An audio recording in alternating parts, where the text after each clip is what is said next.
by the means. Help them to remember that the end is inherent and built in to the means. Fill our senators with a spirit that combines common sense with commitment, conscience, and courage. We pray in your merciful name. Amen. Please join me in reciting the Pledge of Allegiance. I pledge allegiance to the flag of the United States of America and to the republic for which it stands, one nation, under God, indivisible, with liberty and justice for all.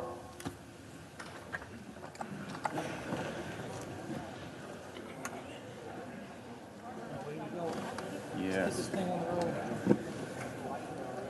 Yes. Senators, please be seated. If there's no objection, the journal proceedings of the trial are approved to date, and I'd ask the Sergeant-at-Arms to make the proclamation. Hear ye, hear ye, hear ye.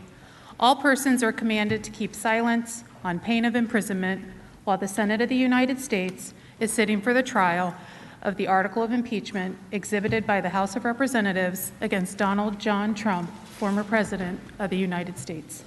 And pursuant to the provisions of Senate Resolution 47, the Senate has provided up to 2 hours of argument by the parties, equally divided, on the question of whether or not it shall be in order to consider and debate under the impeachment rules any motion to subpoena witnesses or documents.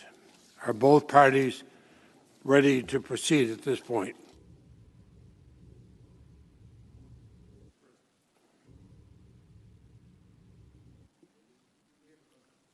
He said they are ready to proceed. They may proceed.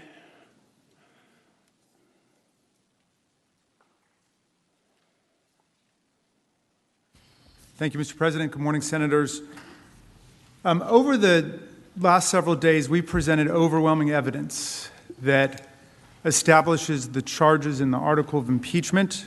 We've shown you how President Trump created a powder keg, lit a match, and then continued his incitement even as he failed to defend us from the ensuing violence. We've supported our position with images, videos, affidavits, documents, tweets, and other evidence, leaving no doubt that the Senate should convict. We believe we've proven our case. But last night, Congresswoman Jamie Herrera Butler of Washington State issued a statement confirming that in the middle of the insurrection, when House Minority Leader Kevin McCarthy called the president to beg for help, President Trump responded, and I quote, "Well, Kevin, I guess these people are more upset about the election than you are." Needless to say, this is an additional critical piece of corroborating evidence, further confirming the charges before you, as well as the president's willful dereliction of duty and desertion of duty as Commander-in-Chief of the United States, his state of mind, and his further incitement of the insurrection on January 6th.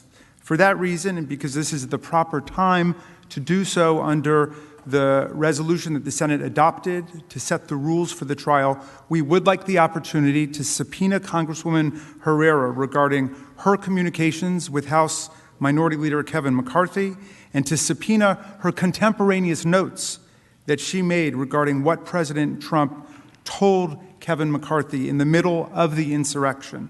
We would be prepared to proceed by Zoom deposition of an hour or less, just as soon as Congresswoman Herrera Butler is available, and to then proceed to the next phase of the trial, including the introduction of that testimony shortly thereafter.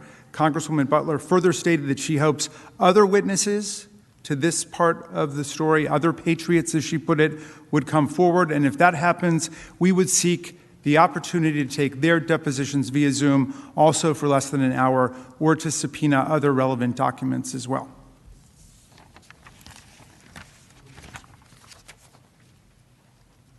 Counsel. President. Thank you. Senators, good morning. And good morning to the American people. The first thing I want to say on the issue of witnesses is that the House manager just got up here and described the articles of impeachment and the charges. There is no plural here. That's wrong. There's one article of impeachment and there's one charge, and that's incitement of violence and insurrection. What you all need to know and the American people need to know is, as of late yesterday afternoon, there was a stipulation going around that there weren't going to be any witnesses. But after what happened here in this chamber yesterday, the House managers realized they did not investigate this case before bringing the impeachment. They did not give the proper consideration and work. They didn't put the work in that was necessary to impeach the former president. But if they want to have witnesses, I'm going to need at least over 100 depositions, not just one. The real issue is incitement.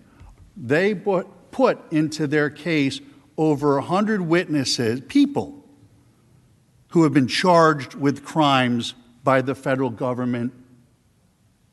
And each one of those, they said that Mr. Trump was a co-conspirator with. That's not true. But I have the right to defend that. The only thing that I ask, if you vote for witnesses, do not handcuff me by limiting the number of witnesses that I can have. I need to do a thorough investigation that they did not do. I need to do the 911 style investigation that Nancy Pelosi called for. It should have been done already. It's a dereliction of the House manager's duty that they didn't. And now, at the last minute, after a stipulation had apparently been worked out, they want to go back on that. I think that's inappropriate and improper. We should close this case out today. We have each prepared our closing arguments. I had 8 days to get ready for this thing. But we each had those 8 days equally together to prepare ourselves. And the House managers need to live with the case that they brought. But if they don't, please, in all fairness and in all due process, do not limit my ability to discover the truth. That would be another sham. And that's the president's position, my position. I should just have it standing by. Mr. Askin. Thank you, Mr. President. First of all, this is the proper time that we were assigned to talk about witnesses. This is completely within the course of the rules set forth by the Senate. There's nothing remotely unusual about this. I think we've done an exceedingly thorough and comprehensive job with all the evidence that was available. Last night, this was breaking news, and it responded directly to a question that was being raised by the President's defense counsel, saying that we had not sufficiently proven to their satisfaction, although I think we've proven to the satisfaction of the American people, certainly, that the President, after the breach and the invasion took place, was not working on the side of defending the Capitol, but rather was continuing to pursue his political goals. And the information that came out last night by Congresswoman Butler, apparently backed up by contemporaneous notes that she had taken, I think will put to rest any lingering doubts raised by the President's counsel, who now says he wants to interview hundreds of people. There's only one person the President's counsel really needs to interview, and that's their own client. and bring him forward as we suggested last week, because a lot of this is matters that are in his head. Why did he not act to defend the country after he learned of the attack? Why was he continuing to press the political case? But this piece of evidence is relevant to that. If I may. And finally, I was a little bit mystified by the point about the article of impeachment, which I referred to. The dereliction of duty, the desertion of duty, is built into the incitement charge, obviously. If the President of the United States is out inciting a violent insurrection, he's obviously not doing his job at the same time. Just like if a police officer is mugging you, yeah, he's guilty of theft and armed robbery, whatever it might be, but he's also not doing his job as a police officer, so it's further evidence of his intent and what his conduct is. If I may. Counsel? First of all, it's my understanding, it's been reported that Mr. McCarthy disclaims the rumors that have been the basis of this morning's antics, but really the rumors that have been the basis of this entire proceeding. This entire proceeding is based on rumor, report, innuendo. There's nothing to it, and they didn't do their work. Just like what happened with Mr. Lee 2 or 3 nights ago, some supposed conversation had happened, and they had to withdraw that. They had to back off of that because it was false. It was a false narrative. But it is one article of impeachment. Yeah, they threw a lot of stuff in it in violation of Rule 23. Rule 23 says you cannot combine counts. It's a defect in their entire case. It's one of the 4 reasons why you can vote to acquit in this case. Jurisdiction, Rule 23, due process, and the First Amendment. They all apply in this case.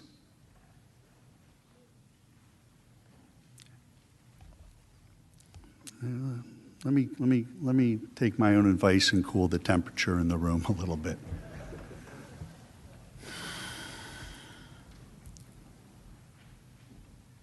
It's about the incitement. It's not about what happened afterwards. That's actually the irrelevant stuff. That's the irrelevant stuff. It's not the things that were said from the election to January 6th.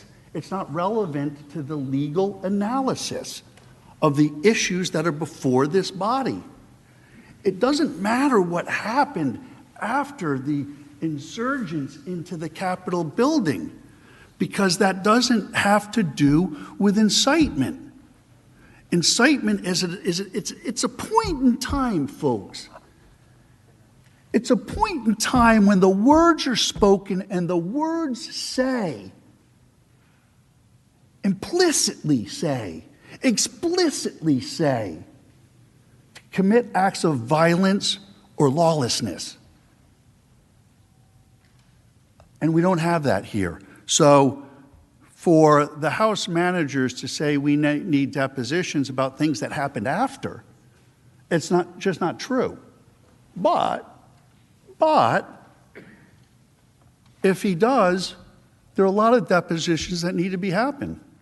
Nancy Pelosi's deposition needs to be taken. Vice President Harris's deposition absolutely needs to be taken, and not by Zoom.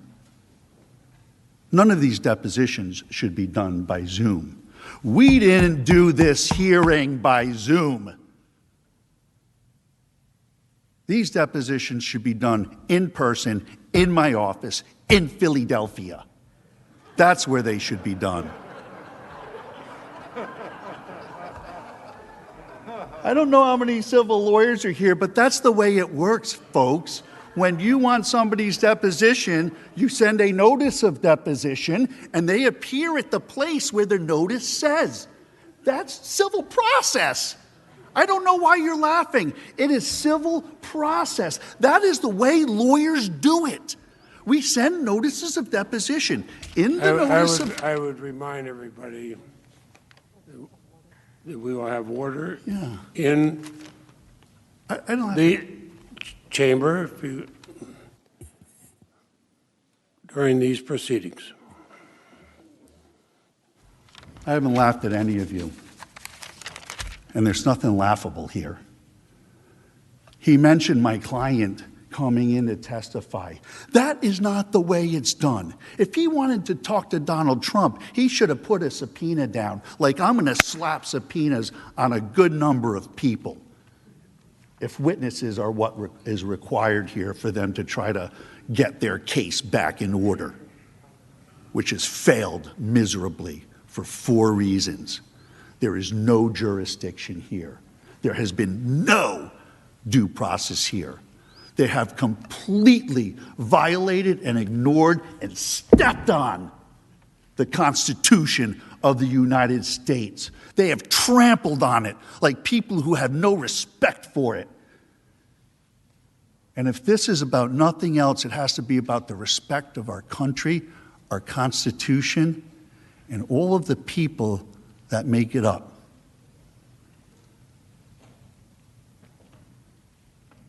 And so that I ask, when considering or voting on this witness matter, and to be clear, this may be the time to do it, but again, and everybody needs to know that the backroom politics, I'm not so much into it all, and I'm not too adept at it neither. But there was a stipulation. They felt pretty comfortable after day 2, until their case was tested on day 3.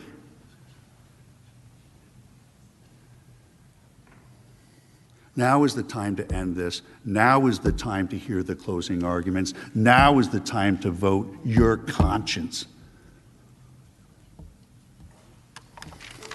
Thank you.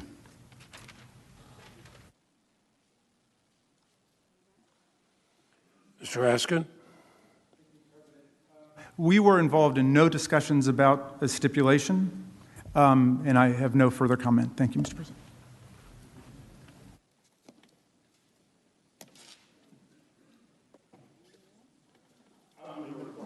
Position on that.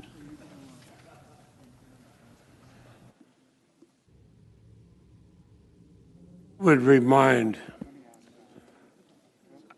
remind everybody, as Chief Justice Roberts noted on January 21st, 2020, citing the trial of Charles Swain, 1905, all parties in this chamber must refrain from using language that is not conducive to civil discourse. I listened to Chief Justice Roberts say that. I agreed with him, and I thought for our colleagues I would repeat it as I did last night.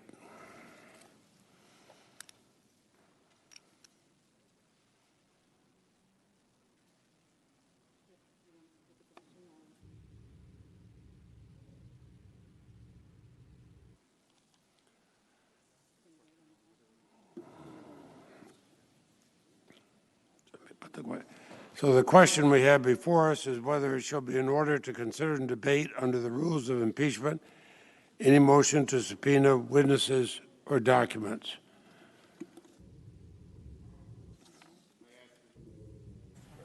The request for the yeas and nays has been made. Is there a sufficient second? There appears to be. There is. The clerk will call the roll. Ms. Baldwin.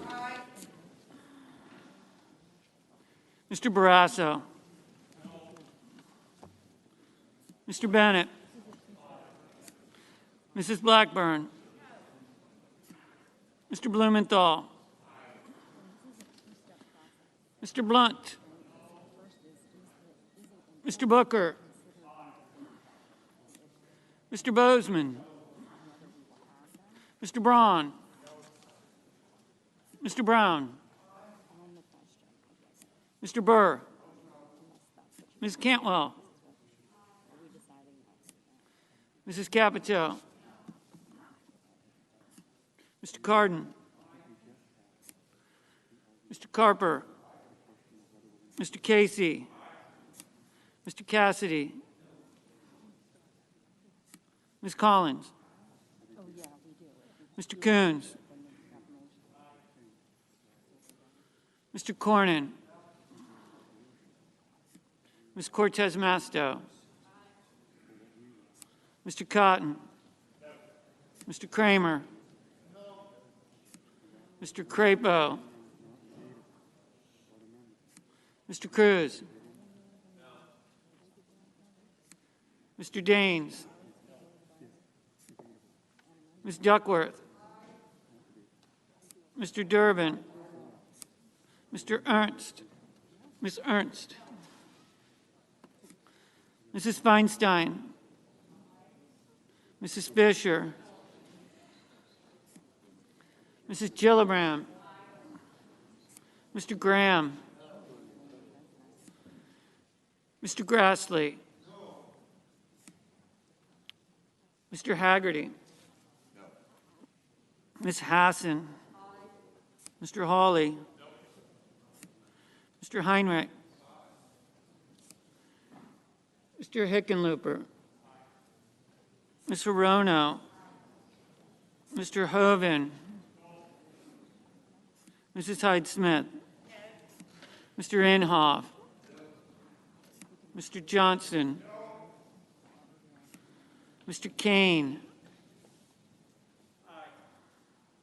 Mr. Kelly, Mr. Kennedy, Mr. King, Ms. Klobuchar, Mr. Langford, Mr. Leahy, Mr. Lee, Mr. Lujan, Ms. Lummis, Mr. Manchin, Mr. Markey, Mr. Marshall, Mr. McConnell, Mr. Menendez, Mr. Merkley, Mr. Moran, Ms. Murkowski, Mr. Murphy, Mrs. Murray, Mr. Ossoff, Mr. Padilla, Mr. Paul,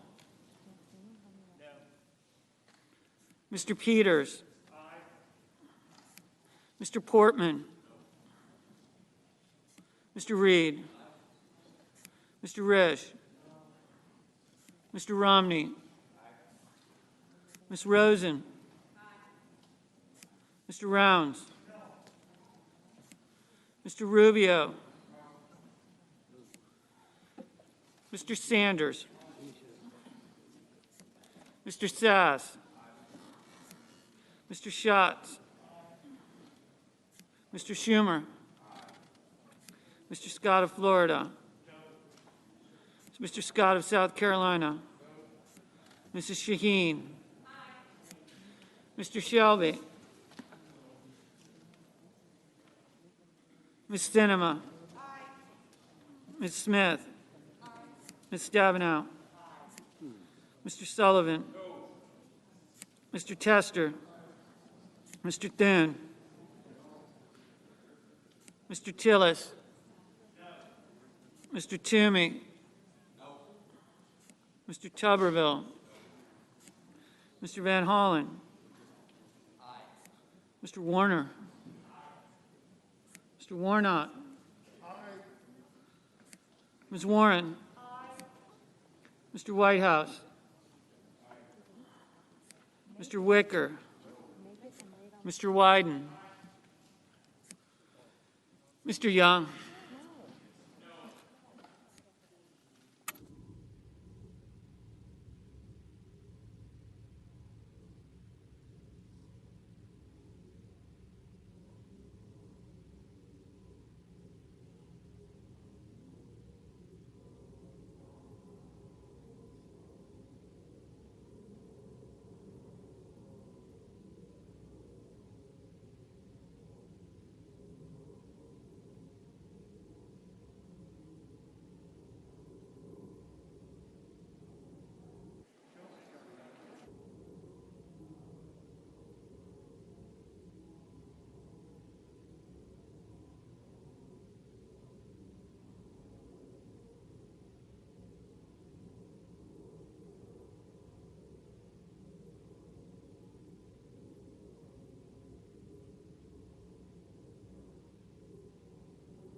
Senators voting in the affirmative: Baldwin, Bennett, Blumenthal, Booker, Brown, Cantwell, Cardin, Carper, Casey, Collins, Coons, Cortez Masto, Duckworth, Durbin, Feinstein, Gillibrand, Hassan, Heinrich, Hickenlooper, Hirono, Kane, Kelly, King, Klobuchar, Leahy, Lujan, Manchin, Markey, Menendez, Merkley, Murkowski, Murphy, Murray, Ossoff, Padilla, Peters, Reed, Romney, Rosen, Sanders, Sass, Schatz, Schumer, Shaheen, Sinema, Smith, Stabenow, Tester, Van Hollen, Warner, Warnock, Warren, Whitehouse, Wyden. Senators voting in the negative: Barrasso, Blackburn, Blunt, Bozeman, Braun, Burr, Capito, Cassidy, Cornyn, Cotton, Kramer, Crapo, Cruz, Daines, Ernst, Fisher, Graham, Grassley, Haggerty, Hawley, Hoven, Hyde-Smith, Inhofe, Johnson, Kennedy, Langford, Lee, Lummis, Marshall, McConnell, Moran, Paul, Portman, Risch, Rounds, Rubio, Scott of Florida, Scott of South Carolina, Shelby, Sullivan, Thune, Tillis, Toomey, Tuberville, Wicker, Young. Mr. President.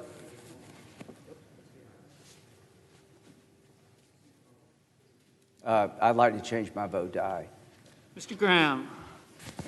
Mr. Graham, aye.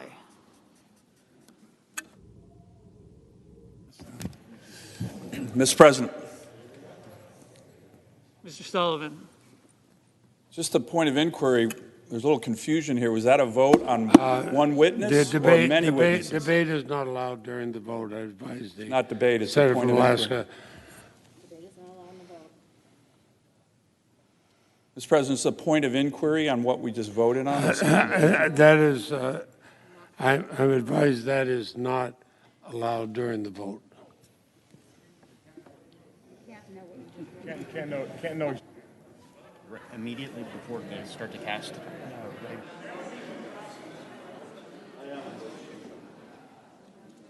Motions are not in order in a vote.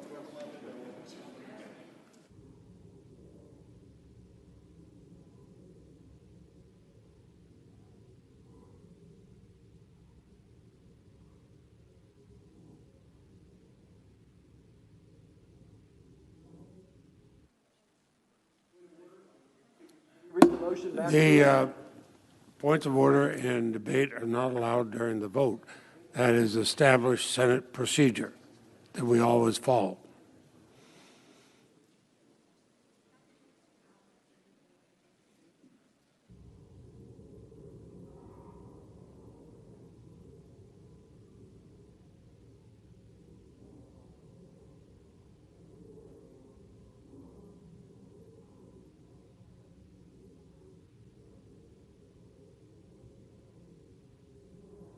Limits it to one voter or one with some are subject.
I know.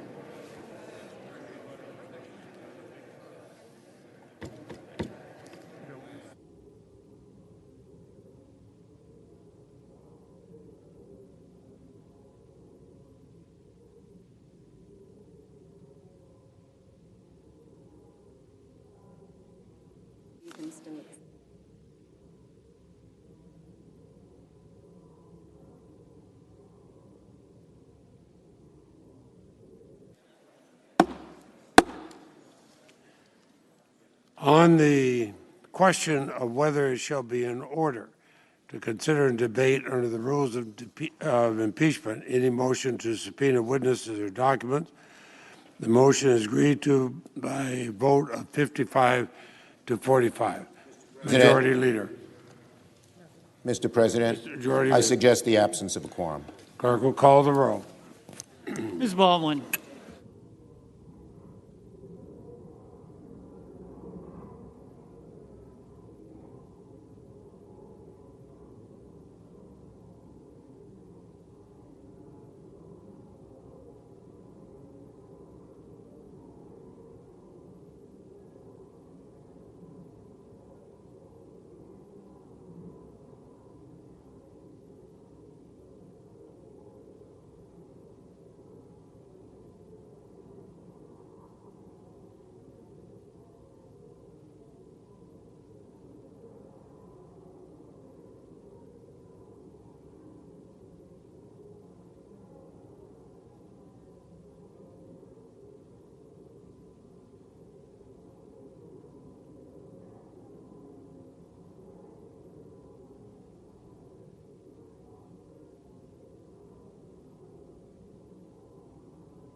Mr. President, The Majority Leader. I ask unanimous consent to vitiate the quorum call. Without objections, ordered. Mr. President, as I understand it, there are discussions underway, and so I ask unanimous consent the Senate recess until 12:30 p.m. Is there objection? Hearing none, we stand in recess till 12:30. Thank you, Mr. President.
We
Senate will be in order.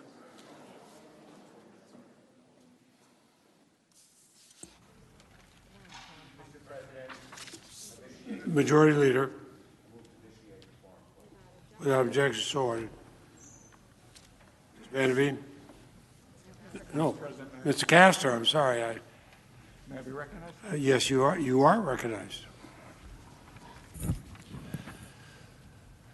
Senators, Glasses are all fogged up.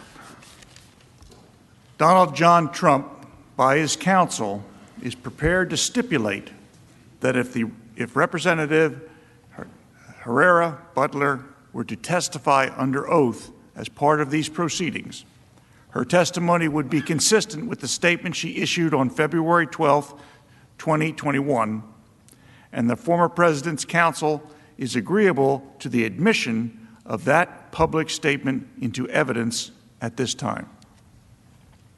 Thank you, Mr. Castor. Mr. Raskin. Thank you, Mr. President.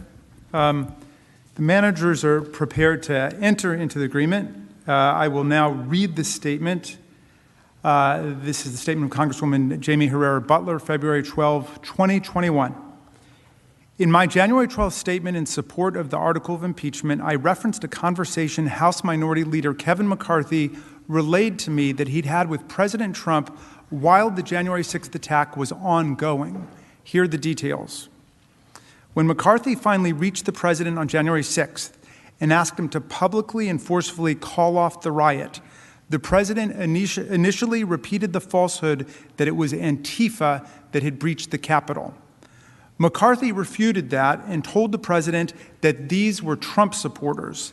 That's when, according to McCarthy, the president said, Well, Kevin, I guess these people are more upset about the election than you are. Since I publicly announced my decision to vote for impeachment, I have shared these details in countless conversations with constituents and colleagues, and multiple times through the media and other public forums. I told it to the Daily News of Longview on January 17th. I've shared it with local county Republican executive board members, as well as other constituents who asked me to explain my vote. I shared it with thousands of residents on my telephone town hall on February 8th. Mr. President, I now move that the Senate admit the statement into evidence. Objection, and without objection, the statement will be admitted into evidence. And does either party wish to make any further motions related to witnesses or documents at this time? Mr. President, the President's counsel have no further motions. Discussion. And Mr. President, we have no further motions either. Excuse me. Then the chair would note that neither party wishes to make further motions under Section 6 of Senate Resolution 47. Therefore, the next question is on admission of the evidence submitted by both parties pursuant to Section 8 of the resolution.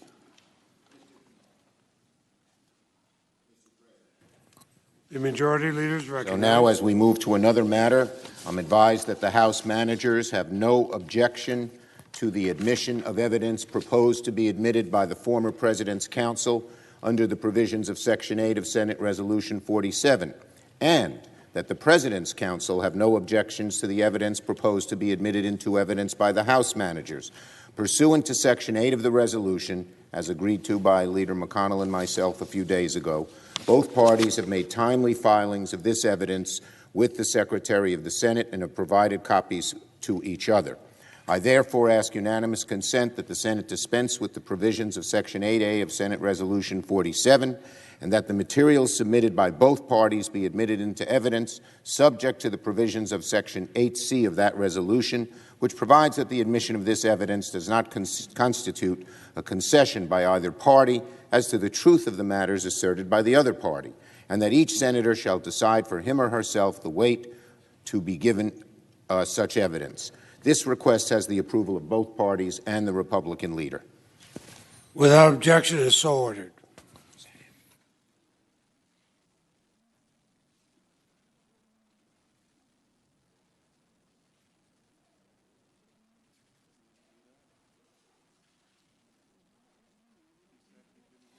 Okay, then pursuant to the provisions of Senate Resolution 47, the Senate has provided for up to 4 hours of closing arguments.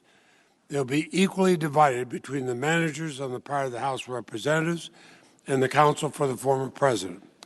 And pursuant to Rule 22 of the Rules of Procedure and Practice in the Senate, when sitting on impeachment trials, the argument shall be open and closed on the part of the House of Representatives.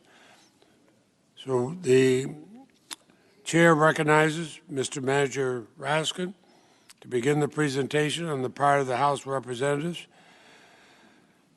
Mr. Raskin, under Rule 22, you may reserve time if you wish. Thank you, Mr. President.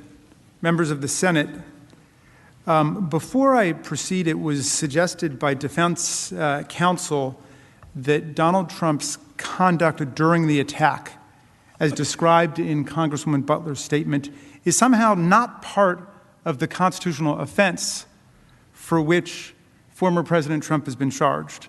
I want to reject that falsehood and that fallacy immediately. After he knew that violence was underway at the Capitol, President Trump took actions that further incited the insurgents to be more inflamed and to take even more extreme, selective, and focused action against Vice President Mike Pence. Former President Trump also, as described by Congresswoman Butler's notes, refused requests to publicly, immediately, and forcefully call off the riots. And when he was told that the insurgents inside the Capitol were Trump supporters, the president said, quote, "Well, Kevin, I guess these people are more upset about the election than you are." Think about that for a second. This uncontradicted statement that has just been stipulated as part of the evidentiary record. The president said, "Well, Kevin, I guess these people," meaning the mobsters, the insurrectionists, "are more upset about the election than you are."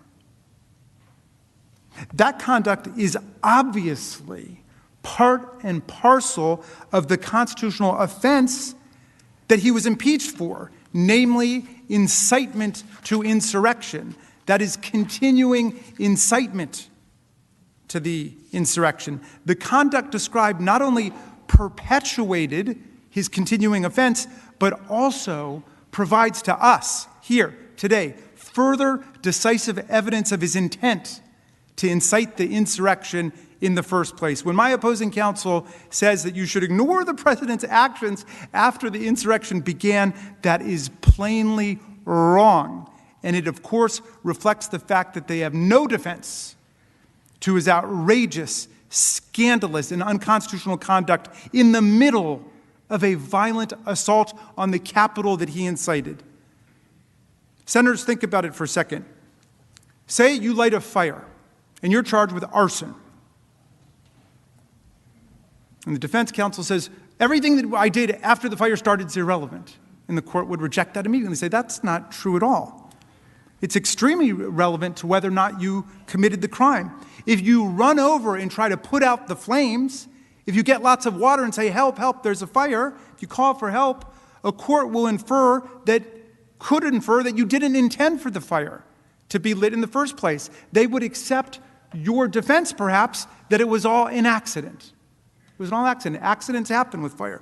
But if, on the other hand, when the fire erupts, you go and you pour more fuel on it, you stand by and you watch it gleefully, any reasonable person will infer that you not only intended the fire to start, but that once it got started and began to spread, you intended to continue to keep the fire going. And that's exactly where we are, my friends. Of course your conduct while a crime is ongoing is relevant to your culpability, both to the continuation of the offense, but also directly relevant, directly illuminating to what your purpose was originally. What was your intent? And any court in the land would laugh out of court any criminal defendant who said, what I did after I allegedly killed that person is irrelevant to whether or not I intended to kill them. I mean, come on. Donald Trump's refusal not only to send help, but also to continue to further incite the insurgents against his own vice president, provides further decisive evidence of both his intent to start this violent insurrection and his continued incitement once the attack had begun to override the Capitol. All right. Senators, that was in response to this new evidentiary particle that came in. But in my closing, I want to thank you for your remarkable attention and your seriousness of purpose befitting your office. We have offered you overwhelming and irrefutable and certainly unrefuted evidence that former President Trump incited this insurrection against us. To quote the statement Representative Liz Cheney made in January, quote, "On January 6, 2021, a violent mob attacked the United States Capitol to obstruct the process of our democracy and stop the counting of presidential electoral votes. This insurrection caused injury, death, and destruction in the most sacred space in our republic." She continued, Representative Cheney continued, "Much more will become clear in coming days and weeks, but what we know now is enough. The President of the United States summoned this mob, assembled this mob, and lit the flame of this attack. Everything that followed was his doing. None of this would have happened without the President. The president could have immediately and forcefully intervened to stop the violence. He did not. There has never been a greater betrayal by the President of the United States of his office and his oath to the Constitution. I will vote to impeach the president. Representative Cheney was right. She based her vote on the facts, on the evidence, and on the Constitution. And the evidence, the video, documentary, eyewitness has only grown stronger and more detailed right up till today, right up to 10 minutes ago, over the course of this Senate trial. And I have no doubt that you all noticed that despite the various propaganda reels and so on, President Trump's lawyers have said almost nothing to contest or overcome the actual evidence of former President Trump's conduct that we presented. Much less have they brought their client forward to tell us his side of the story. We sent him a letter last week, which they rejected out of hand. The former President of the United States refused to come and tell us, and I ask any of you, if you were charged with inciting violent insurrection against our country, and you were falsely accused, would you come and testify? I know I would. I'd be there at 7 o'clock in the morning waiting for the doors to open. I'm sure that's true of 100 senators in this room. I hope it's true of 100 senators in this room. Senate was lectured several times yesterday about cancel culture. Well, not even 2 weeks ago, the president's most reliable supporters in the House, I'm sorry, not the president, the former president's most reliable supporters in the House tried to cancel out Representative Cheney because of her courageous and patriotic defense of the Republic and the truth and the Constitution. They tried to strip her of her leading role as chair of the House Republican Conference. But you know what? I hope everybody takes a second to reflect on this. The conference rejected this plainly retaliatory and cowardly attempt to punish her for telling the truth to her constituents and her country and voting for impeachment. Who says you can't stand up against bullies? Who says? In my mind, Liz Cheney is a hero for standing up for the truth and resisting this retaliatory cancel culture that she was subjected to. But she beat them on a vote of 145 to 61, more than 2-to-1 vote. You know, Ben Franklin, a great champion of the Enlightenment, an enemy of political fanaticism and cowardice, and of course another great Philadelphian, once wrote this: I have observed that wrong is always growing more wrong until there is no bearing it anymore, and that right, however opposed, comes right at last. Comes right at last. Think about that. This is America, home of the brave, land of the free. The America of Ben Franklin, who said, if you make yourself a sheep, the wolves will eat you. Don't make yourself a sheep. The wolves will eat you. The America of Thomas Jefferson, who said at another difficult moment, a little patience and we shall see the reign of witches pass over, their spirits dissolve, and the people, recovering their true sight, restore their government to its true principles. The America of Tom Paine, who said, the mind, once enlightened, cannot again become dark. Now, we showed you hour after hour of real-time evidence demonstrating every step of Donald Trump's constitutional crime. We showed you how he indoctrinated the mob with his Orwellian propaganda about how the election he lost by more than 7 million votes and 306 to 232 in the Electoral College, which he had described as a landslide when he won by the exact same margin in 2016, was actually a landslide victory for him being stolen away by a bipartisan conspiracy and fraud and corruption. We showed you how 61 courts and 88 judges, federal, state, local, trial, appellate, from the lowest courts in the land to the United States Supreme Court across the street, and 8 federal judges he himself named to the bench, all found no basis in fact or law for his outlandish and deranged inventions and concoctions about the election. In the meantime, President Trump tried to bully state-level officials to commit a fraud on the public by literally finding votes. We examined the case study of Georgia, where he called to threaten Republican Brad Raffensperger to find him 11,780 votes. That's all he wanted, he said. 11,780 votes. Don't we all? 11,780 votes. That's all he wanted to nullify Biden's victory and to win the election. Raffensperger ended up with savage death threats against him and his family, telling him he deserved a firing squad. Another election official urged Trump to cut it out or people would get hurt and killed. A prescient warning indeed. Raffensperger ended up saying that he and his family supported Donald Trump, gave him money, and now Trump threw us under the bus.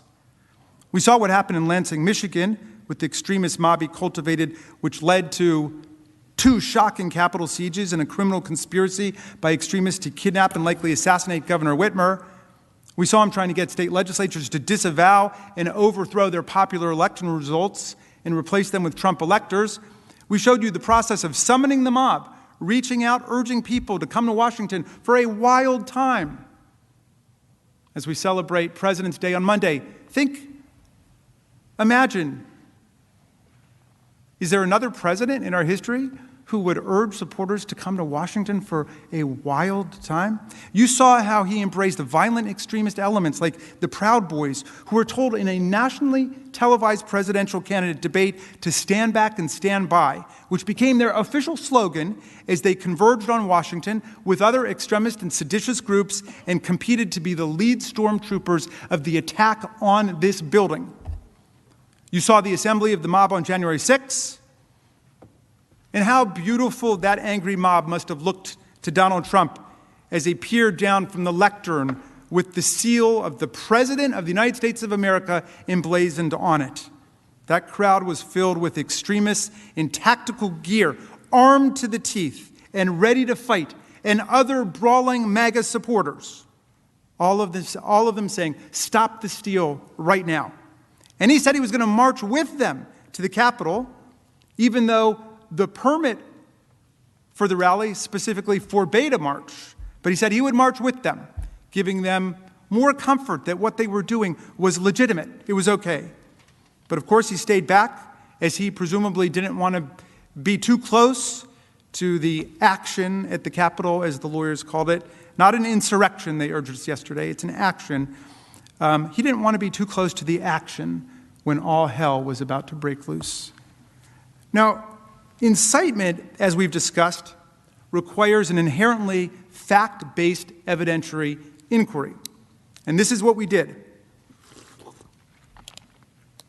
We gave you many hours of specific factual details about, to use Congresswoman Cheney's words, how the president summoned the mob, assembled the mob, incited it, lit the match, sending them off to the Capitol, where they thought, as they yelled out, that they'd been invited by the President of the United States.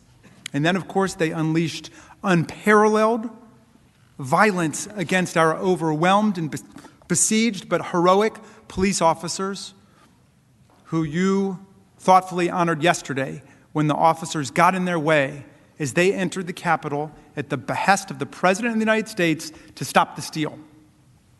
Now, I'm convinced most senators must be convinced by this overwhelming and specific detail, because most Americans are. But say you still have your doubts. You think the president really thought that he was sending his followers to participate in a peaceful, nonviolent rally, the kind that might have been organized by Julian Bond, who my distinguished opposing counsel brought up, Ella Baker, Bob Moses, our late beloved colleague John Lewis, for the Student Nonviolent Coordinating Committee. Maybe the president really thought this was going to be like the March on Washington organized by Bayard Rustin and Dr. Martin Luther King, who said, nonviolence is the answer to the crucial moral and political questions of our time. So let's say you're still flirting with the idea that Donald Trump's conduct was totally appropriate, as he proclaimed right off the bat, and he's the innocent victim of a mass accident or a catastrophe like a fire or a flood, as we were invited to frame it on our opening day by distinguished co-counsel or opposing counsel. And you think, maybe we're just looking for somebody to blame for this nightmare and catastrophe that has befallen the Republic. We're just looking for someone to blame. Well, here's the key question then in resolving your doubts, if you're in that category. How did Donald Trump react when he learned of the violent storming of the Capitol and the threats to senators, members of the House, and his own vice president, as well as the images he saw on TV of the pummeling and beating and harassment of our police officers? Did he spring into action to stop the violence and save us? Did he even wonder about his own security, since an out-of-control anti-government mob could come after him too? Did he quickly try to get in touch with or denounce the Proud Boys, the Oath Keepers, the rally organizers, the Save America rally organizers, and everyone on the extreme right to tell them that this was not what he had in mind? It was a big mistake. Call it off, call it off, call it off, as Representative Gallagher begged him to do on national television? No. He delighted in it. He reveled in it. He exulted in it. He could not understand why the people around him did not share his delight. And then a long period of silence ensued while the mob beat the daylights out of police officers and invaded this building, as you saw in security footage, and proceeded to hunt down Vice President Mike Pence as a traitor and denounced and cursed Speaker Pelosi, both of whom you heard mob members say they wanted to kill. They were both in real danger. And our government could have been thrown into absolute turmoil without the heroism of our officers and the bravery and courage of a lot of people in this room. Here's what Republican Representative Anthony Gonzalez of Ohio said. He's a former pro football player. We are imploring the president to help, to stand up, to help defend the United States Capitol and the United States Congress, which is under attack. We are begging, essentially, and he was nowhere to be found. Nowhere to be found. And as I've emphasized this morning, that dereliction of duty, that desertion of duty was central to his incitement of insurrection and inextricable from it. Inextricable. Bound together. It reveals his state of mind that day, what he was thinking as he provoked the mob to violence and further violence. It shows how he perpetuated his continuing offense on January 6th, his course of conduct charged in the article of impeachment as he further incited the mob during the attack, aiming it at Vice President Mike Pence himself, while failing to quell it in either of his roles as Commander-in-Chief or his real role that day, Inciter-in-Chief. And it powerfully demonstrates that the ex-president knew, of course, that violence was foreseeable, that it was predictable and predicted. That day, since he was not surprised and not horrified, no, he was delighted.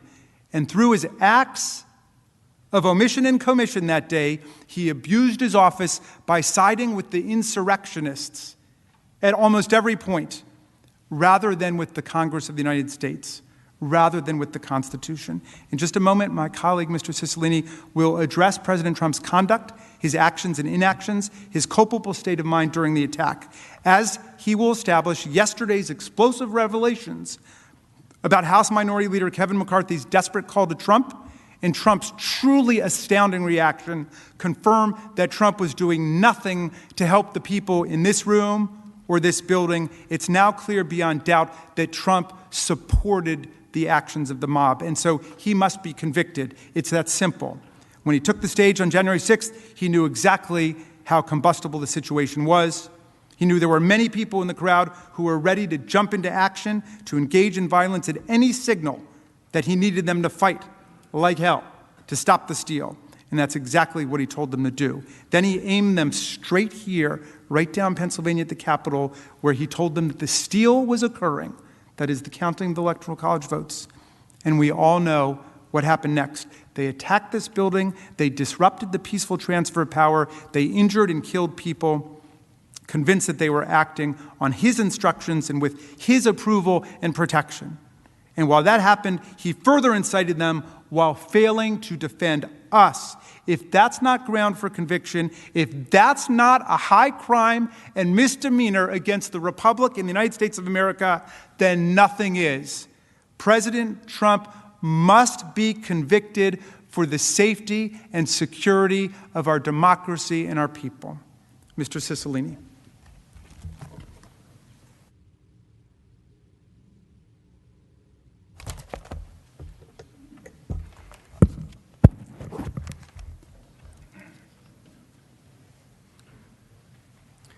Mr. President, distinguished senators, as we've demonstrated, there is overwhelming evidence that President Trump incited the violence and knew violence was foreseeable on January 6th. He knew that many in the crowd were posed for violence at his urging. And in fact, many in the sea of thousands in the crowd were wearing body armor and helmets and holding sticks and flagpoles.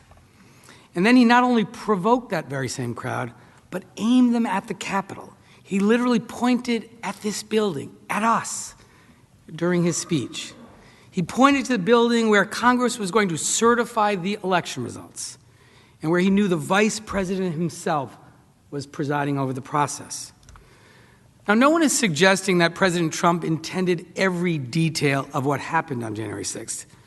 But when he directed the sea of thousands before him, who were reportedly ready to engage in real violence, when he told that crowd to fight like hell, he incited violence targeted at the Capitol, and he most certainly foresaw it. My colleague, Manager Dean, will stand up after me and walk you through the overwhelming evidence that supports those claims.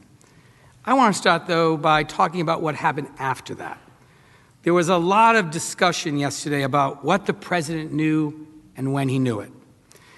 There are certain things that we do not know about what the president did that day, because the president, that is former President Trump, has remained silent about what he was doing during one of the bloodiest attacks on our Capitol since 1812.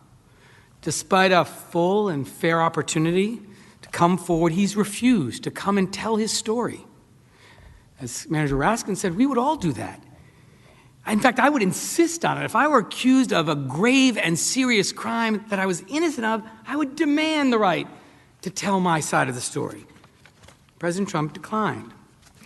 But there are certain facts that are undisputed, that we know to be true despite the president's refusal to testify, which his counsel either ignored entirely or didn't and couldn't dispute. Before I go to those facts, let me quickly just touch on a few things. First, President Trump and his counsel have resorted to arguments that the evidence presented was somehow manufactured or hidden from them.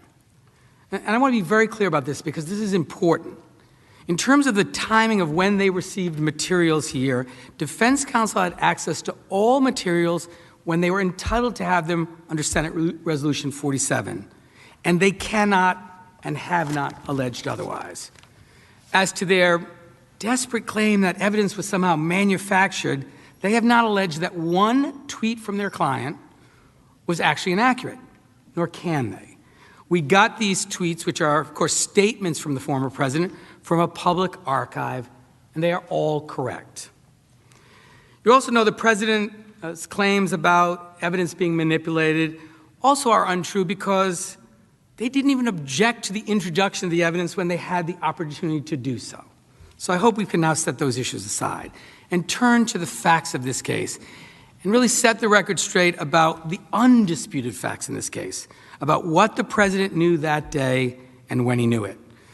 And at the outset, let me say this. As you may recall, in direct response to a question yesterday, President Trump's counsel stated, and I quote, "At no point was the president informed the vice president was in any danger," end quote. As we walk through these undisputed facts, you will see quite clearly that is simply not true. As you can see here, from just after 12 p.m. to just before 2 p.m., President Trump delivered his statements at the rally, which incited an initial wave of riot protesters coming down to the Capitol. And his speech was still ongoing, and you saw the evidence of people broadcasting that on their phones. He finished his speech at about 1:11 p.m., at which point a much larger wave surged toward us here at the Capitol, ripping down scaffolding and triggering calls for law enforcement assistance. 30 minutes later, at 1:49 p.m., as the violence intensified, President Trump tweeted a video of his remarks at the rally with the caption, quote, "Our country has had enough. We will not take it anymore, and that's what this is all about," end quote. During the half hour following that tweet, the situation here drastically deteriorated. Insurrectionists breached the Capitol barriers, then its steps, then the complex itself. By 2:12, the insurrectionist mob had overwhelmed the police and started their violent attack on the Capitol.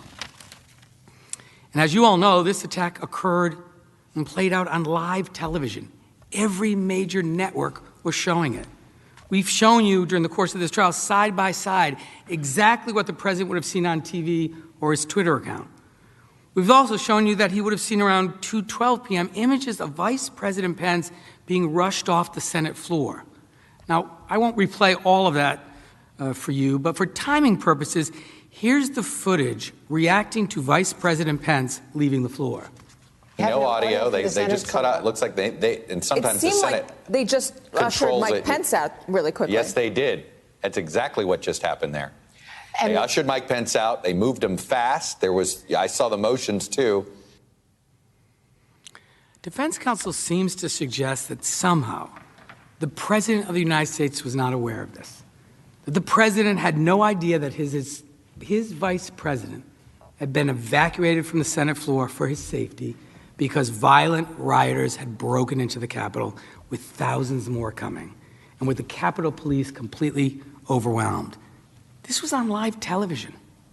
So defense counsel is suggesting that the President of the United States knew less about this than the American people.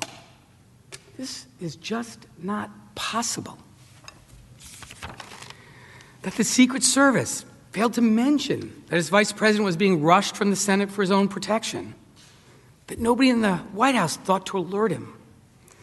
That none of our law enforcement agencies raised a concern to the commander-in-chief that the vice president was being evacuated from the Senate floor as a violent mob assaulted the Capitol. That simply cannot be. And with each passing minute on the timeline of events on January 6th, it grows more and more inconceivable. Let's continue forward in time. Between 2:12 to 2:24, the Senate recessed. Speaker Nancy Pelosi was ushered off the floor. The Capitol Police announced a breach and a lockdown, and the insurrectionist mob began chanting, "Hang Mike Pence." And it was unfolding on live TV in front of the entire world. So again, let me ask you, does it strike you as credible that nobody, not a single person, informed the president that his vice president had been evacuated, or that the president didn't glance at the television or his Twitter account and learn about the events that were happening? Remember, this was the day of the Electoral College. Remember his obsession with stopping the certification. It's just not credible that the president at no point knew his vice president was in this building and was in real danger. Senators, I submit to you these facts, this timeline is undisputed. At 2:24 p.m., after rioters breached the barriers, after calls for assistance, after rioters stormed the building, after Vice President Pence was rushed from the Senate floor, and just before Vice President Pence was further evacuated for his safety, President Trump decided to attack his own vice president on Twitter. The undisputed facts confirm that not only must President Trump have been aware of the vice president's danger, but he still sent out a tweet attacking him, further inciting the very mob that was in just a few feet of him inside of this very building. The vice president was there with his family. He was in danger for his life. They were chanting, "Hang Mike Pence," and had erected a noose outside. And as we've shown, the mob responded to President Trump's attack instantly. The tweet was read aloud on a bullhorn, if you remember that video. Insurrectionists began chanting again about Mike Pence. And in those critical moments, we see President Trump engaging in a dereliction of his duty by further inciting the mob in real time to target the vice president with knowledge that the insurrection was ongoing. And that's, of course, included in the conduct charged in this article of impeachment. The former president's counsel's suggestion otherwise is completely wrong. His further incitement is impeachable conduct that continued during the course of this assault itself, and it's part of the constitutional crime and was entirely and completely a part of his indefensible failure to protect the Congress. Now, there's been some confusion as to the phone call I referenced with Senator Lee. So I want to be clear about certain facts that are not in dispute. First, Senator Lee has confirmed that the call occurred at 2:26 p.m., so I've added that to the timeline above. Remember, by this phone call, the vice president has just been evacuated on live television for his own safety. And Donald Trump had, after that, tweeted an attack on him, which the insurgents read on a bullhorn. And a few minutes after Donald Trump's tweet, he didn't reach out to check on the vice president's safety. He called a senator to ask about delaying the certification. The call was interrupted. As Senator Tuberville has since explained, and I quote, "I looked at the phone and it said the White House on it. I said, hello. The president said a few words. I said, Mr. President, they're taking the vice president out and they want me to get off the phone and I've got to go," end quote. That was his second evacuation that day. A minute later, live feeds documented the insurgents chanting, "Mike Pence is a traitor." At this point, even if somehow he'd missed it earlier, it's inconceivable that the former president, was unaware that the vice president was in danger. And what does the president do after hearing that? Does he rush to secure the Capitol? Does he do anything to quell the mob? Does he call his vice president to check on his safety? We all know the answer to those questions too. There can be no dispute. He took none of those steps, not a single one. Even after learning that senators were being evacuated and that Vice President Pence had also been evacuated, he did nothing to help the vice president. And here's some more evidence that we've since learned. At some point over the following 30 minutes, President Trump spoke to Minority Leader Kevin McCarthy. And as Representative Jamie Herrera Butler has revealed, evidence that now has been stipulated as part of the evidentiary record. In that conversation, Kevin McCarthy is pleading with the former president to do something. He first tries to assign the blame to another group, and Leader McCarthy says, "No, these are your supporters, Mr. President." And what does the president say in response? Not, "I'll send people right away. I didn't realize you were in danger." He says, "Well, Kevin," and I quote, "Well, Kevin, I guess these people are more upset about the election than you are," end quote. I guess these people are more upset about the election than you are. The president, just as he conveyed in that tweet at 6:01, was essentially saying, you got what you deserve. Let me say that again. Not only was the president fully aware of the vice president's situation and the situation that we were all in when he was asked for help, when he was asked to defend the Capitol less than 30 minutes after inciting this violence against his own vice president, President Trump refused that request for assistance. And he told us why. His singular focus stopping the certification of the election of his opponent. He incited the violence to stop the certification. He attacked the vice president and further incited the insurrection to pressure the vice president to stop the certification. He called Senator Tuberville to stop the certification, and he refused to send help to Congress. And this Congress and the vice president of the United States were in mortal danger because he wanted to stop the certification. And he did these things, attacking the vice president, calling Senator Tuberville, refusing Representative McCarthy's request, with full knowledge of the violent attack that was underway at that point. He chose retaining his own power over the safety of Americans. I can't imagine more damning evidence of his state of mind. The call ended with a screaming match interrupted by violent rioters breaking through the windows of Representative McCarthy's office. Senators, the president knew this was happening, and he didn't do anything to help his vice president or any of you or any of the brave officers and other employees serving the American people that day. His sole focus was stealing the election for himself. And he apparently has still not thought of anyone else.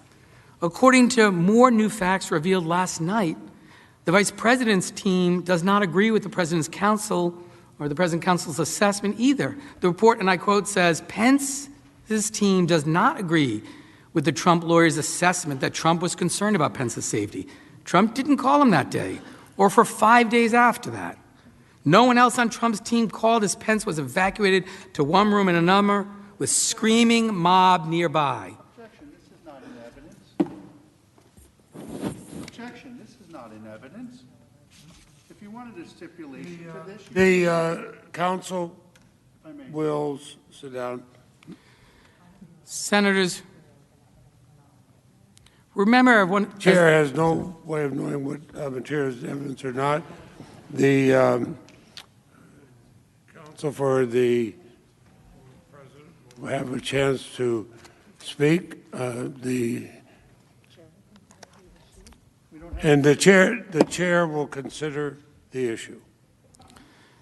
Senators, remember, as one of you said during this attack, they could have killed us all. Our staff, the officers protecting all of us, everyone.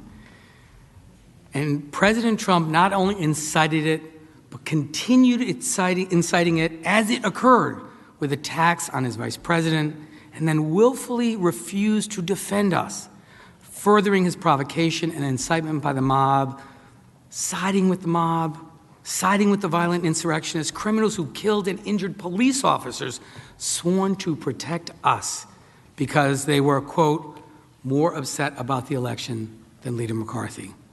Those facts are undisputed.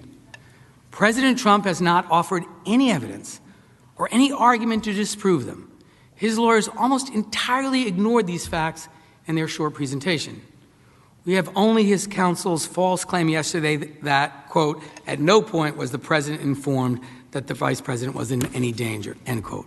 A claim that is refuted not just by common sense, but by the timeline you have seen and also the vice president's legal team. So there can be no doubt that at the moment we most needed a president to preserve, protect, and defend us, President Trump instead willfully betrayed us. He violated his oath. He left all of us, and officers like Eugene Goodman, to our own devices against an attack he had incited and he alone could stop.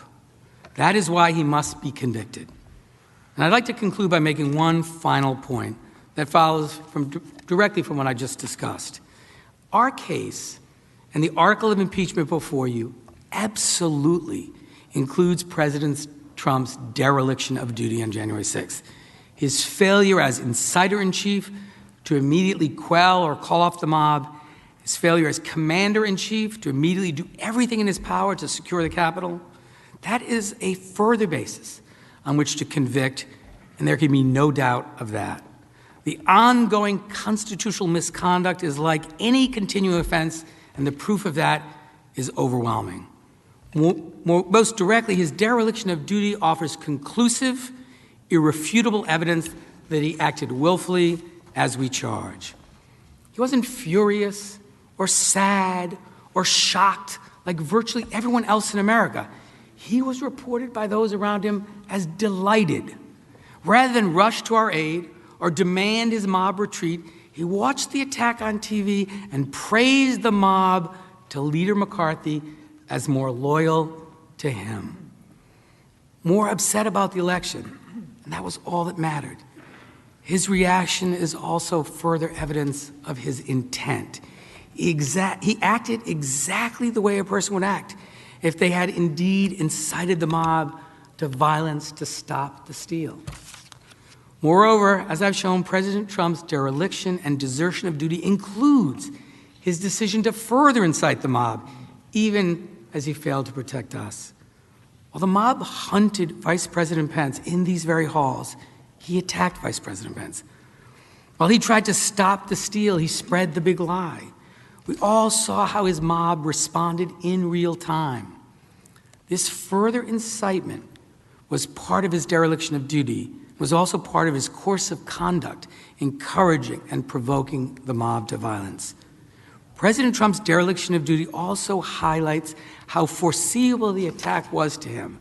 In his tweet just after 6 p.m., he said, and I quote, "These are the things and events that happen when a sacred landslide election victory is so unceremoniously and viciously stripped away from great patriots who have been badly and unfairly treated for so long."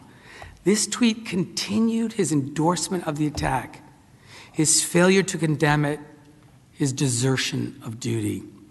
But it also reveals his view that this was, of course, what would happen when Congress refused his demand to reject the election that he continued to tell his supporters was stolen and he had actually won in a landslide.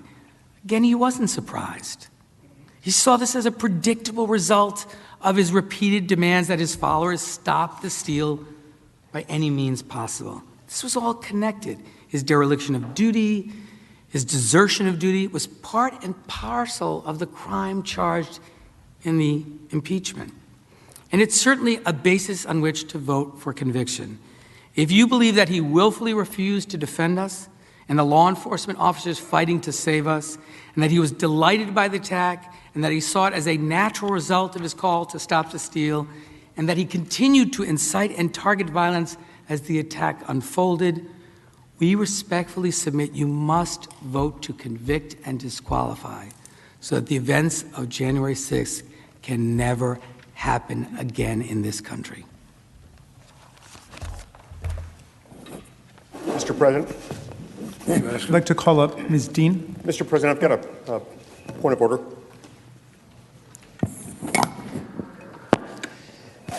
Mr. President, moments ago, House Manager Cicilline reported again. The senator will withhold. I'm advised by the parliamentarian that debate is not in order. I appeal the ruling of the chair that debate is not in order because this is not debate. He said something that's not true. The quorum has been suggested. There's clearly a quorum, sir. And the clerk will call the roll. Ms. Baldwin.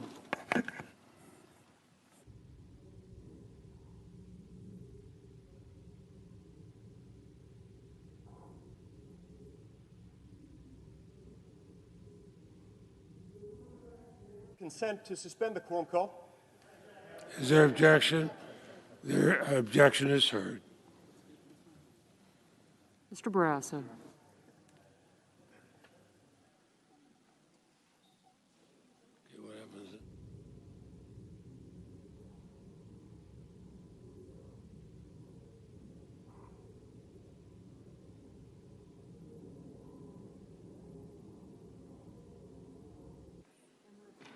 Mr. Bennett.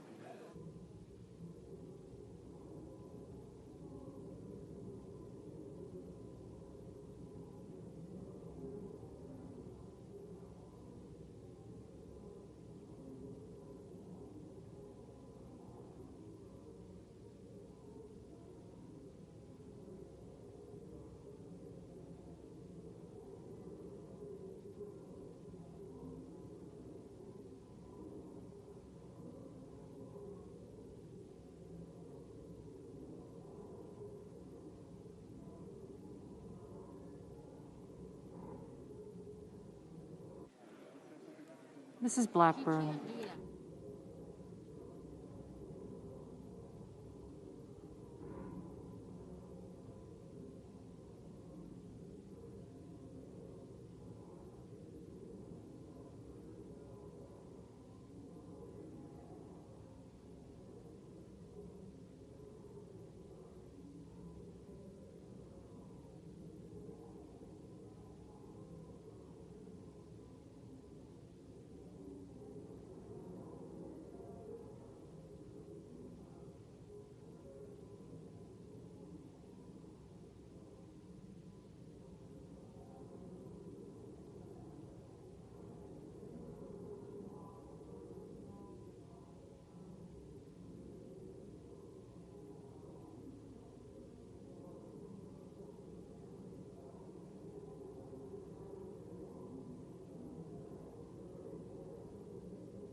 Mr. President, Majority Leader. I ask unanimous consent the quorum be dispensed with. Without objection, so ordered. Mr. President, The senator from Utah. I withdraw my appeal.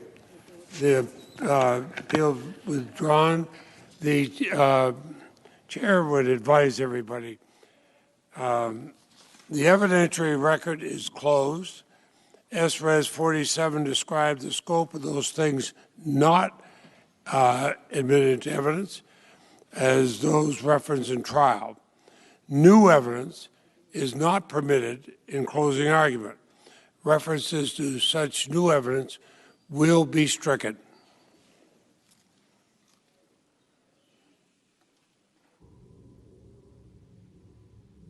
Addition.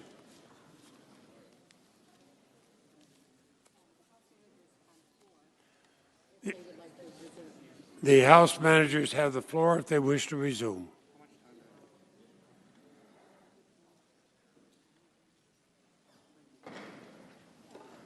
House managers.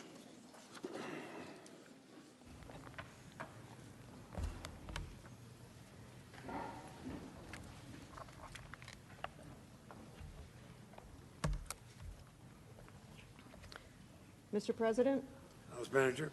esteemed senators, good afternoon. We are grateful for your kind attention this week as we engaged in a process formulated and put to paper by the founders in my home city of Philadelphia, which is getting its fair share of attention this week, in 1787, 234 years ago. My colleague, Mr. Cicilline, addressed the importance of the President's dereliction of duty.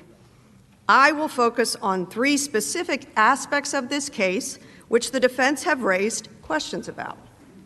First, the defense suggests that this was just one speech, and one speech cannot incite insurrection. And the defense suggested, because the attack was pre-planned by some insurrectionists, Donald Trump is somehow not culpable. Both of these things are plainly not true, nor are they what we allege. So let's be clear.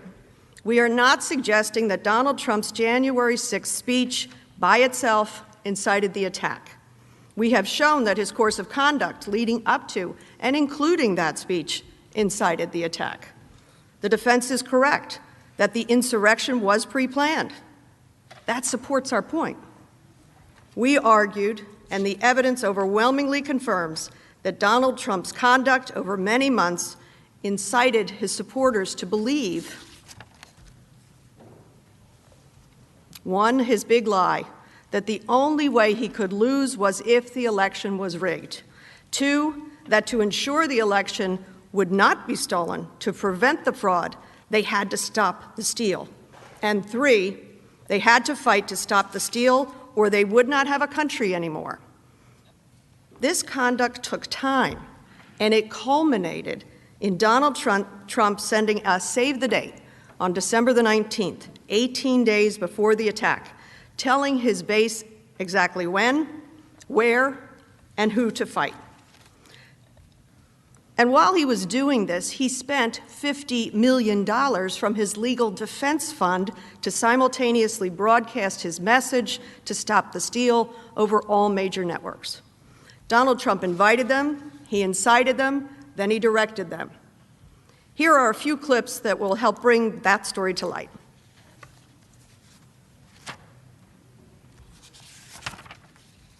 Can you give a direct answer? You will accept the election? I have to see. Look, I have to see. No, I'm not going to just say yes. And this election will be the most rigged election in history. This is going to be the greatest election disaster in history. And the only way they can take this election away from us is if this is a rigged election. We're going to win this election. That's right. It's a rigged election. It's the only way we're going to lose. Do you commit to making sure that there's a peaceful transfer of power? We want to get rid of the ballots, and we'll have a very peaceful. There won't be a transfer, frankly. There'll be a continuation. That's the only way we're going to lose, is if there's mischief, and it'll have to be on a big scale. So be careful. But this will be one of the greatest most fraudulent elections ever. We're not going to let this election be taken away from us. That's the only way they're going to win it. This is a fraud. on the American public. This is an embarrassment to our country. We were getting ready to win this election. Frankly, we did win this election. We were winning in all the key locations by a lot, actually. And then our numbers started miraculously getting whittled away in secret. And this is a case where they're trying to steal an election. They're trying to rig an election. And we can't let that happen. You can't let another person steal that election from you. All over the country, people are together in holding up signs, "Stop the steal." If we don't root out the fraud, the tremendous and horrible fraud that's taken place in our 2020 election, we don't have a country anymore. We cannot allow a completely fraudulent election to stand. We're going to fight like hell, I'll tell you right now. If you don't fight to save your country with everything you have, you're not going to have a country left. We will not bend, we will not break, we will not yield. We will never give in, we will never give up, we will never back down, we will never, ever surrender. All of us here today do not want to see our election victory stolen. We will never give up, we will never concede. It doesn't happen. You don't concede when there's theft involved. And to use a favorite term that all of you people really came up with, we will stop the steal, because you'll never take back our country with weakness. You have to show strength, and you have to be strong. Make no mistake, this election was stolen from you, from me, and from the country, and we fight. We fight like hell, and if you don't fight like hell, you're not going to have a country anymore. Our point is this was not one speech. This was a deliberate, purposeful effort by Donald Trump over many months that resulted in the well-organized mob's attack on January the 6th. That brings me to my second point, the violence. Defense counsel argues that there is no way that Donald Trump could have known what would happen. Yet we are not suggesting, nor is it necessary for us to prove that Donald Trump knew every detail of what would unfold on January the 6th, or even how horrible and deadly the attack would become. But he did know. As he looked out on that sea of thousands in front of him, some wearing body armor and helmets, others carrying weapons, that the result would be violence. The evidence is overwhelming. The evidence overwhelmingly demonstrates this.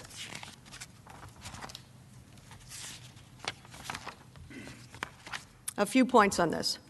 Donald Trump knew the people he was inciting leading up to January the 6th. He saw the violence they were capable of. He had a pattern and practice of praising and encouraging supporters of violence, never condemning it. It is not a coincidence that those same people, the Proud Boys, the organizer of the Trump Caravan, the supporters and speakers at the Second Million MAGA March, all showed up on January the 6th. And Donald Trump's behavior was different. This was not just a comment by an official or a politician fighting for a cause. This was months of cultivating a base of people who were violent, praising that violence, and then leading that violence, that rage, straight to a joint session of Congress where he knew his vice president was presiding. And Donald Trump had warnings about the crowd in front of him on January 6th. There were detailed posts online of attack plans. Law enforcement warned that these posts were real threats and even made arrests in the days leading up to the attack. There were credible reports that many would be armed and ready to attack the Capitol. Despite these credible warnings of serious, dangerous threats to our Capitol, when the crowd was standing in front of the president, ready to take orders and attack, he said, "We're going to the Capitol, and we fight like hell, and if you don't fight like hell, you're not going to have a country anymore." Here's a short clip. What do you want to call them? Give me a name. Give me a White name. supremacists and Who would white you like me to condemn? White supremacists and right Proud Boys, stand back and stand by. Welcome to the Red Kingdom. Yeah. Red It is something. Do you see the way our people, they were protecting his bus yesterday because they're nice. So his bus, they had hundreds of cars. Trump, and the American flag. That's it. You see Trump and American flag. And the first Million MAGA March, we promised that if the GOP would not do everything in their power to keep Trump in office, then we would destroy the GOP. And as we gather here in Washington, D.C. for a second Million MAGA March, we're done making promises. It has to happen now. We are going to destroy the GOP.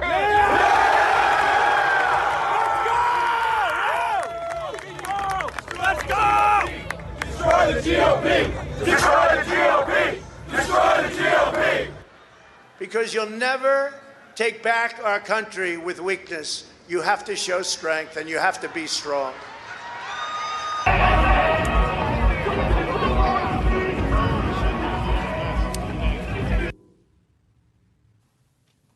Senators, the violence on January the 6th was demonstrably foreseeable. Trump even said so himself at 6:01 p.m. the day of the attack. The last thing he said before he went to sleep, quote, "These are the things that happened," end quote. He foresaw this, and he admitted as much. That brings me to my final point, the insurrectionists. Defense counsel has suggested these people came here on their own. The defense brief states that the insurrectionists, quote, did so for their own accord and for their own reasons and are being criminally prosecuted. It is true that some insurrectionists are being prosecuted, but it is not true that they did so of their own accord and for their own reasons. The evidence makes clear the exact opposite, that they did this for Donald Trump, at his invitation, at his direction, at his command. They said this before the attack, during the attack. They said it after the attack. Leading up to January the 6th, in post after post, the president's supporters confirmed this was for Donald Trump. It was at his direction.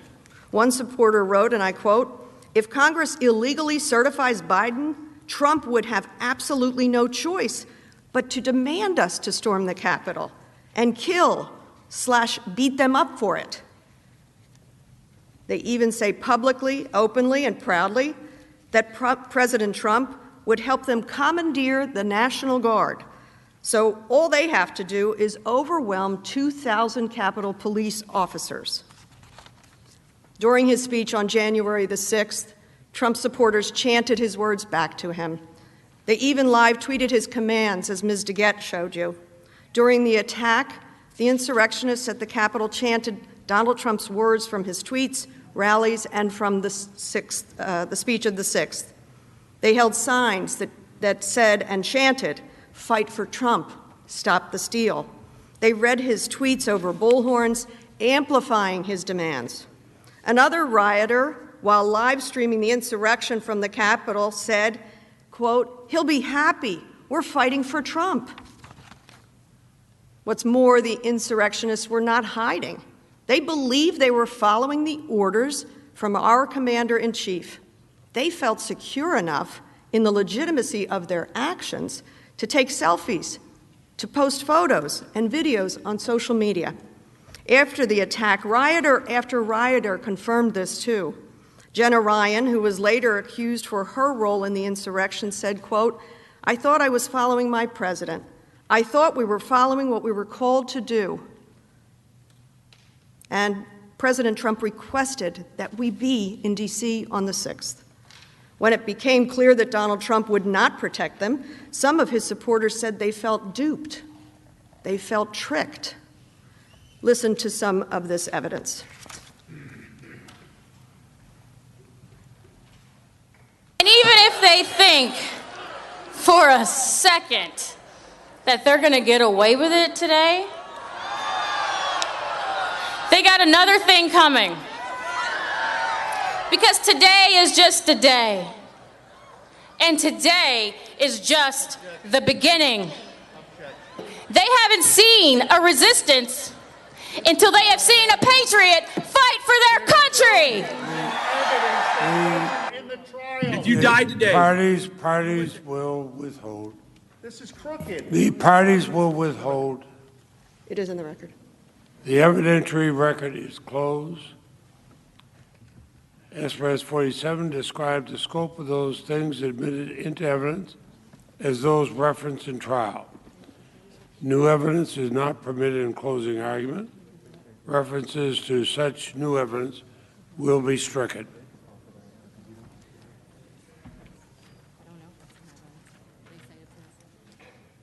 Who yields time?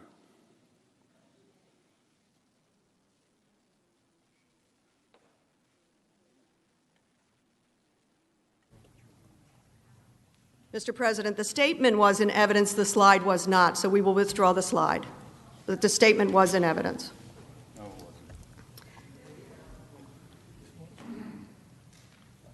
They told you themselves they were following the president's orders. And you'll see something clearly. Donald Trump knew who these people were. As the slide shows, the people he cultivated, whose violence he praised, were all there on January the 6th. The Proud Boys who Donald Trump told to stand back and stand by in September of 2020. Keith Lee, organizer of the Trump caravan that tried to drive the Biden campaign bus off the road. Katrina Pearson, the speaker at the 2nd Million MAGA March. They were all there.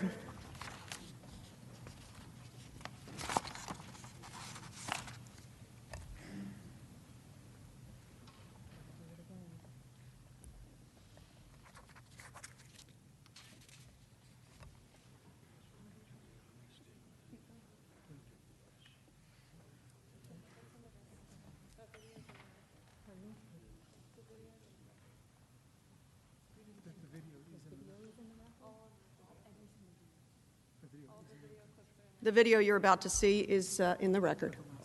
The last one, too. The one he objected to is in the record. Oh, correction. The record did include appropriately the last video. So we will keep that in the record, and I will keep it in my closing remarks.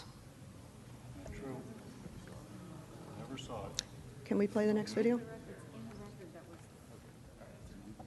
don't even know what they put in. It's not played. They don't even know what they put in.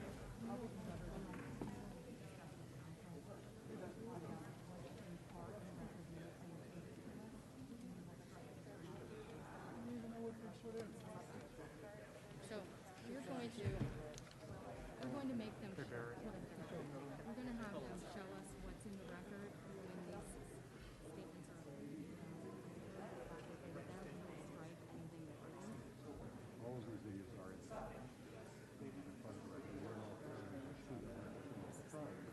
the transcripts of the videos are in the record. The videos actually themselves are. Which form does the record take? I've got them all. It has a reference. Okay. All right. Well, can you show us where that is so we can be done with this? Okay. Can someone show us where that is so we can stop doing this? Yes. Yeah. Andrew? No, I have it memorized. These things are in.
Senators will take their seats. The Senate will be in order.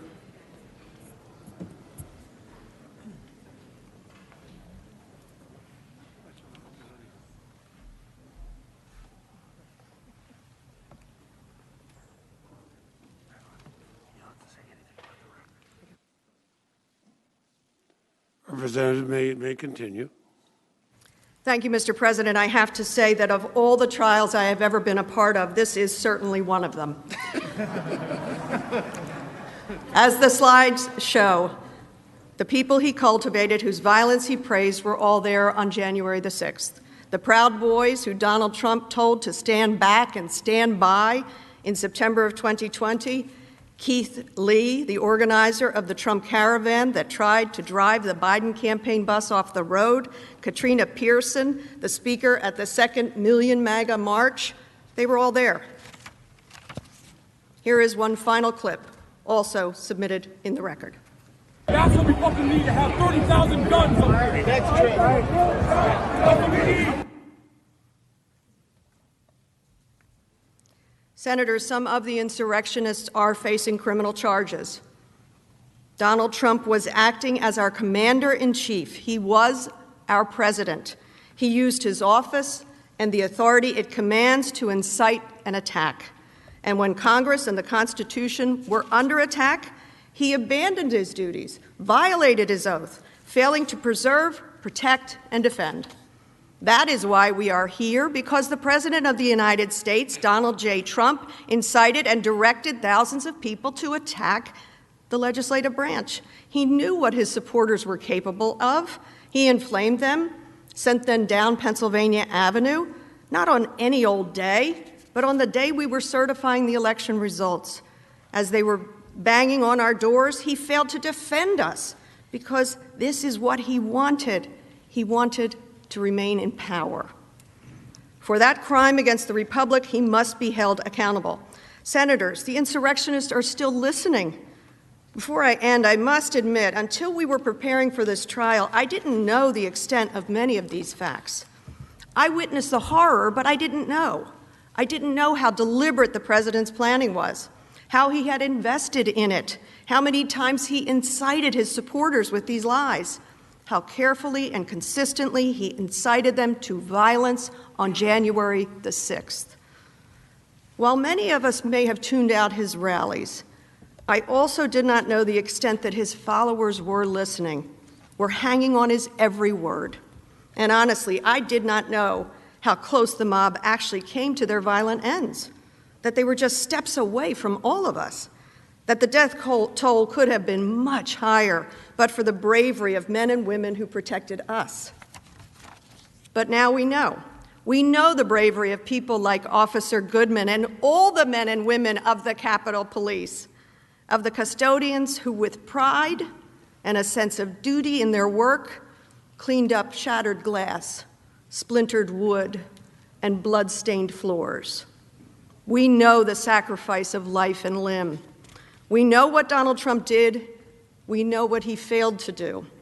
Though it is difficult to bear witness and face the reality of what happened in these halls, what happens if we don't confront these facts?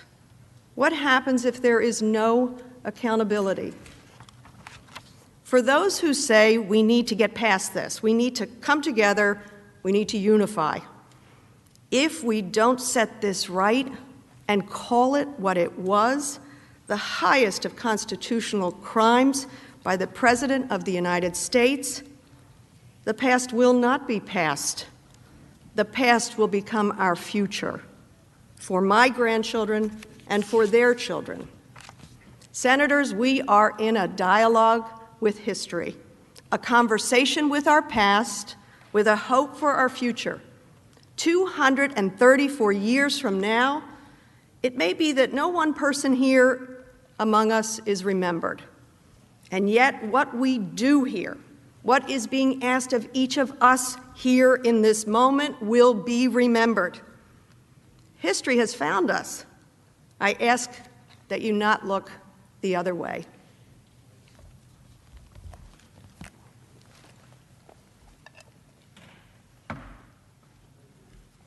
I'd now like to bring up Mr. Neguse.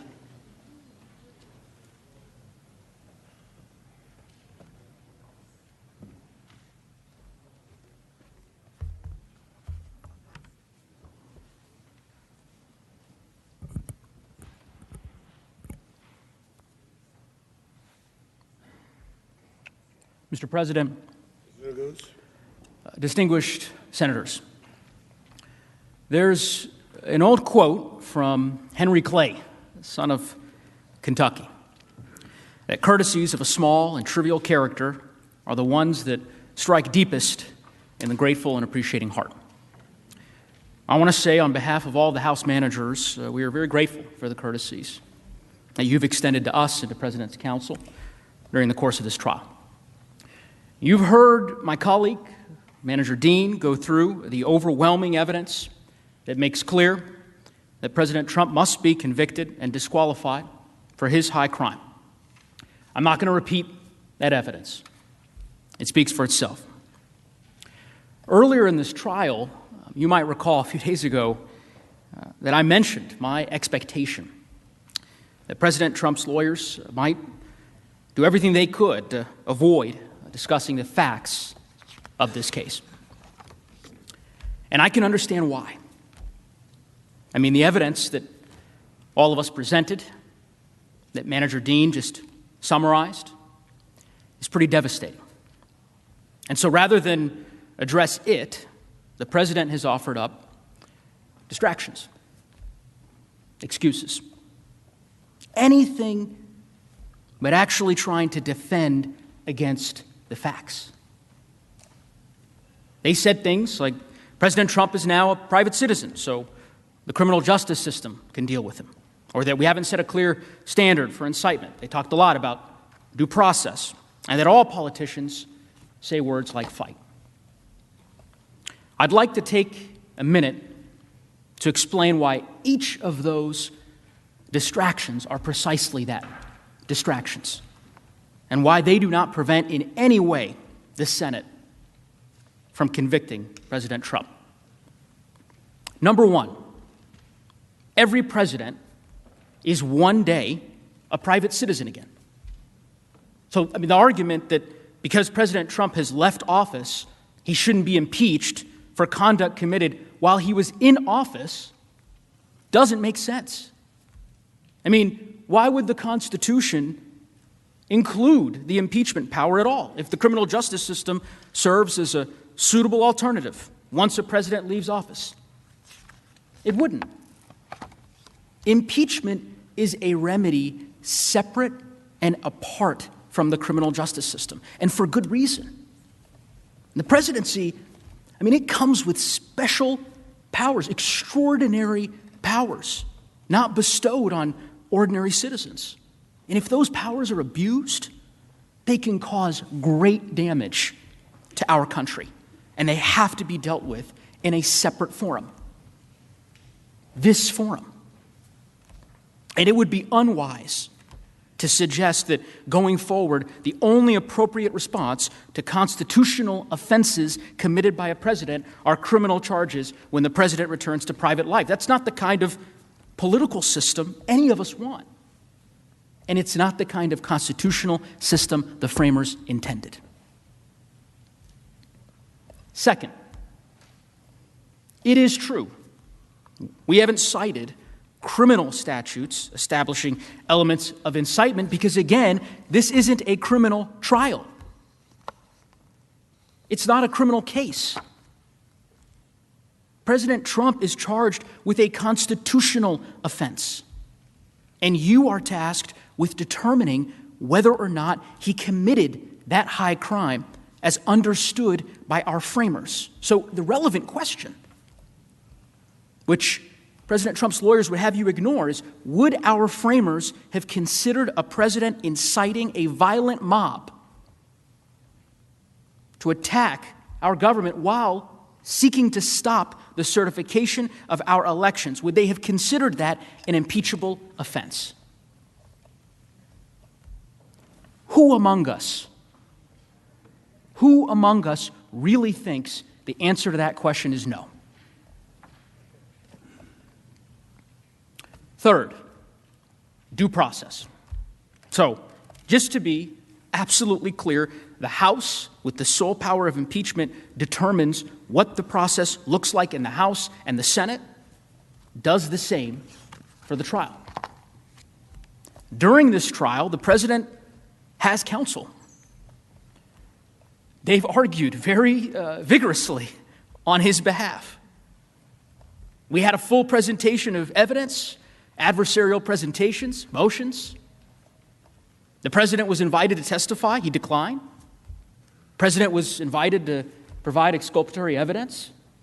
He declined. You can't claim there's no due process when you won't participate in the process.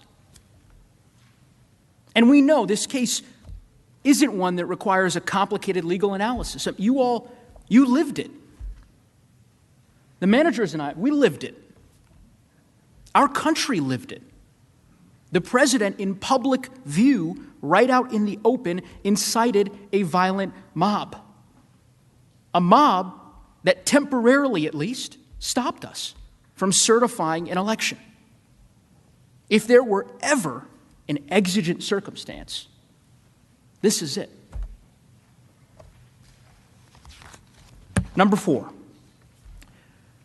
we all know that President Trump's defense, as we predicted, spent a lot of time, a whole lot of time, comparing his conduct to other politicians, using words like fight. And of course, you saw the hours of video. As I said on Thursday, we trust you to know the difference.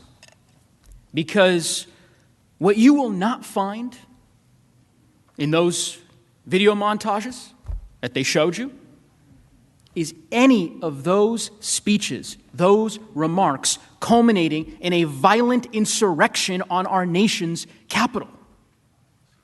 That's the difference. The president spent months inflaming his supporters to believe that the election had been stolen from him, from them, which was not true. He summoned the mob, assembled the mob, and when the violence erupted, he did nothing to stop it, instead inciting it further. Senators, all of these arguments offered by the president have one fundamental thing in common. One. They have nothing to do with whether or not, factually, whether or not the president incited this attack. They've given you a lot of distractions so they don't have to defend what happened here on that terrible day. And they do that because they believe those distractions are going to work. That you'll ignore the president's conduct instead of confronting it. I think they're wrong. Some of you know this already. I'm the youngest member of our manager team by quite a few years. So perhaps I'm a bit naive, but I just don't believe that.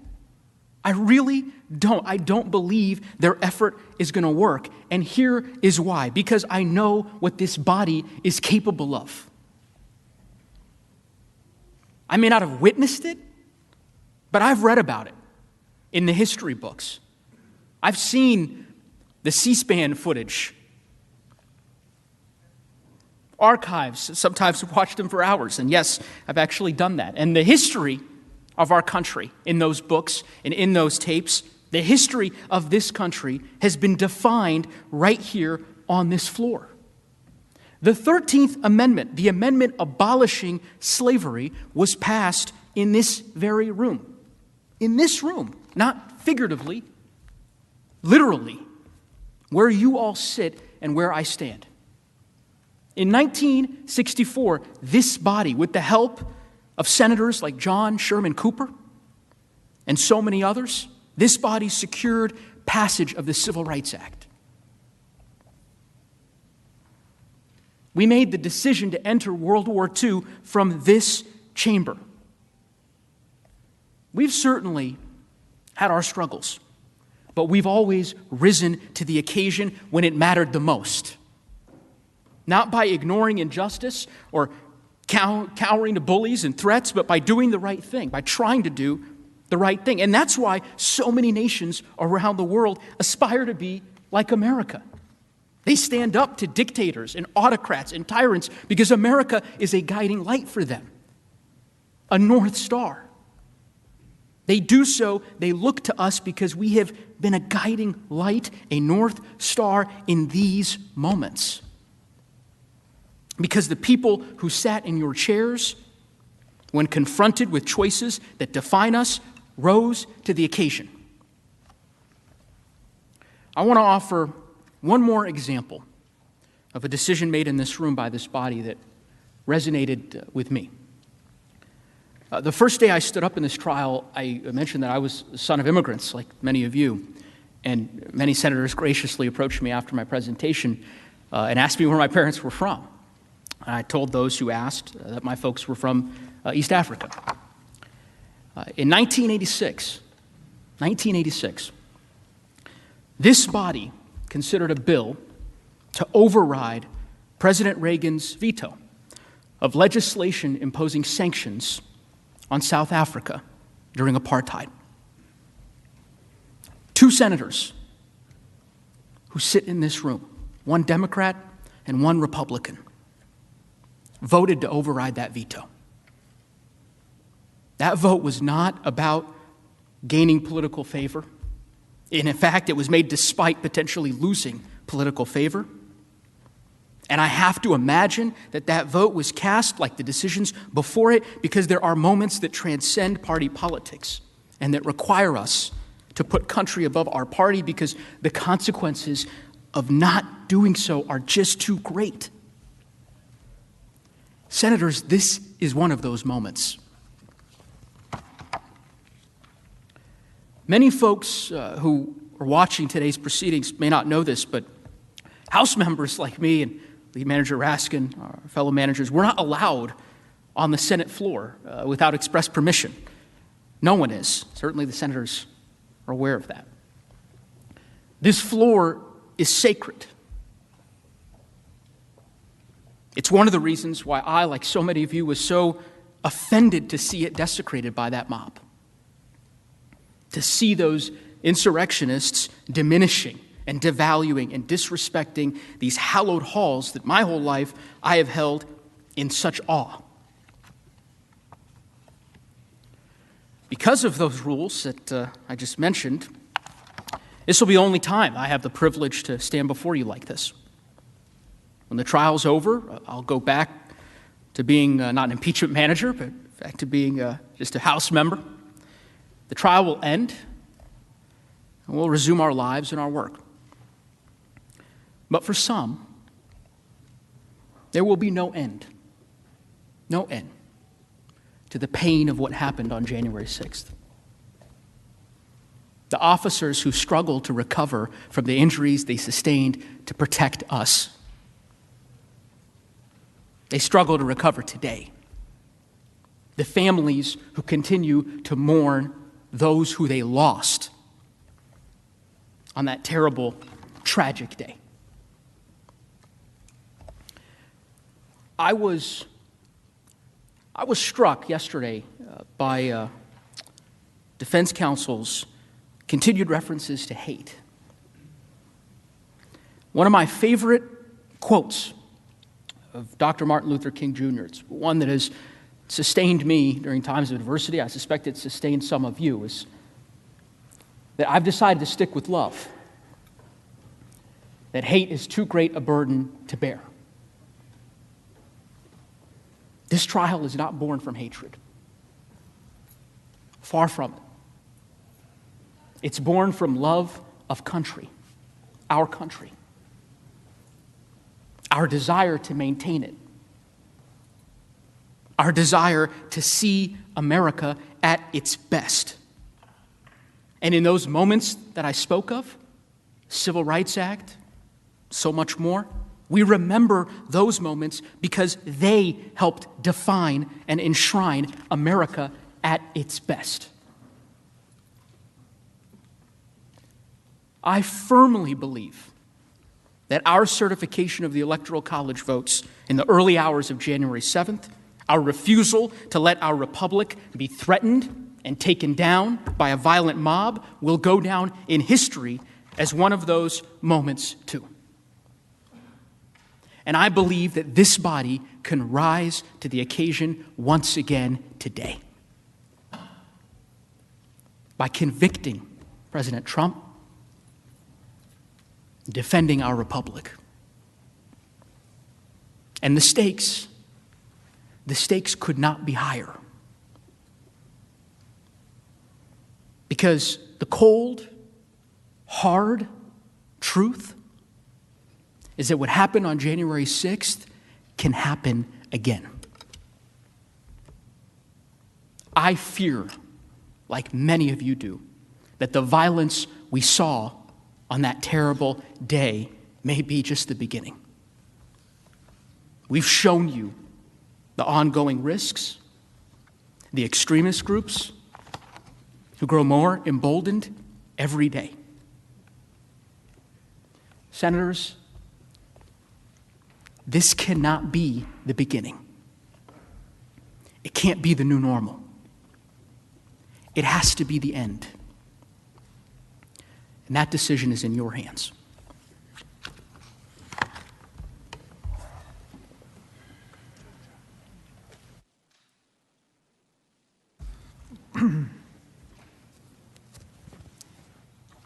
Mr. President. Mr. Raskin.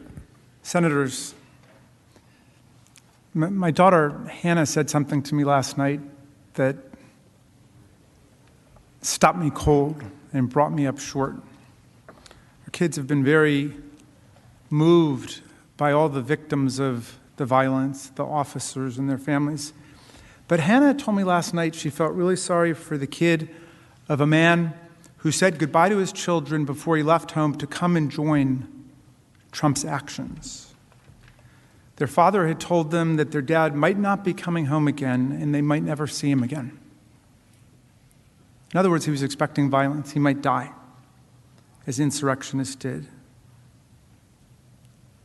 And that shook me.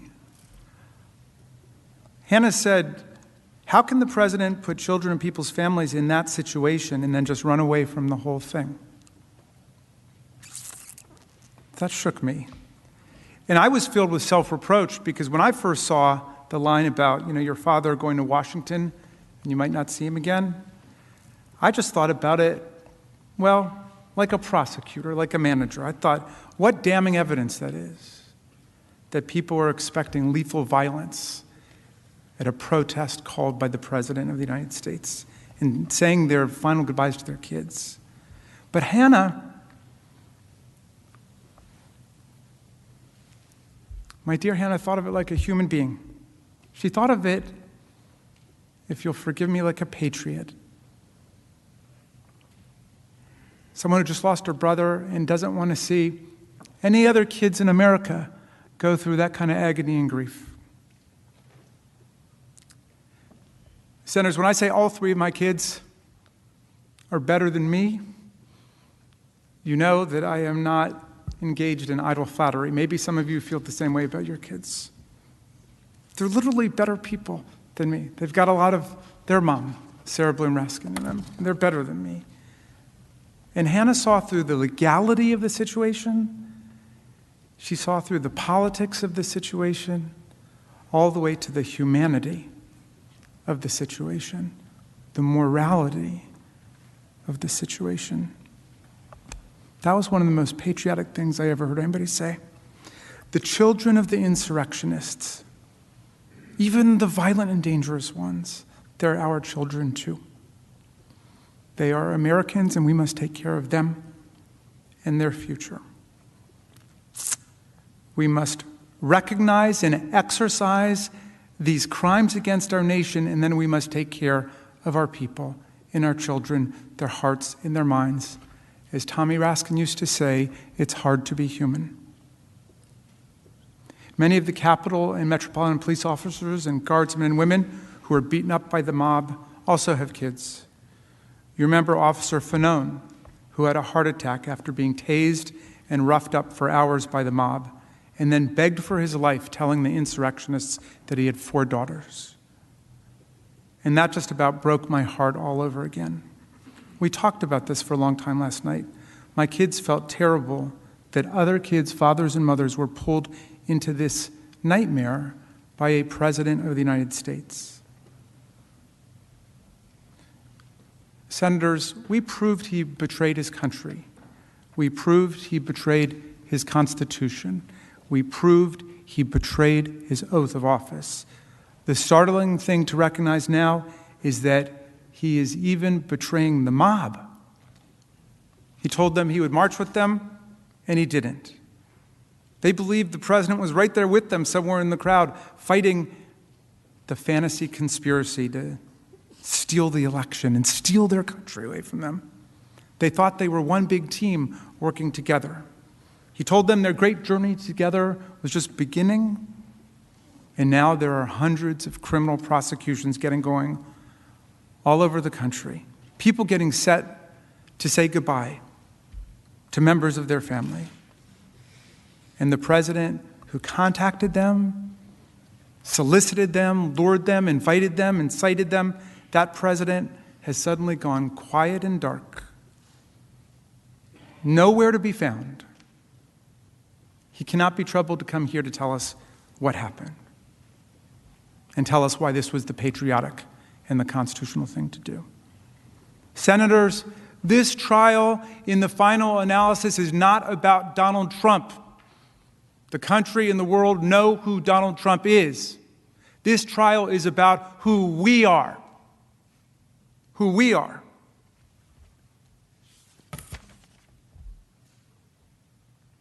My friend Dar Williams says that sometimes the truth is like a second chance. We've got a chance here with the truth.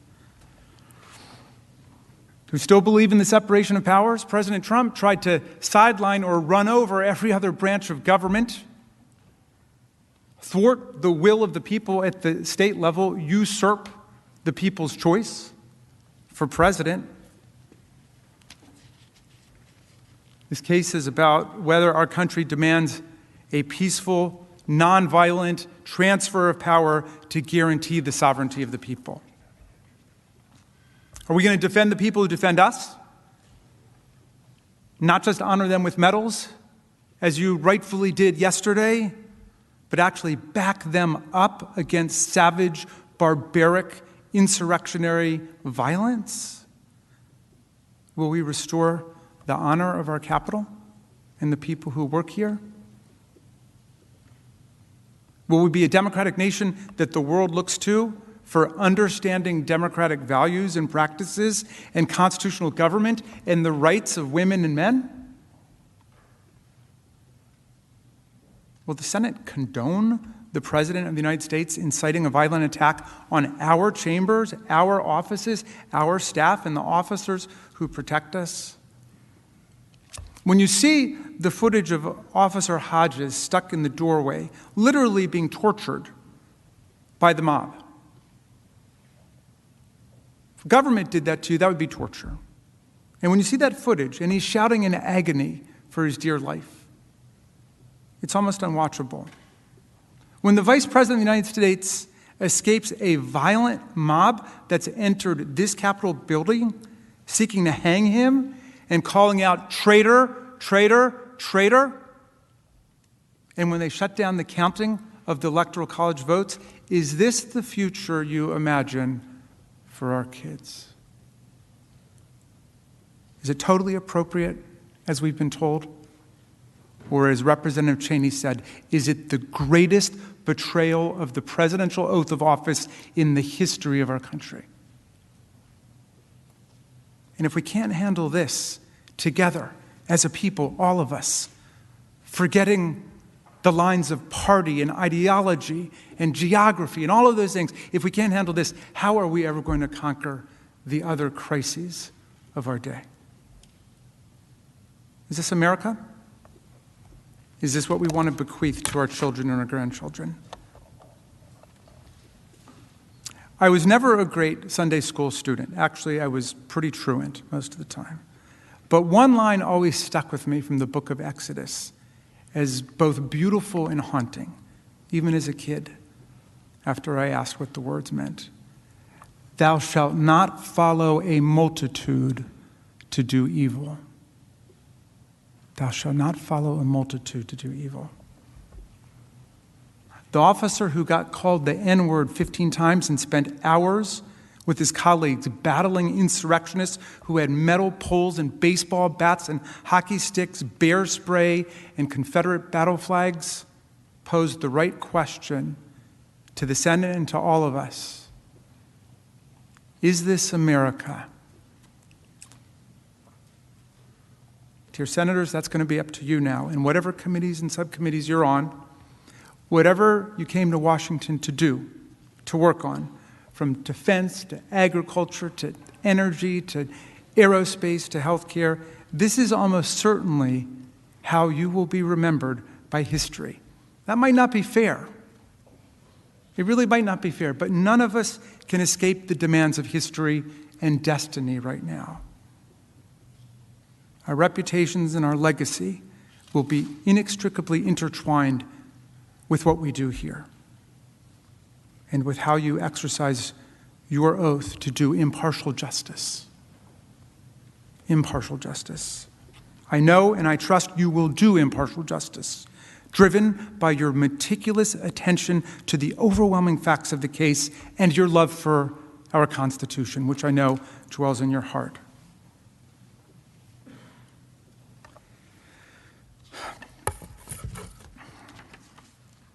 The times have found us, said Tom Paine, the namesake of my son. The times have found us. Is this America? What kind of America will we be? It's now literally in your hands. Godspeed to the Senate of the United States. We reserve any remaining time. The House is reserved 28 minutes.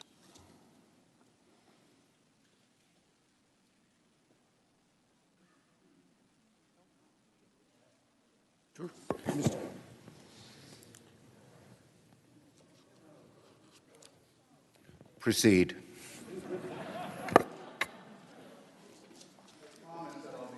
I'm talking, and it will not be so long. And before I start my prepared closing, I really want to clean up a few things from the mess that was the closing of the House managers.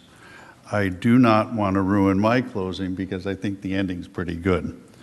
What they didn't, they started off by misstating the law, and they started off by misstating the intent of our stipulation. What we did today was stipulate to an article that was published in a magazine. Apparently they've had for weeks, according to the documents they produced today, but for some reason this morning popped up with it. The stipulation was that they can put that in. We did not stipulate to its contents for truthfulness. And they tried to portray that in their closing as the stipulation. The stipulation was read into the record. The proponents of that conversation, the real ones, have denied its content, its veracity. With respect to, and I'm not going to talk much about the tortured analysis of our arson laws that started off, or the truly sideways analogies that were used with fires. What I do want to talk about, though, is the doctoring of evidence. First of all, they sent us their evidence on Tuesday the 9th at 2:32 p.m. by email. I was in this room trying the case already when they sent their evidence. Due process. They used evidence that was flat wrong 2 or 3 nights ago with Senator Lee and had to withdraw it. They tried to use it again today. They tried to use evidence that they had never presented in the case in their closing argument. That is a very desperate attempt by a prosecuting team, 9 of them, by a prosecuting team that knew that their case has collapsed. Their closing did not mention one piece of law. They didn't talk about the Constitution once. They didn't talk about the First Amendment and its application. They didn't talk about due process and how it applies to this proceeding for my client.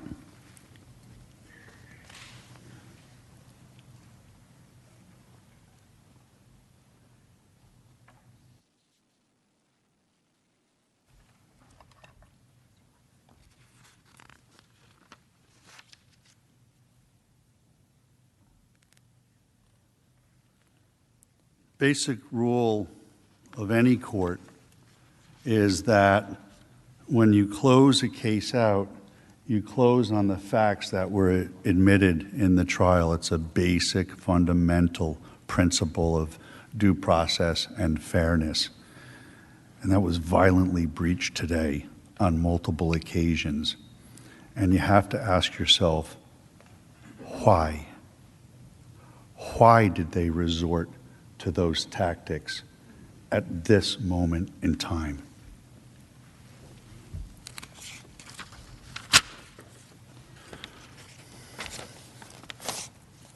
Senators, good afternoon, Mr. President.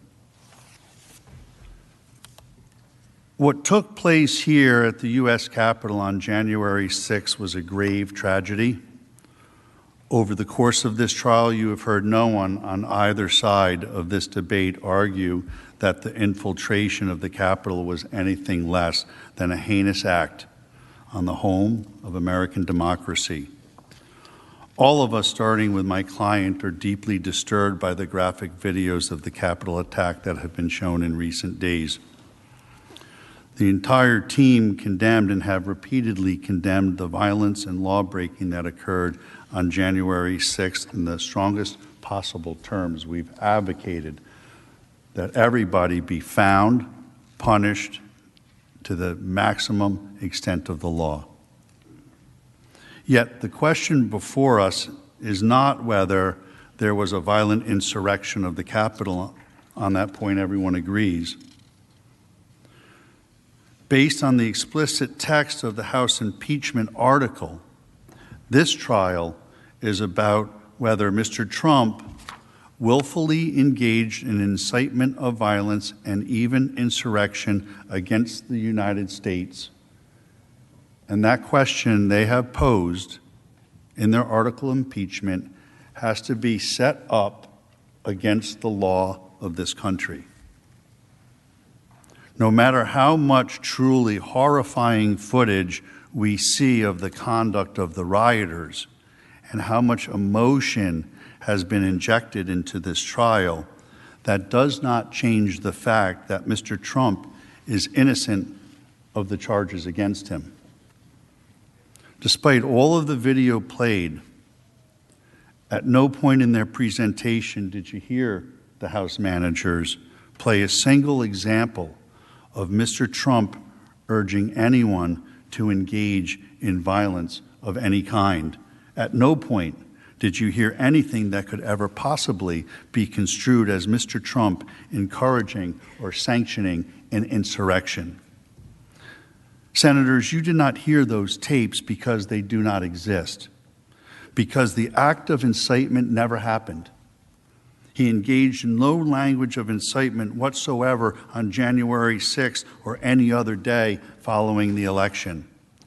No unbiased person honestly reviewing the transcript of Mr. Trump's speech on the ellipse could possibly believe that he was suggesting violence. He explicitly told the crowd that he expected the protest outside the Capitol to be peaceful and patriotic. They claim that's not enough. His entire premise was that the proceedings of the joint session should continue. He spent nearly the entire speech talking about how he believes the senators and members of Congress should vote on the matter. It's the words. The Supreme Court ruled in Brandenburg that there is a very clear standard for incitement. In short, you have to look at the words themselves. The words have to either explicitly or implicitly call for lawlessness or violence. Whether the speech, you have to determine whether the speech was intended to provoke the lawlessness, and whether the violence was the likely result of the word itself. They fail on all three prongs. The false and defamatory claim that Mr. Trump gave a speech encouraging his supporters to go attack the Capitol has been repeated so often, uncritically, without any examination of the underlying facts that the Americans listening at home were probably surprised to learn it's not true.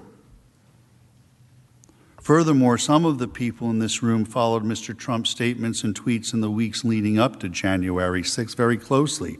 We know that he was not trying to foment an insurrection during the time because no one, from the Speaker of the House to the Mayor of Washington, D.C., behaved in a fashion consistent with the belief that violence was being advocated for.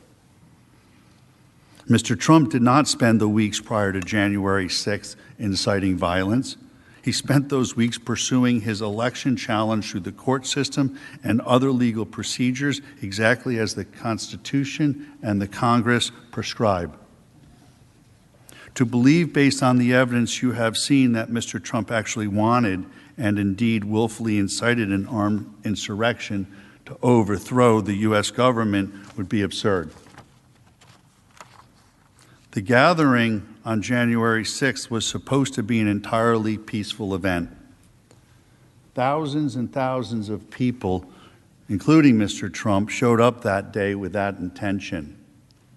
A small percentage, a small fraction of those people then engaged in truly horrible behavior, but as we now know, that those actors were pre-planned and premeditated and acted even before the speech was completed, to which is the basis of the article of impeachment. It was pre-planned and premeditated by fringe left and right groups. They hijacked the event for their own purposes. The House manager's false narrative is a brazenly dishonest attempt to smear, to cancel constitutional cancel culture, their number one political opponent, taking neutral statements, commonplace political rhetoric, removing words and facts from context, and ascribing to them the most sinister and malevolent intentions possible. Their story was based not on evidence, but on the sheer personal and political animus. The flimsy theory of incitement you heard from the House managers could be used to impeach, indict, or expel countless other political leaders. Many leading figures in other parties have engaged in far more incendiary and dangerous rhetoric. And we played some of it. I'm not going to replay it. I'm not going to replay the words. You all saw the evidence. I'm not going to replay mob scenes. I don't want to give those people another platform, any more view from the American people as to what they did. They should be canceled.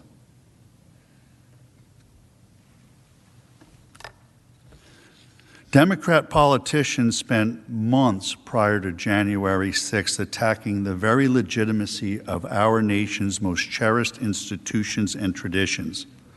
They didn't just question the integrity of one election, they challenged the integrity of our entire nation. Everything from our founding fathers, our Constitution, Declaration of Independence, law enforcement officers, and United States military. They said that our society was rooted in hatred. They even said that America deserved, and I'll quote, a reckoning. As you heard yesterday, throughout the summer, Democrat leaders, including the current president and vice president, repeatedly made comments that provided moral comfort to mobs attacking police officers. During that time, many officers across the country were injured. As we all know, 2 sheriff's deputies in Los Angeles were ambushed and shot at point-blank range. Members of this very body have been in danger. Senators from Maine to Kentucky and most points in between have been harassed by mobs. Last August, a menacing left-wing mob swarmed Senator Rand Paul and his wife as they left the White House, and they had to be rescued by police.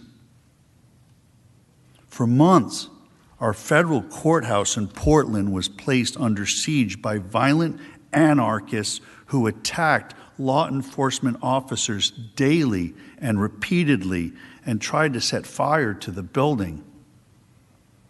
Speaker Pelosi did not call the violent siege of the federal building an insurrection. She called the federal agents protecting the courthouse stormtroopers. The White House complex was besieged by mobs that threw bricks, rocks, and bottles at Secret Service agents, set fire to an historic structure, and breached a security fence to infiltrate the Treasury grounds. When my client's administration sent in the National Guard to secure the nation's capital city amidst the violence, Democrat leaders demanded that the forces be withdrawn. The Washington, D.C. mayor said the presence of the National Guard was an affront to the safety of the district. It must be fully investigated whether political leadership here in Washington, D.C. took an inadequate and irresponsible forced posture on January 6th because of their commitment to the false narrative of what happened last June. Hopefully, we can all now agree that the administration acted properly by taking action to stop a riotous mob, establishing an appropriate security perimeter, and prevent the White House from potentially being overrun. The House managers argued this week that an alleged brief delay in issuing a public statement from Mr. Trump on January 6th was somehow evidence that he committed incitement or supported the violence. Yet for months last year, Joe Biden, Vice President Harris, and countless of other Democrats repeatedly refused to condemn the extremists as riots were occurring daily, as businesses were being ramshackled, as neighborhoods were being burned, as bombs were exploding. They repeatedly refused to tell their violent supporters to stand down. Some even suggested that the mob's actions were justified. Vice President Harris literally urged her followers to donate money to a fund to bail out the violent, extreme rioters so that they could get out and continue to do it over and over again. She later said that those folks were not going to let up and that they should not. All of this was far closer to the actual definition of incitement than anything President Trump has ever said or done, never mind what he said on the 6th. It's a hypocrisy. It's a hypocrisy that the House managers have laid at the feet of this chamber.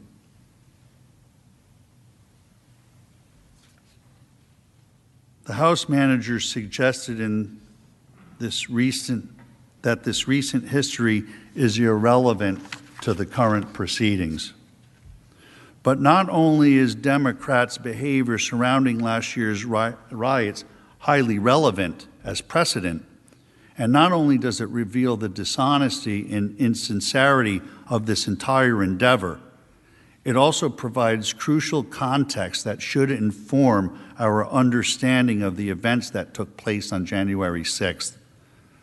Many of the people who infiltrated the Capitol took pictures of themselves and posted them on social media. To some, it seems, they thought that it was all a game. They apparently believed that violent mobs, destruction of property, rioting, assaulting police, and vandalizing historic treasures was somehow now acceptable in the United States.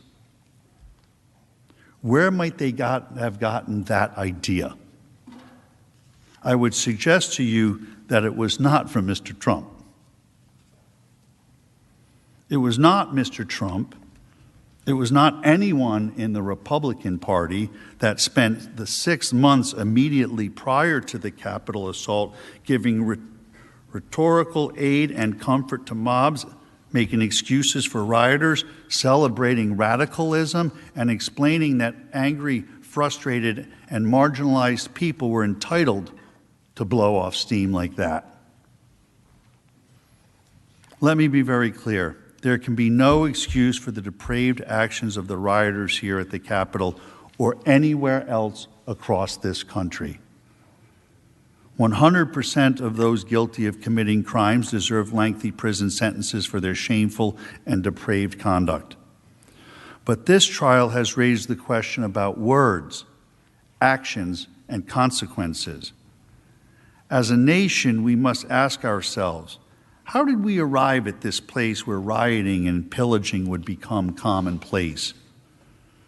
I submit to you that it was month after month of political leaders and media personalities bloodthirsty for ratings, glorifying civil unrest, and condemning the reasonable law enforcement measures that are required to quell violent mobs.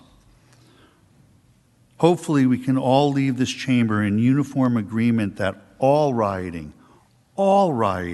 is bad, and that law enforcement deserves our respect and support. That has been Mr. Trump's position from the very beginning. The real question in this case is, who is ultimately responsible for such acts of mayhem and violence when they are committed? The House Democrats want two different standards, one for themselves and one for their political opposition.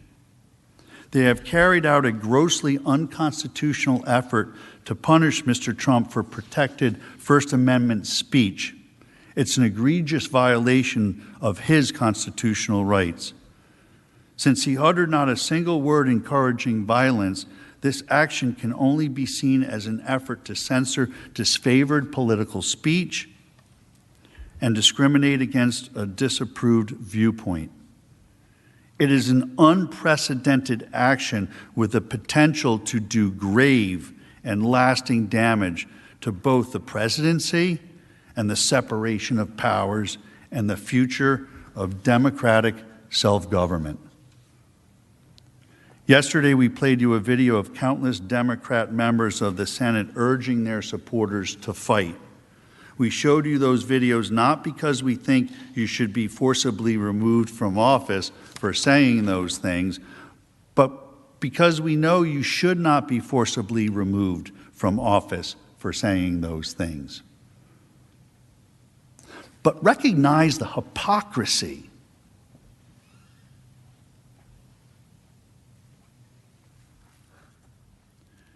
Yesterday, in questioning, House Manager Raskin admitted that the House Democrats had invented an entirely new legal standard. In fact, they've created a new legal theory, the Raskin Doctrine. The Raskin Doctrine is based on nothing more than determining protected speech based on the party label next to your name.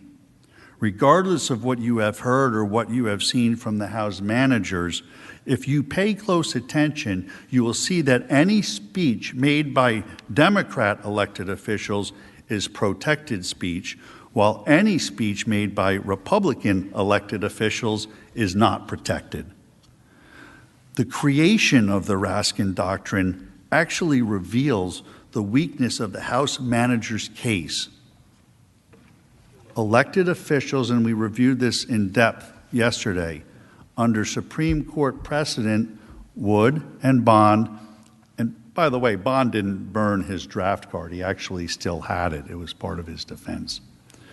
But in Bond and in Wood, the court clearly directed all to know that elected officials hold the highest protections of speech, the highest protections.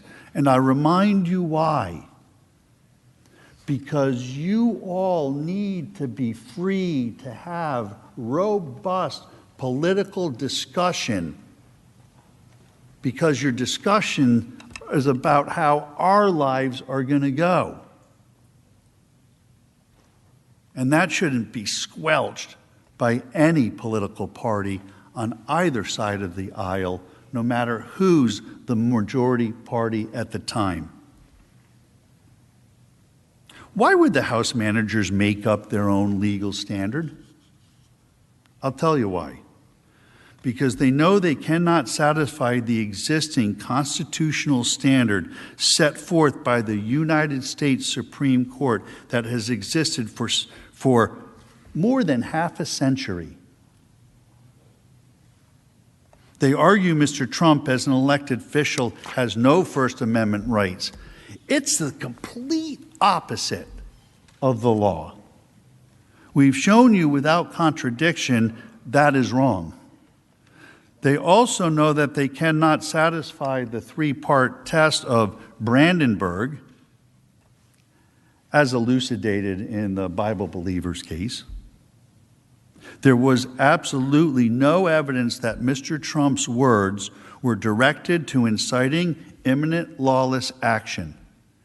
There was no evidence that Mr. Trump intended his words to incite violence, and the violence was pre-planned and premeditated by a group of lawless actors who must be prosecuted to the fullest extent of the law, but it proves that his words weren't what set this into motion. What was the incitement? With no ability and no evidence to satisfy the existing constitutional standards, what are the House managers to do? They had to make up their own law. This is not only intellectually dishonest, folks, it's downright scary. What type of precedent would be set if the Senate did vote to convict? Can Congress now ignore Supreme Court precedent on the contours of protected free speech? Will Congress be permitted to continually make up their own legal standards and apply those new standards to elected officials' speech? This would allow Congress to use the awesome impeachment power as a weapon to impeach their fellow colleagues in the opposing party. This is not a precedent that this Senate can set here today. If the Senate endorses the House Democrats' absurd new theory, you will set a precedent that will trouble leaders from both parties, literally, for centuries to come.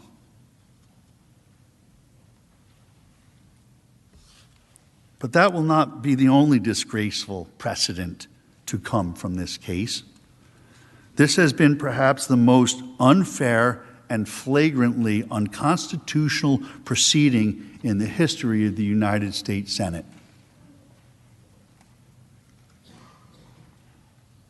For the first time in history, Congress has asserted the right to try and punish a former president who is a private citizen. Nowhere in the Constitution is the power enumerated or implied. Congress has no authority, no right, and no business holding a trial of citizen Trump, let alone a trial to deprive him of fundamental civil rights. There was mention of a January exception argument. The January exception argument is a creation of the House managers' own conduct by delaying. They sat on the article. They could have tried the president while he was still in office if they really believed he was an imminent threat. They didn't. The January exception is a red herring. It's nonsense. Because federal, state, and local authorities can investigate. Their January exception always expires on January 20th.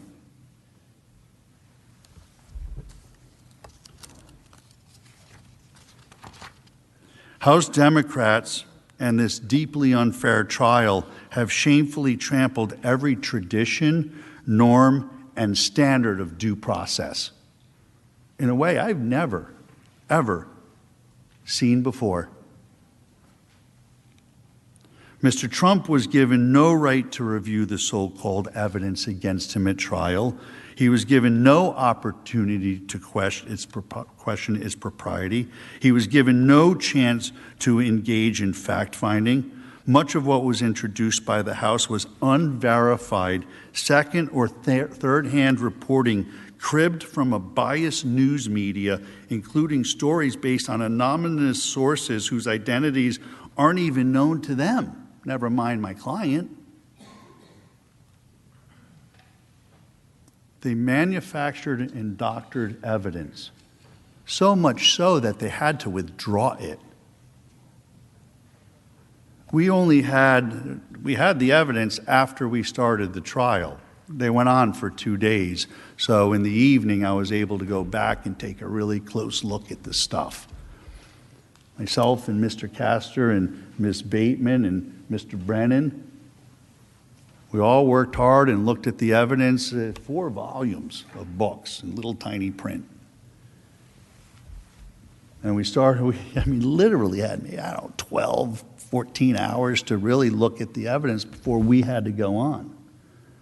And just in that short time of looking at the evidence, we saw them fabricating Twitter accounts. We saw the masked man sitting at his desk with the New York Times there.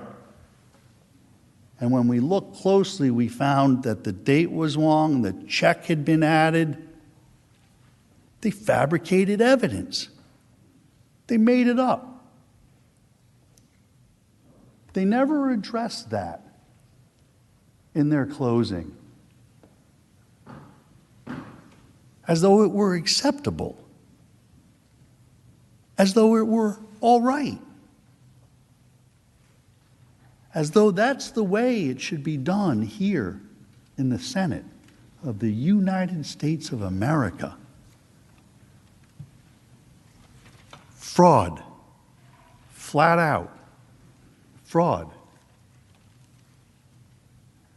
Where I come from, in the courts that I practice in, there are very harsh repercussions for what they pulled in this trial.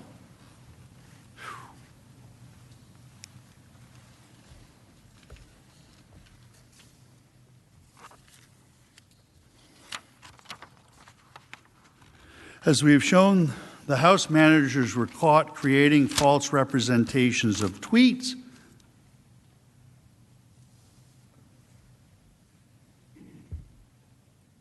manipulating videos, and introducing into the record completely discredited lies such as the Fine People hoax as factual evidence. Most of what the House managers have said and shown you would be inadmissible in any respectable court of law. They were not trying a case. They were telling a political tale, a fable, and a patently false one at that. House Democrats have denied due process and rushed the impeachment because they know that a fair trial would reveal Mr. Trump's innocence of the charges against him. The more actual evidence that comes out, the clearer it is that this was a pre-planned and premeditated attack, which his language in no way incited. Because their case is so weak, the House managers have taken a kitchen sink approach to the supposedly single article of impeachment. They allege that Mr. Trump incited the January 6th violence. They allege that he abused power by attempting to pressure Georgia Secretary of State Raffensperger to undermine the results of the 2020 election. And they allege that he gravely and endangered the democratic system by interfering with the peaceful transition of power. There's at least 3 things there. Under the Senate rules, each of these allegations must have been alleged in a separate article of impeachment. I need not remind this chamber that Rule 23 of the Rules of Procedure and Practice in the Senate when sitting on impeachment trials provides in pertinent part, that an article of impeachment shall not be divisible thereon. Why is that? Because the article at issue here alleges multiple wrongs in the single article, it would be impossible to know if 2/3 of the members agreed on the entire article or just on parts of it as the basis for a vote to convict. Based on this alone, the Senate must vote to acquit Mr. Trump. You got to at least obey your own rules if it's not the Constitution you're going to obey. In short, this impeachment has been a complete charade from beginning to end. The entire spectacle has been nothing but the unhinged pursuit of a long-standing political vendetta against Mr. Trump by the opposition party. As we have shown, Democrats were obsessed with impeaching Mr. Trump from the very beginning of his term. The House Democrats tried to impeach him in his first year. They tried to impeach him in his second year. They did impeach him in his third year, and they impeached him again in his fourth year. And now they have conducted a phony impeachment show trial when he is a private citizen out of office. This hastily orchestrated and unconstitutional circus is the House Democrats' final desperate attempt to accomplish their obsessive desire of the last 5 years. Since the moment he stepped into the political arena,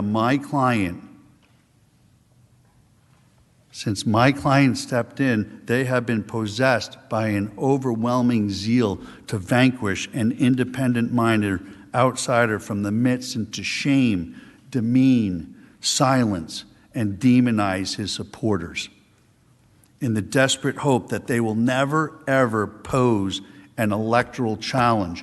We heard one of the congressmen on the screen. If you don't impeach him, he might be elected again. That's the fear. That's what's driving this impeachment. When you deliberate over your decision, there are 4 distinct grounds under which you must acquit my client. First is jurisdiction. There is no jurisdiction. And if you believe that, you still get to say it. 2, Rule 23. It had to be divisible. Each allegation had to be singularly set out in front of you so it could be voted on and to see if 2/3 of you think that they proved that case or not. They didn't do that. You got to ask yourself why. They know the Senate rules. They got them, and so did I. Why'd they do it? Because they hadn't investigated, first of all. But also, what they found out as they were preparing all of this, they couldn't do it. So if they threw as much in as they could and made as many bold, bald allegations as they could, then maybe 2/3 of you would fall for it. That's why the rules don't allow it to go that way. Due process, I've exhausted that subject. It's a really good reason for all of you in this chamber, to stop the politics, to read the Constitution and apply it to this proceeding, and acknowledge that the lack of due process, way over the top, shocking, and you must not stand for it. And of course, the First Amendment, the actual facts of this case. There were no words of incitement. 4 grounds. Nobody gets to tell you which ground to pick, and nobody gets to tell you how many grounds to consider. Senators, do not let House Democrats take this manacle crusade any further. The Senate does not have to go down this dark path of enmity and division. You do not have to indulge the impeachment lust, the dishonesty, and the hypocrisy. It is time to bring this unconstitutional political theater to an end. It is time to allow our nation to move forward. It is time to address the real business pressing this nation: the pandemic, our economy, racial inequality, economic and social inequality. These are the things that you need to be thinking and working on for all of us in America. All of us. With your vote, you can defend the Constitution, you can protect due process, and you can allow America's healing to begin. I urge the Senate to acquit and vindicate the Constitution of this great republic. Thank you. Who yields time?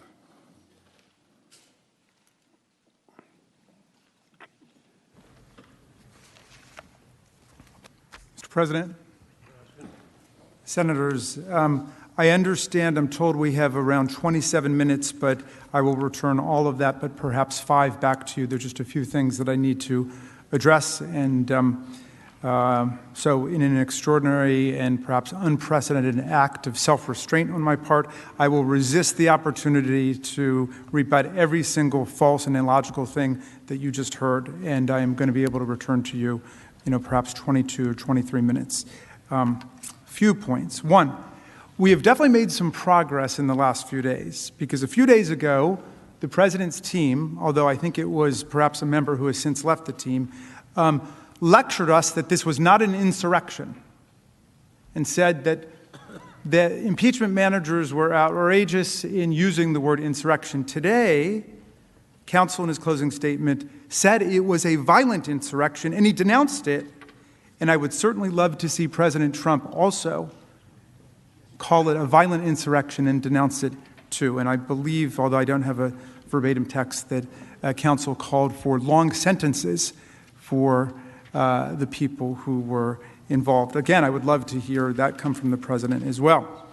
The distinguished counsel complains that there's no precedent with the developed body of law that the Senate has for impeaching and convicting a president who incites violent insurrection against the Congress and the government of the United States. Well, I suppose that's true because it never occurred to any other president of the United States, from George Washington to John Adams to Thomas Jefferson to James Madison to James Monroe to Abraham Lincoln to Ronald Reagan, to George W. Bush, to Barack Obama, to incite a violent insurrection against the Union.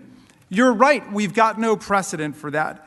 And so they think that that somehow is a mark in their favor. That's a score for them, that this Senate has to be the first one to define incitement of violent insurrection against the Union.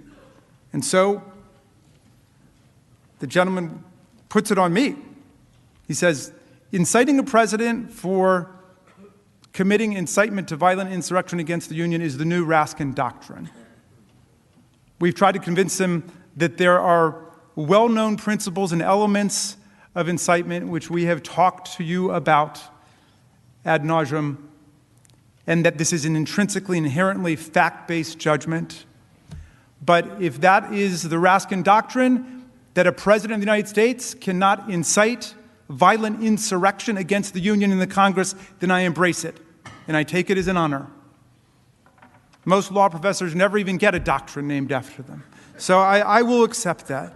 And finally, the counsel goes back to Julian Bond's case, because I think in the final analysis, their best argument, as pathetically weak as it is really about the First Amendment. But remember, they keep talking about stifling President Trump's speech. Someone tell me when his speech has ever been stifled. He says exactly what he wants, whenever he wants. If and when you convict him for incitement of insurrection, he will continue to say whatever he wants on that day. Remember, they referred yesterday to interference with his liberty, which I found absolutely bizarre, because everybody knows that he will not spend 1 minute in prison or jail from conviction on these charges. It is a civil remedy to protect all of us, to protect the entire country, our children, our Constitution, our future. That's what impeachment, trial, conviction are all about. Julian Bond. See, I knew Julian Bond, so forgive me. Most people say, don't even respond to this stuff. I got to respond to this, okay? Julian Bond was a civil rights activist who decided to go into politics, like the people in this room, like all of us who are in politics. And they tried to keep him out. He was a member of SNCC, the Student Nonviolent Coordinating Committee, which really launched the voting rights movement in America. There's a great story that Bob Moses tells in his book called Radical Equations about, he was a graduate student in mathematics at Harvard, and he went down to Mississippi. You know why? Because he saw a picture in the New York Times of black civil rights protesters, college students, I think in North Carolina, AT&T, and he saw a picture of them on the cover of the New York Times, and they were sitting in at a lunch counter, and he looked at the picture and he said, they looked the way that I felt. They looked the way that I felt. And he said he had to go down south to Mississippi. And they launched the voting rights movement. That's where the phrase one person, one vote comes from. It was not invented by the Supreme Court. They would go door to door to try to register people to vote. But anyway, Julian Bond was part of that movement. The Student Nonviolent Coordinating Committee. Nonviolence. It was the end and it was the means. Nonviolence. And he ran for the state legislature in Georgia, a path other civil rights activists followed, like our great, late, beloved colleague John Lewis, who's in our hearts today. And when he got elected, they wanted to try to keep him from being sworn into the Georgia legislature. And so they said, the Student Nonviolent Coordinating Committee is taking a position against the Vietnam War. You're a member of SNCC. We're not going to admit you because you took a position against the Vietnam War. And the Supreme Court, in its wisdom, said you cannot prevent someone from swearing an oath to become a member of a legislative body because of a position that they took or a group they were a part of took before they got sworn in. That's the exact opposite of Donald Trump.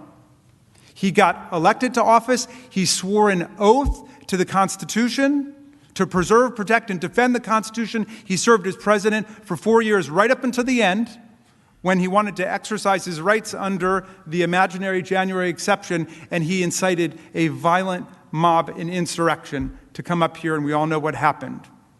He is being impeached and convicted for violating his oath of office that he took. He's not being prevented from taking his oath in the first place. The First Amendment's on our side. He tried to overturn the will of the people, the voice of the people. He lost that election by more than 7 million votes. Some people don't want to admit it. Counsel for the president could not bring themselves to admit that the election's over.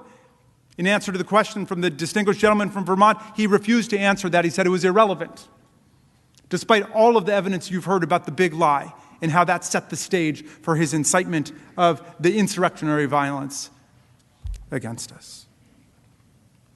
First Amendment is on our side. We are defending the Bill of Rights. We are defending the constitutional structure. We are defending the separation of powers. We're defending the U.S. Senate and the U.S. House against a president who acted no better than a marauder and a member of that mob by inciting those people to come here. And in many ways, he was worse.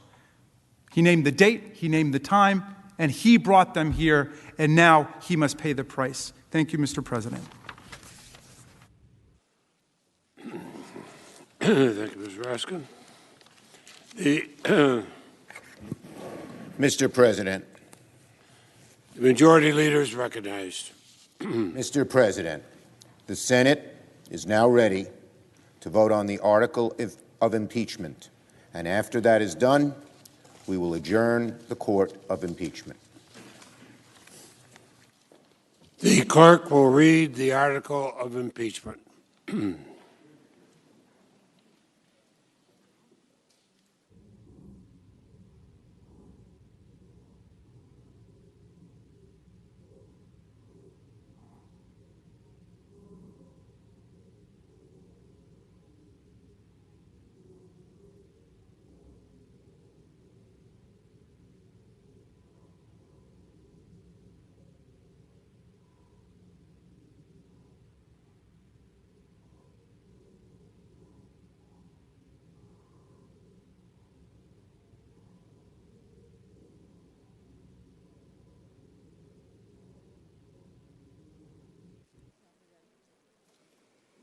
Article 1, incitement of an insurrection. Senate will be in order. The Constitution provides that the House of Representatives shall have the sole power of impeachment, and that the President shall be removed from office on impeachment for and conviction of treason, bribery, or other high crimes and misdemeanors. Further, Section 3 of the 14th Amendment to the Constitution prohibits any person who has engaged in insurrection or rebellion against the United States from holding any office under the United States.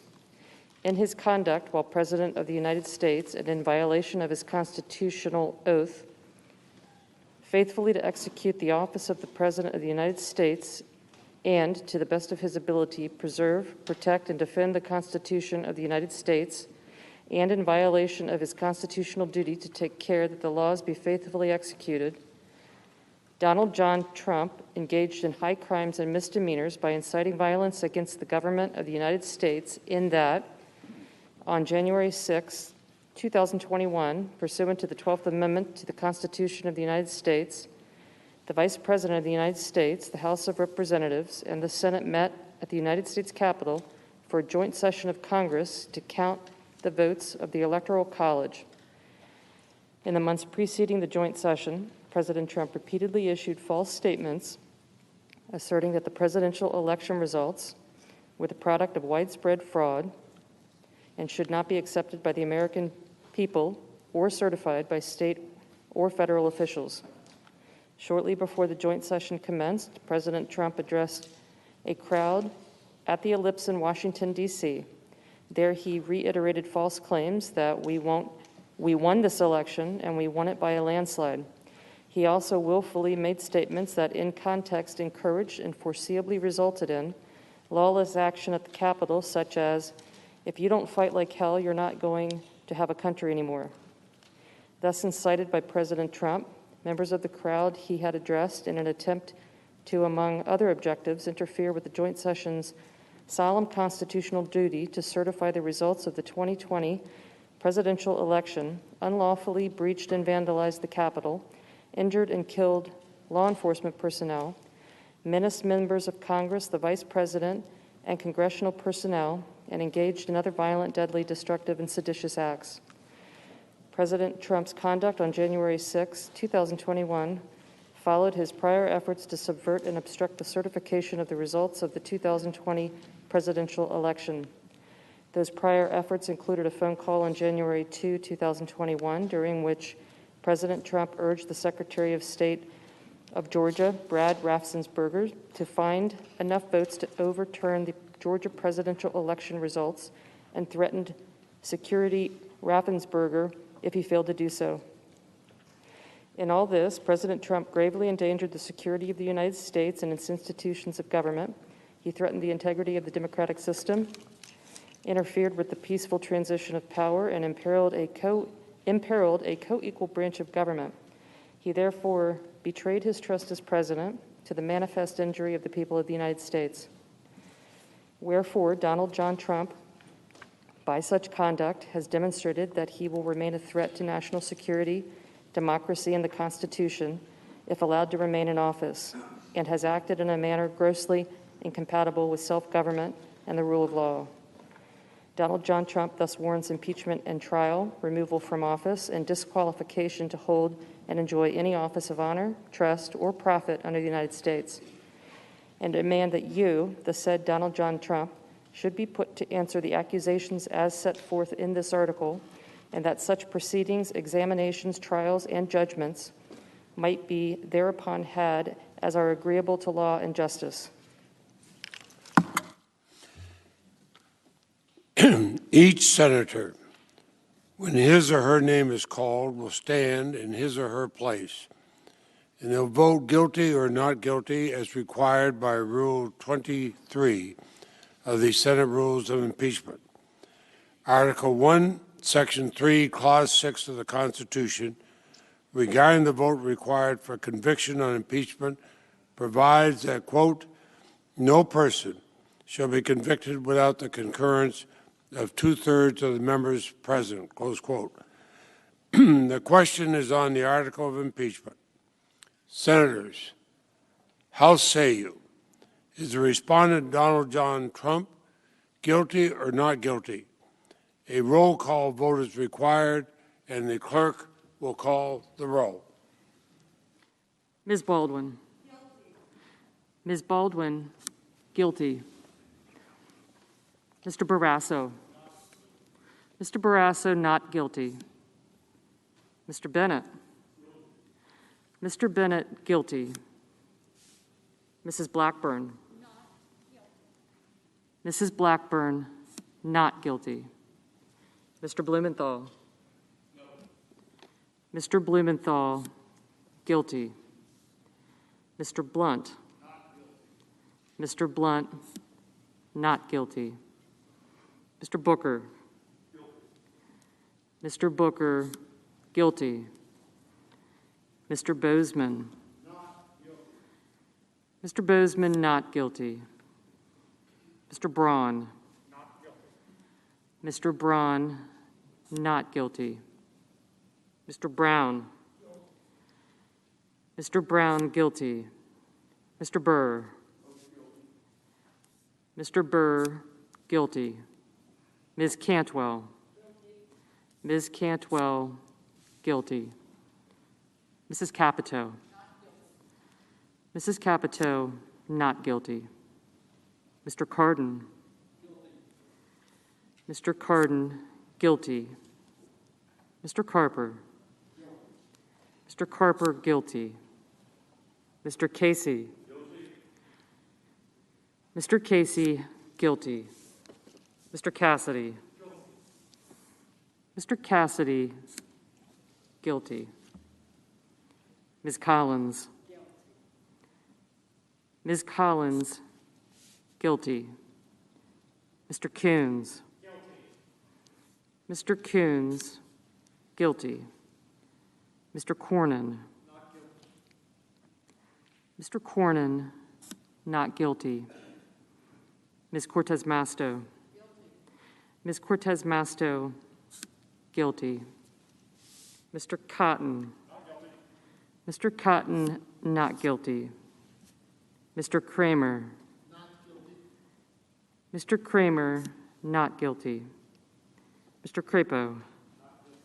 Mr. Crapo, not guilty. Mr. Cruz. Not guilty. Mr. Cruz, not guilty. Mr. Daines. Not guilty. Mr. Daines, not guilty. Ms. Duckworth. Ms. Duckworth, guilty. Mr. Durbin. Guilty. Mr. Durbin, guilty. Ms. Ernst. Not guilty. Ms. Ernst, not guilty. Mrs. Feinstein. Guilty. Mrs. Feinstein, guilty. Mrs. Fisher. Not guilty. Mrs. Fisher, not guilty. Mrs. Gillibrand. Guilty. Mrs. Gillibrand, guilty. Mr. Graham. Not guilty. Mr. Graham, not guilty. Mr. Grassley. Not guilty. Mr. Grassley, not guilty. Mr. Haggerty. Not guilty. Mr. Haggerty, not guilty. Ms. Hassan. Guilty. Ms. Hassan, guilty. Mr. Hawley. Mr. Hawley, not guilty. Mr. Heinrich. Mr. Heinrich, guilty. Mr. Hickenlooper. Mr. Hickenlooper, guilty. Ms. Hirono. Ms. Hirono, guilty. Mr. Hoven. Mr. Hoven, not guilty. Mrs. Hyde-Smith.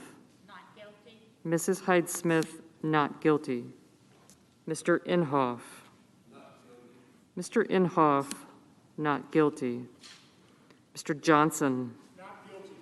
Mr. Johnson, not guilty. Mr. Kane. Mr. Kane, guilty. Mr. Kelly. Mr. Kelly, guilty.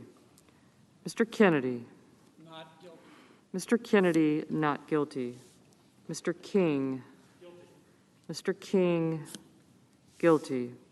Ms. Klobuchar.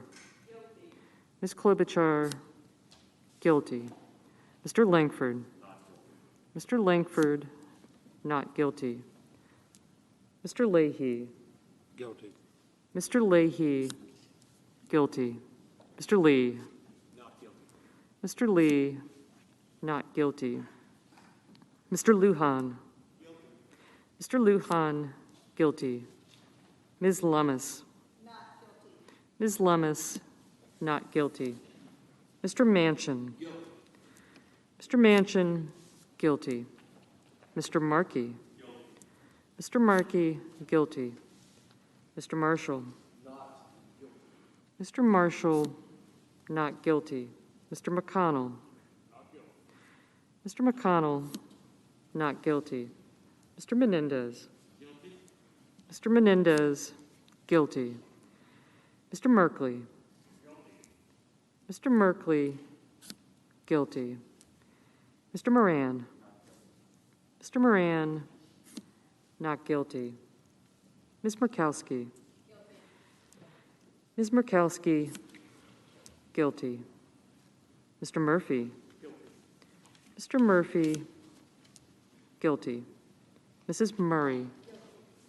Mrs. Murray, guilty. Mr. Ossoff. Mr. Ossoff, guilty. Mr. Padilla. Mr. Padilla, guilty.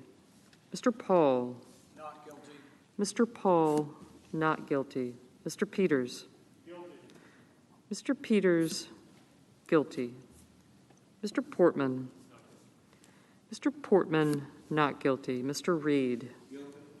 Mr. Reed, guilty. Mr. Risch. Mr. Risch, not guilty. Mr. Romney. Mr. Romney, guilty. Ms. Rosen. Ms. Rosen, guilty. Mr. Rounds. Mr. Rounds, not guilty. Mr. Rubio. Mr. Rubio, not guilty. Mr. Sanders. Mr. Sanders, guilty. Mr. Sass. Mr. Sass, guilty. Mr. Schatz. Mr. Schatz, guilty. Mr. Schumer. Mr. Schumer, guilty. Mr. Scott of Florida. Mr. Scott of Florida, not guilty. Mr. Scott of South Carolina. Mr. Scott of South Carolina, not guilty. Mrs. Shaheen. Mrs. Shaheen, guilty. Mr. Shelby. Mr. Shelby, not guilty. Ms. Sinema. Ms. Sinema, guilty. Ms. Smith. Ms. Smith, guilty. Ms. Stabenow. Ms. Stabenow, guilty. Mr. Sullivan. Mr. Sullivan, not guilty. Mr. Tester. Mr. Tester, guilty. Mr. Thune. Mr. Thune, not guilty. Mr. Tillis. Mr. Tillis, not guilty. Mr. Toomey. Mr. Toomey, guilty. Mr. Tuberville. Mr. Tuberville, not guilty. Mr. Van Hollen. Mr. Van Hollen, guilty. Mr. Warner.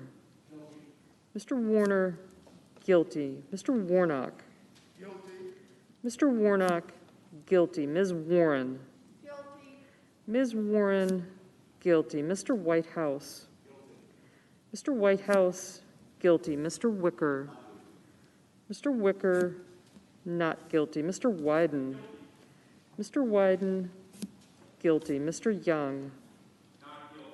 Mr. Young, not guilty.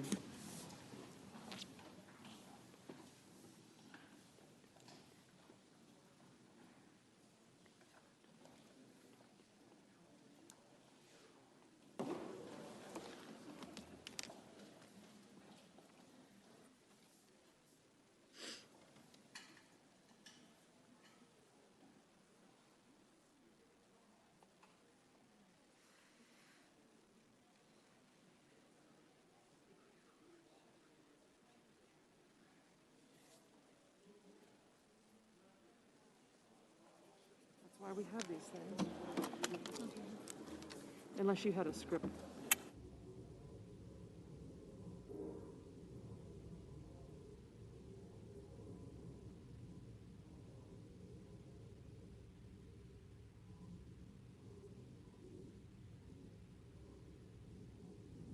Handwriting there, the yeas are 57, the nays are 43. Yep.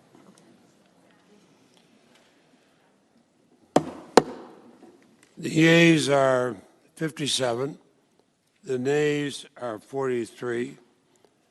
Two-thirds of the senators present not having voted guilty.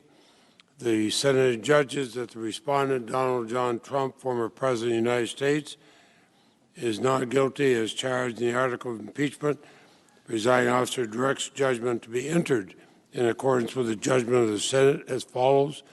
The Senate, having tried Donald John Trump, former President of the United States, upon one article of impeachment exhibited against him by the House Representatives, and two-thirds of the senators present not having found him guilty of the charge contained therein, it is therefore ordered and adjudged that the said Donald John Trump be, and he is hereby acquitted of the charge in said article.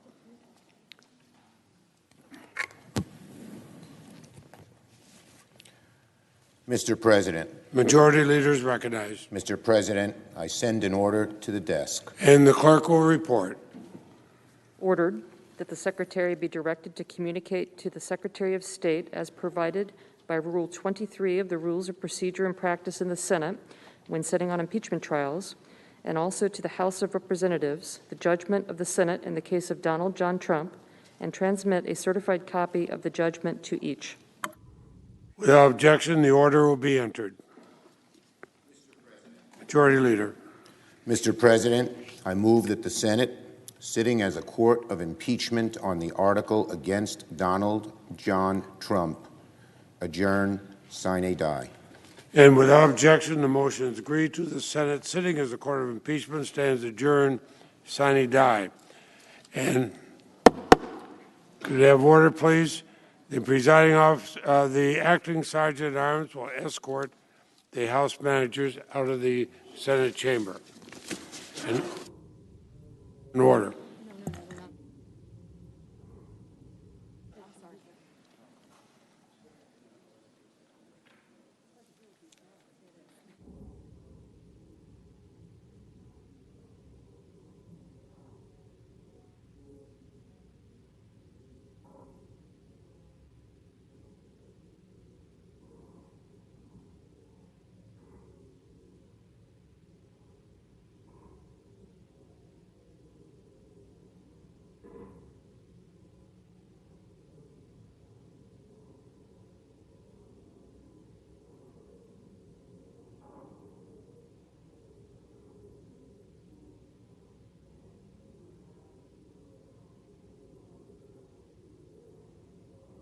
President.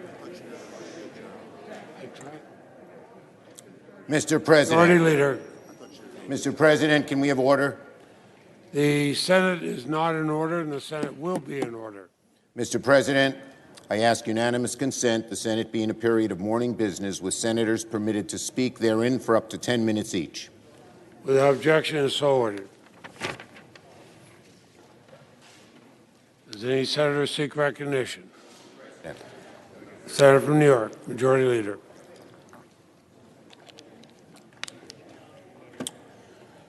Mr. President, the case of Donald Trump's second impeachment trial was open. Mr. President, can we have order, please? The senator is right. The Senate is not in order. Senate will be in order. Senate will be in order. Please take your conversations off the floor. Thank you, Mr. Senator President. from New York. The case of Donald Trump's second impeachment trial was open and shut. President Trump told a lie, a big lie, that the election was stolen and that he was the rightful winner. He laid the groundwork for this big lie in the months before the election. He told the big lie on election night, and he repeated the big lie more than 100 times in the weeks afterwards. He summoned his supporters to Washington, assembled them on the ellipse, whipped them into a frenzy, and directed them at the Capitol. And then he watched as the violence unfolded and the Capitol was breached. And his own vice president fled for his life, and President Trump did nothing. None of these facts were up for debate. We saw it, we heard it, we lived it. This was the first presidential impeachment trial in history in which all senators were not only judges and jurors, but witnesses to the constitutional crime that was committed. The former president inspired, directed, and propelled a mob to violently prevent the peaceful transfer of power, subvert the will of the people, and illegally keep that president in power. There is nothing more un-American than that. There is nothing more antithetical to our democracy. There is nothing more insulting to the generations of American patriots who gave their lives to defend our form of government. This was the most egregious violation of the presidential oath of office and a textbook example, a classic example of an impeachable offense worthy of the Constitution's most severe remedy. In response to the incontrovertible fact of Donald Trump's guilt, the Senate was subject to a feeble and sometimes incomprehensible defense of the former president. Unable to dispute the case on the merits, the former president's counsel treated us to partisan vitriol, false equivalence, and outright falsehoods. We heard the roundly debunked jurisdictional argument that the Senate cannot try a former official, a position that would mean that any president could simply resign to avoid accountability for an impeachable offense, a position which in effect would render the Senate powerless to ever enforce the disqualification clause in the Constitution. Essentially, the President's counsel told the Senate that the Constitution was unconstitutional. Thankfully, the Senate took a firm stance, set a firm precedent with a bipartisan vote in favor of our power to try former officials for acts they committed while in office. We heard the preposterous claim that the former president's incitement to violence was protected by the First Amendment. The First Amendment right to free speech protects Americans from jail, not presidents from impeachment. If the president had said during World War II that, quote, Germany should attack the United States on Long Island, we've left it undefended, I suspect Congress would have considered that an impeachable offense. Finally, the defense counsel said that President Trump was not directly responsible for the violence at the Capitol. Quote, his words were merely a metaphor, his directions were merely suggestions, and the violent mob was just a spontaneous demonstration. But wind the clock back and ask yourself, if at any point Donald Trump did not do the things he did, would the attack on the Capitol have happened? There's only one answer to this question. Of course not. If President Trump hadn't told his supporters to march to the Capitol, if he hadn't implored them to come to Washington on January 6th in the first place, if he hadn't repeatedly lied to them that the election was stolen, their country was being taken from them, the attack would not have happened, could not have happened. January 6th would not have happened but for the actions of Donald Trump. Here's what the Republican leader of the Senate said. The mob that perpetrated the, quote, failed insurrection, unquote, was on January 6th was, quote, provoked by President Trump. You want another word for provoke? How about incite? Yet still, the vast majority of the Senate Republican caucus, including the Republican leader, voted to acquit former President Trump, signing their names in the columns of history alongside his name forever. January 6th will live as a day of infamy in the history of the United States of America. The failure to convict Donald Trump will live as a vote of infamy in the history of the United States Senate. 5 years ago, Republican senators lamented what might become of their party if Donald Trump became their presidential nominee and standard-bearer. Just look at what has happened. Look at what Republicans have been forced to defend. Look at what Republicans have chosen to forgive. The former president tried to overturn the results of a legitimate election and provoked an assault on our own government. And well over half the Senate Republican conference decided to condone it. The most despicable act that any president has ever committed, and the majority of Republicans cannot summon the courage or the morality to condemn it. This trial wasn't about choosing country over party, even not that. This was about choosing country over Donald Trump. And 43 Republican members chose Trump. They chose Trump. It should be a weight on their conscience today, and it shall be a weight on their conscience in the future. As sad as that fact is, as condemnable as the decision was, it is still true that the final vote on Donald Trump's conviction was the largest and most bipartisan vote of any presidential impeachment trial in American history. I salute those Republican patriots who did the right thing. It wasn't easy. We know that. Let their votes be a message to the American people. Because, my fellow Americans, if this nation is going to long endure, we as a people cannot sanction the former president's Congress. Because if lying about the results of an election is acceptable, if instigating a mob against the government is considered permissible, if encouraging political violence becomes the norm, it will be open season on our democracy. And everything will be up for grabs by whoever has the biggest clubs, the sharpest spears, the most powerful guns. By not recognizing the heinous crime that Donald Trump committed against the Constitution, Republican senators have not only risked, but potentially invited the same danger that was just visited upon us. So let me say this. Despite the results of the vote on Donald Trump's conviction in the court of impeachment, he deserves to be convicted, and I believe he will be convicted in the court of public opinion. He deserves to be permanently discredited, and I believe he has been discredited in the eyes of the American people and in the judgment of history. Even though Republican senators prevented the Senate from disqualifying Donald Trump for any office of honor, trust, or profit under these United States, there is no question Donald Trump has disqualified himself. I hope, I pray, and I believe that the American people will make sure of that. And if Donald Trump ever stands for public office again, and after everything we have seen this week, I hope, I pray, and I believe that he will meet the unambiguous rejection by the American people.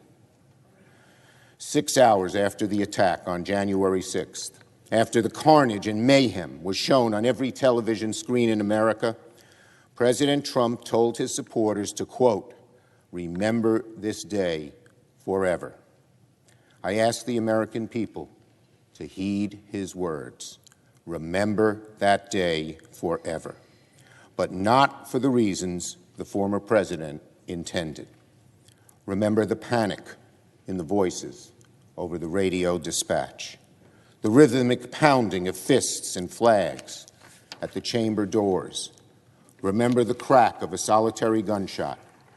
Remember the hateful and racist Confederate flags flying through the halls of our Union. Remember the screams of the bloody officer crushed between the onrushing mob and a doorway to the Capitol, his body trapped in the breach. Remember the 3 Capitol police officers who lost their lives.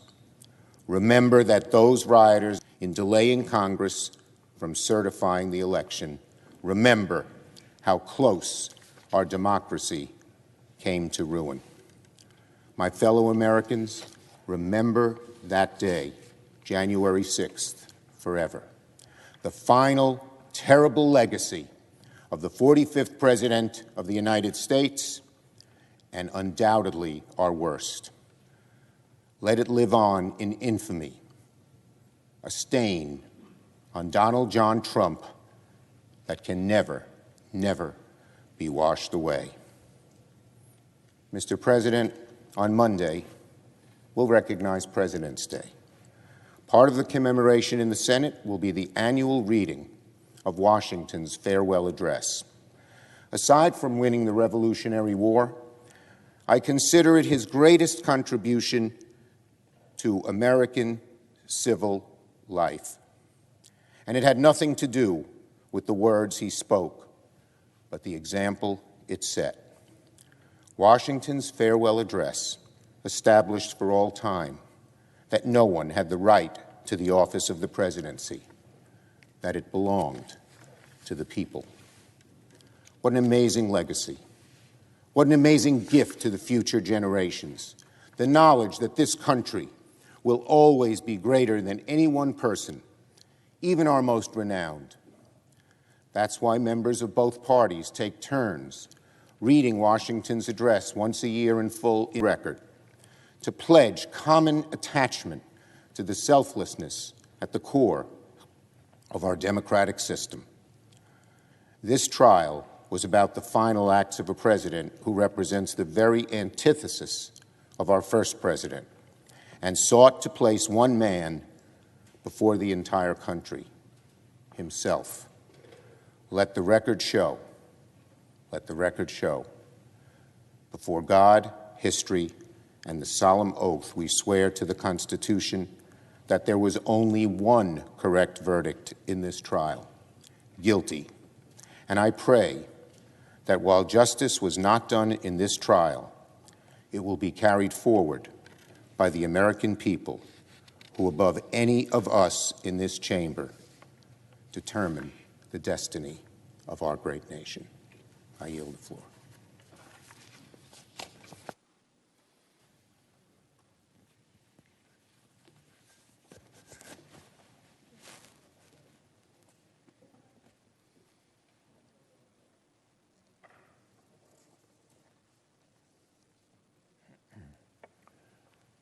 Mr. President. The Republican leader.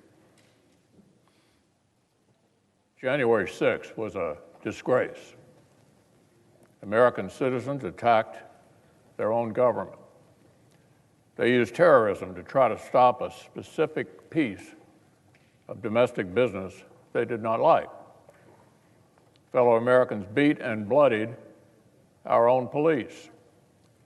They stormed the Senate floor. They tried to hunt down the Speaker of the House.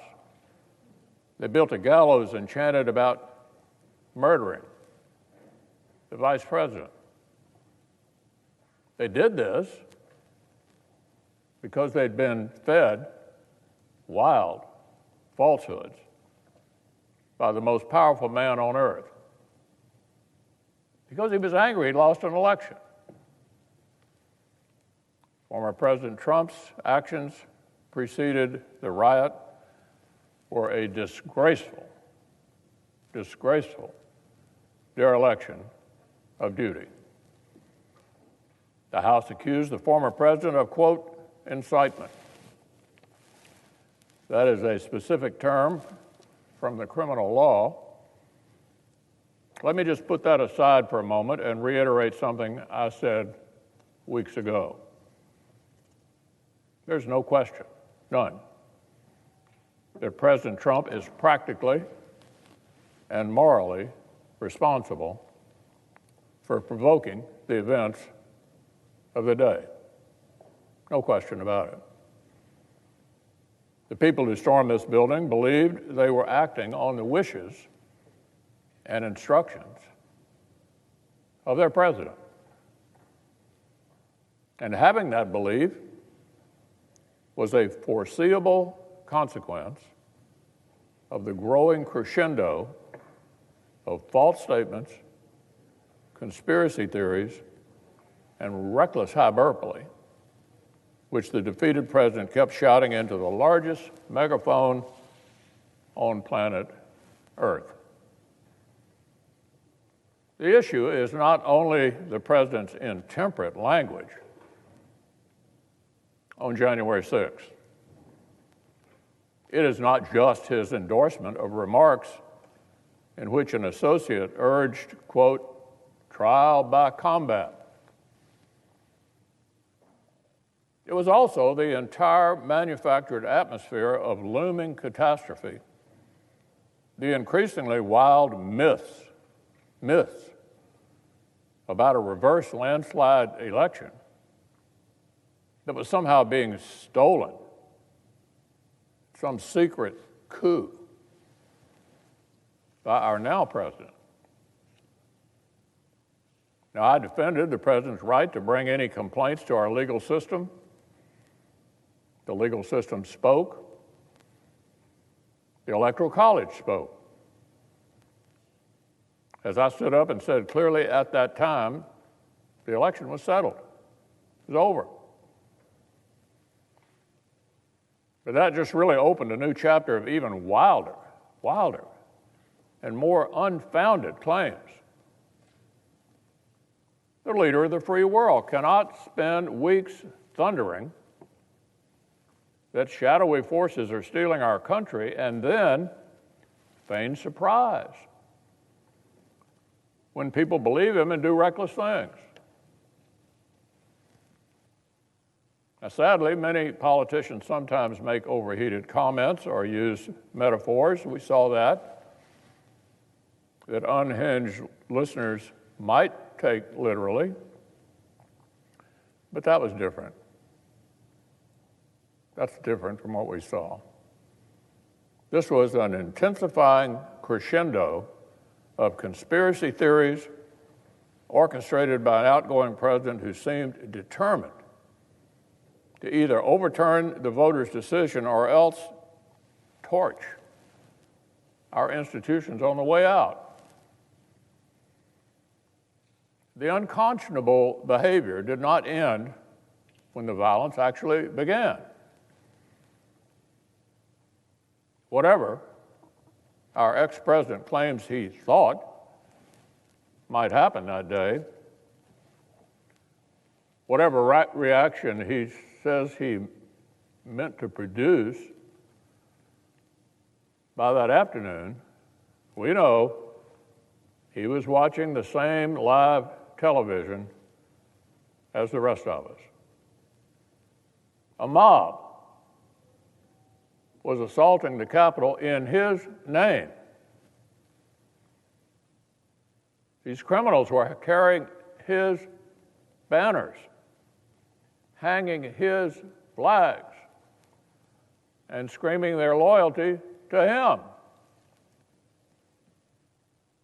It was obvious that only President Trump could end this. He was the only one who could. Former aides publicly begged him to do so. Loyal allies frantically called the administration. President did not act swiftly. He did not do his job. He didn't take steps so federal law could be faithfully executed and order restored. No. Instead, according to public reports, he watched television happily, as the chaos unfolded. He kept pressing his scheme to overturn the election. Now, even after it was clear to any reasonable observer that Vice President Pence was in serious danger, even as the mob, carrying Trump banners, was beating cops and breaching perimeters, the president sent a further tweet attacking his own vice president. Now, predictably and foreseeably under the circumstances, members of the mob seem to interpret this as a further inspiration to lawlessness and violence, not surprisingly. Later, even when the president did half-heartedly begin calling for peace, he didn't call right away for the riot to end. He did not tell the mob to depart until even later. And even then, with police officers bleeding and broken glass covering Capitol floors, he kept repeating election lies and praising the criminals. In recent weeks, our ex-president's associates have tried to use the 74 million Americans who voted to re-elect him as a kind of human shield against criticism. Using the 74 million who voted for him as a kind of a human shield against criticism. Anyone who decries his awful behavior is accused of insulting millions of voters. That's an absurd deflection.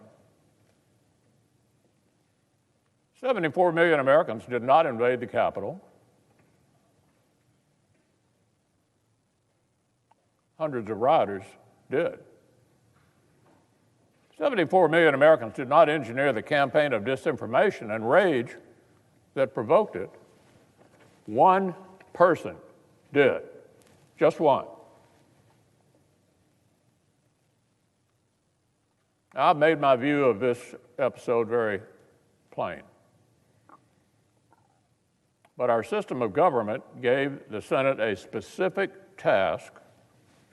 The Constitution gives us a particular role. This body is not invited to act as the nation's overarching moral tribunal. We're not free to work backward from whether the accused party might personally deserve some kind of punishment. Justice Joseph Story, our nation's first great constitutional scholar, as he explained nearly 200 years ago, the process of impeachment and conviction is a narrow tool for a narrow purpose. Story explained this limited tool exists to, quote, secure the state against gross official misdemeanors, end quote. That is, to protect the country from government officers. If President Trump were still in office, I would have carefully considered whether the House managers proved their specific charge. By the strict criminal standard, the president's speech probably was not incitement. However, However, in the context of impeachment, the Senate might have decided this was acceptable shorthand for the reckless actions that preceded the riot. But in this case, the question is moot because former President Trump is constitutionally not eligible for conviction. Now, this is a close question, no doubt. Donald Trump was the president when the House voted, though not when the House chose to deliver the papers. Brilliant scholars argue both sides of this jurisdictional question. The text is legitimately ambiguous. I respect my colleagues who've reached either conclusion. But after intense reflection,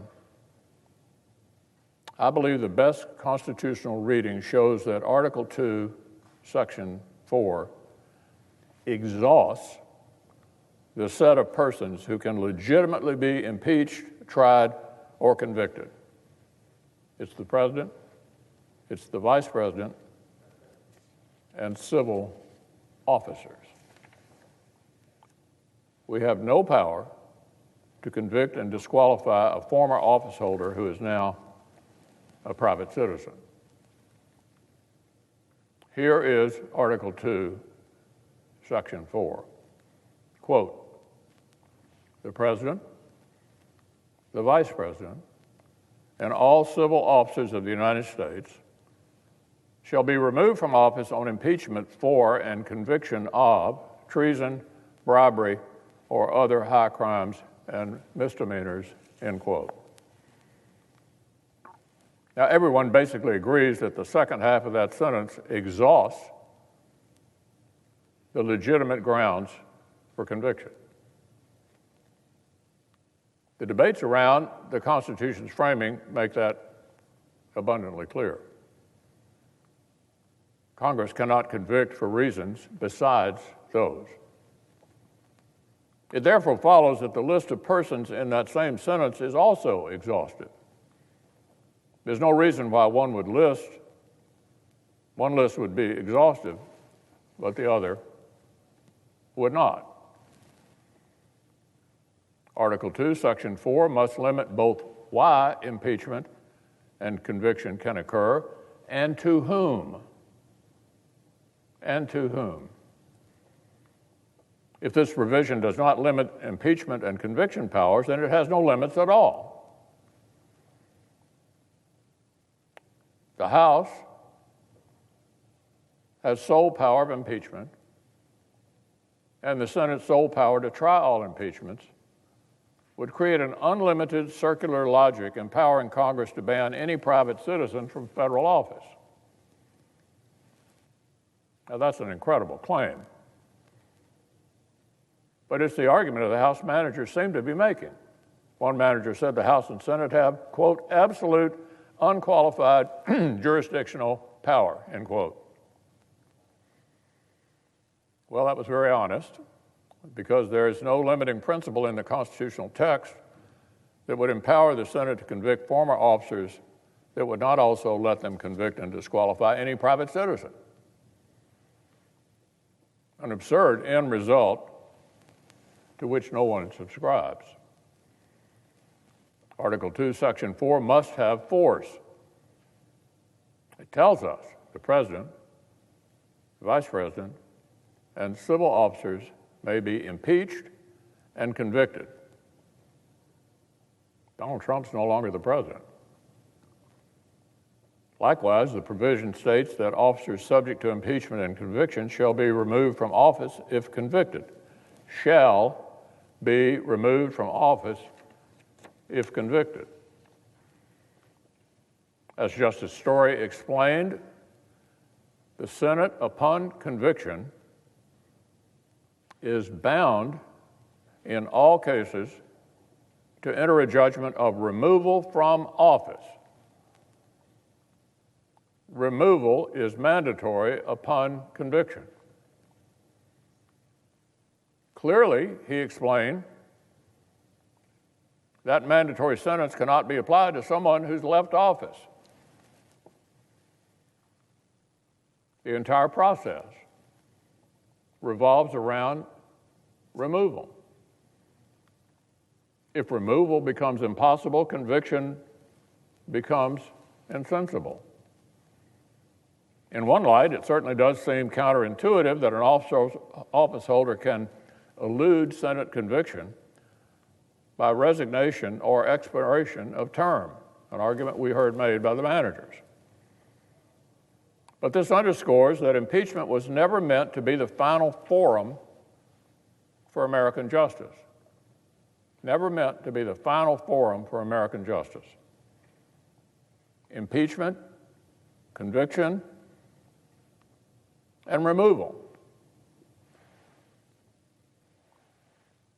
are a specific intra-governmental safety valve. It is not the criminal justice system where individual accountability is the paramount goal. Indeed, Justice Story specifically reminded that while former officials were not eligible for impeachment or conviction, they were, and this is extremely important, still liable to be tried and punished in the ordinary tribunals of justice. Put another way, in the language of today, President Trump is still liable for everything he did while he was in office as an ordinary citizen. Unless the statute of limitations is run, still liable for everything he did while he's in office. Didn't get away with anything yet. We have a criminal justice system in this country. We have civil litigation. And former presidents are not immune from being accountable by either one. I believe the Senate was right not to grab power the Constitution doesn't give us. And the Senate was right not to entertain some light-speed sham process to try to outrun the loss of jurisdiction. It took both sides more than a week just to produce their pretrial briefs. Speaker Pelosi's own scheduling decisions conceded what President Biden publicly confirmed: a Senate verdict before Inauguration Day was never possible. Now, Mr. President, this has been a dispiriting time. But the Senate has done our duty.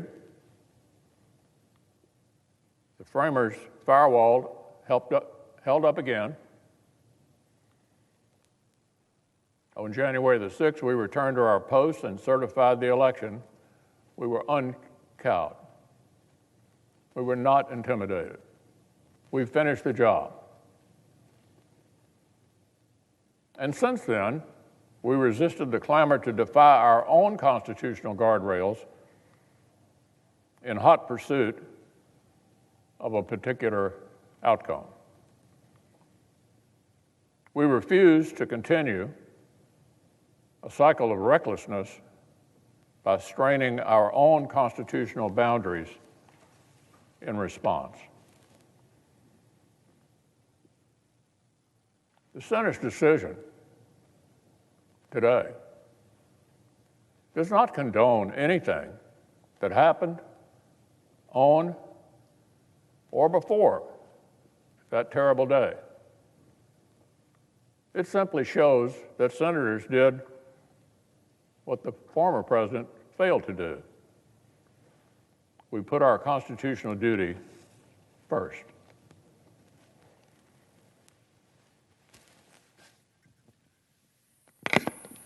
President. The senator from Maryland. Thank you, Mr. President. I take this time to explain why I voted to convict the former President of the United States, Donald Trump, of the articles of impeachment presented by the House of Representatives in regards to the incitement of insurrection. Throughout his presidency, Donald J. Trump has violated his oath of office to preserve, protect, and defend the Constitution of the United States. There are many examples that I could give of how he's violated his oath of office.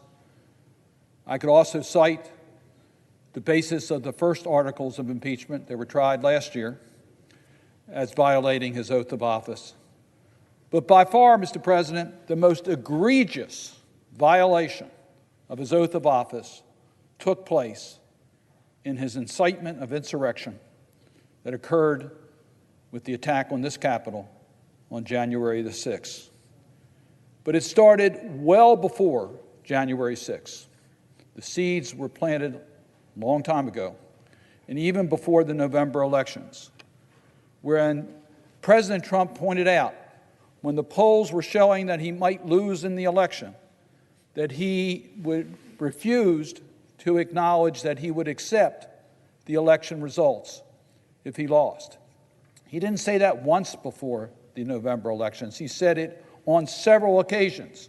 Talked about a rigged election, talked about a fraudulent election, talked about the election being taken away from us, the victory, with no evidence of voter fraud. One of the key provisions of our Constitution, of our democracy, is the peaceful transition of power. Donald Trump called that into question prior to the November 3rd elections. Then came the November 3rd elections. And shortly thereafter, Joe Biden was declared to be the winner. Why? Because he had the most votes, most populist votes, over 7 million. But he was declared the winner because of electoral votes, 306 to 232. By the way, the same electoral margin that Donald Trump won 4 years earlier, in which Donald Trump called a landslide. But then came the legal challenges by President Trump. He didn't accept the electoral vote or the declared elections. And he has his right to contest the elections in the court, asking for recounts or asking for challenges. But in every one of those cases, he could not establish widespread fraud that would have changed the results in any one of the states, let alone enough electoral vote changes to change the outcome of the election. But did he stop after he was denied relief in all of those legal challenges? The answer is no. He further contested by trying to inappropriately interfere with state election officials and state public officials, urging them to take action to change the certificated results. Now, we have many examples that during this period of time he was talking about a fraudulent election, a stolen election, all the different things about raising questions as to the legitimacy of the voices of the people of this nation. We have so many examples of his interference, but we actually have the tape of his conversation with the Georgia Secretary of State that we all heard, and heard how the president tried to intimidate and threaten the Secretary of State of Georgia in order to change the certified election results from the votes of the people of Georgia. Clear examples of how President Trump violated his oath of office to protect and defend the Constitution of the United States. But that wasn't the end of it. He went to his Department of Justice, believing the Department of Justice is his Department of Justice, not the Department of Justice of the United States of America. Now, let's remember that the Department of Justice had found no widespread corruption. In fact, they had determined this is one of the freest elections, one of the least problem elections that we've had. It didn't stop President Trump from trying to intimidate and order his Department of Justice to conduct an additional investigation to find fraud to overturn the will of the people. once again violating his oath to protect and defend the Constitution of the United States. He continued to do this contrary to his constitutional obligations. Corrupt election, stop the steal, rigged elections, tremendous fraud, all words that he used after the November 3rd election. He knew what he was saying was a lie. He knew there was no widespread fraud. But he continued to use the office of the presidency and his voice to promote the big lie. And he knew his followers would believe it. He knew he could convince his loyal followers to believe that this was a rigged election, a stolen election. Again, compromising our democracy where the will of the people determine who our leaders are. And he knew his followers would be motivated to action because he knew he can motivate his followers. He put himself before the nation, before his responsibilities as President of the United States. He put his own self-interest above his responsibilities under the Constitution of the United States and to the people of this nation. And then he summoned his loyal following to Washington on January 6th. He knew they would come. He knew dangerous people were in the group. He knew the Proud Boys were there, which he had directly said, stand back and stand by. He knew that they were ready for violent action. And then he incited the mob to action on January 6th. We know the words that he used. We saw the videos. It's part of the record of the impeachment trial. We will never surrender. We will never concede. We will stop the steal, stolen election. All words that he had been using during the entire 2020 election cycle, particularly when he thought he was going to lose. But the most damning part of the president's violation of his oath of office, the most serious part, is what he did and did not do after seeing the violence erupt in the United States Capitol, after the Capitol was penetrated, after we saw the violence being committed, where we knew that the members of Congress were in danger. The Vice President of the United States was in danger. The people that work here were in danger. The people, the press, all the people that are in the Capitol legitimately were at danger. We all saw that. And the President of the United States knew of that. And he did nothing to stop the violence. He could have called off his loyalist and told them to get out of the Capitol. He didn't do that. He could have sent in the National Guard in order to protect us. He didn't do that.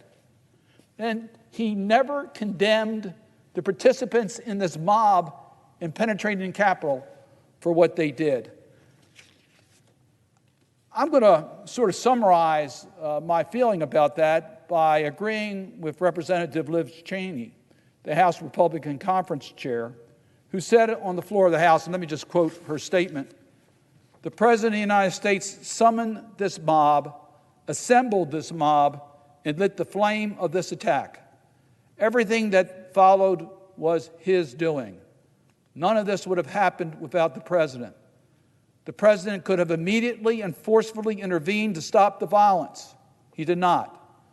There has never been a greater betrayal by a President of the United States of his office and his oath to the Constitution. I agree with that. President Trump violated his oath of office to protect and defend the Constitution of the United States. He violated that. But let's take a look at what he did do after knowing the violence that occurred. His tweet of 2:24 p.m. Now, this is after the Vice President had been removed from presiding in the chamber, after he knew the violence that was taking place in the Capitol of the United States. He was aware of all of that. He knew that we had shut down the operations of the House and the Senate, that there was violence taking place within the Capitol, and that his vice president was the target of that attack. And when he tweeted at 2:24 p.m., Mike Pence, I'm quoting the president, Mike Pence didn't have the courage to do what he should have been done to protect our country, inflaming the group even more to violence after he knew that it was a violent circumstance. He had known violence had taken place, and we heard, put into the record of the impeachment trial today, Congresswoman Butler's report of Majority Leader McCarthy's conversation, which again is during this period of time. Here we are. The Republican leader in the House of Representatives gets the president on the phone. He says, Mr. President, we're being attacked. My office is being broken into. We need help. Send the guard. Take care of us. And then President Trump said something like, well, it's not my supporters, it's some left-wing group. And Leader McCarthy said, no, Mr. President, these are your supporters who are doing this. And what did the leader say? What did the president say? I guess, Kevin, these people are more upset about the election than you are.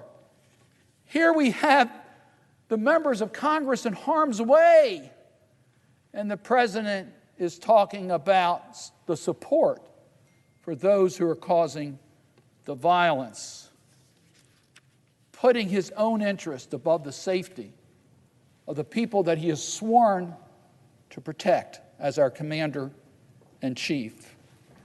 And then at the end of the day, about 6 o'clock, he sends out a tweet that really sums up his feelings about what these people were doing. Now, these are people that came into the Capitol, they killed people, they hurt people, they stole property, they damaged property, they invaded the Capitol of the United States, they hurt law enforcement officers, they hurt all of us, they hurt our democracy. So how does the president sum up today? His tweet? These are the things that happen when a sacred landslide victory is so unceremoniously and viciously stripped away from great patriots who have been badly and unfairly treated for so long. Go home with love and in peace. Remember this day forever.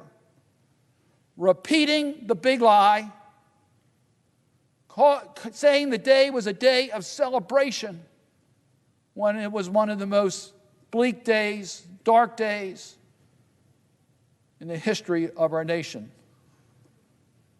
That's what President Trump did, rather than bringing in the National Guard, rather than telling his people to go home, rather than being concerned about the safety of the Vice President or the members of Congress, as the President of the United States should have been doing. He violated his oath of office over and over and over again, pattern of practice that we have seen for so long. It clearly establishes that he incited an insurrection against our country, that the facts included as basis for the articles of impeachment brought to us by the House of Representatives has been proven.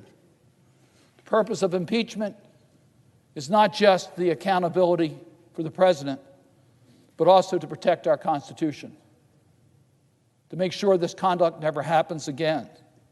No one is above the law, including the President of the United States. Everyone who was responsible for an insurrection that occurred on January 6th should be held accountable, from those who broke into the Capitol and caused the harm and damage to the President of the United States who incited the violence. That's why I voted to convict President Trump of the articles of impeachment for inciting an insurrection, and that's why I would have voted to disqualify him from ever holding an office of trust again. With that, Mr. President, I yield the floor. And can I ask unanimous consent that my entire statement be put in the record? There's no objection.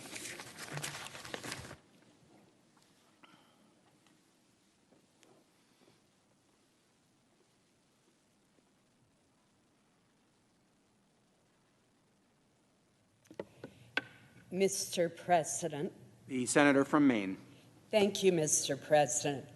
Mr. President, the hallmark of our American democracy is the peaceful transfer of power after the voters choose their leaders. In America, we accept election results even if our candidate does not prevail. If a candidate believes that there is fraud, the courts can hear and decide those issues. Otherwise, the authority to govern is vested in the duly elected officials. Mr. President, on January 6th, this Congress gathered in the Capitol to count the votes of the Electoral College pursuant to the process set forth in the 12th Amendment to the Constitution.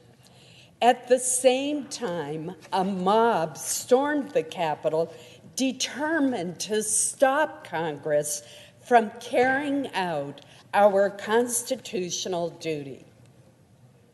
Mr. President, that attack was not a spontaneous outbreak of violence. Rather, it was the culmination of a steady stream of provocations by President Trump that were aimed at overturning the results of the presidential election. The president's unprecedented efforts to discredit the election results did not begin on January 6th. Rather, he planted the seeds of doubt many weeks before votes were cast on November 3rd. He repeatedly told his supporters that only a rigged election could cause him to lose. Thus began President Trump's crusade to undermine public confidence in the presidential election unless he won. Early on the morning of November 4th, as the ballots continued to be counted, President Trump claimed victory and asserted that Democrats were trying to steal the election. On November 8th, the day after several media outlets had declared Joe Biden the apparent winner based on state-by-state results, President Trump tweeted, "This was a stolen election."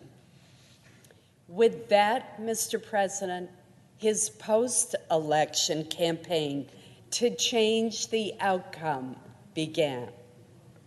Over the ensuing days and months, the president distorted the results of the election, continuing to claim that he had won, while court after court threw out his lawsuits and states continued to certify their results. President Trump's falsehoods convinced a large number of Americans that he had won and that they were being cheated. The president also embarked on an incredible effort to pressure state election officials to change the results in their states. The most egregious example occurred on January 2nd. In an extraordinary phone call, President Trump could be heard alternating between lobbying, cajoling, intimidating, and threatening the election officials in Georgia. "I just want to find 11,780 votes," he stated, seeking the exact number of votes needed to change the outcome in that state. Despite the president's pleas and threats, the Georgian officials refused to yield to the presidential pressure, as did state officials in other states. In December, President Trump's post-election campaign became focused on January 6th, the day that Congress was scheduled to count the Electoral College votes. Although this counting is a ceremonial and administrative act, it is nevertheless the constitutionally mandated final step in the Electoral College, in the electoral process, and it must occur before a new president can be inaugurated. On December 19th, President Trump tweeted to his supporters, "Big protest in D.C. on January 6th. Be there, will be wild."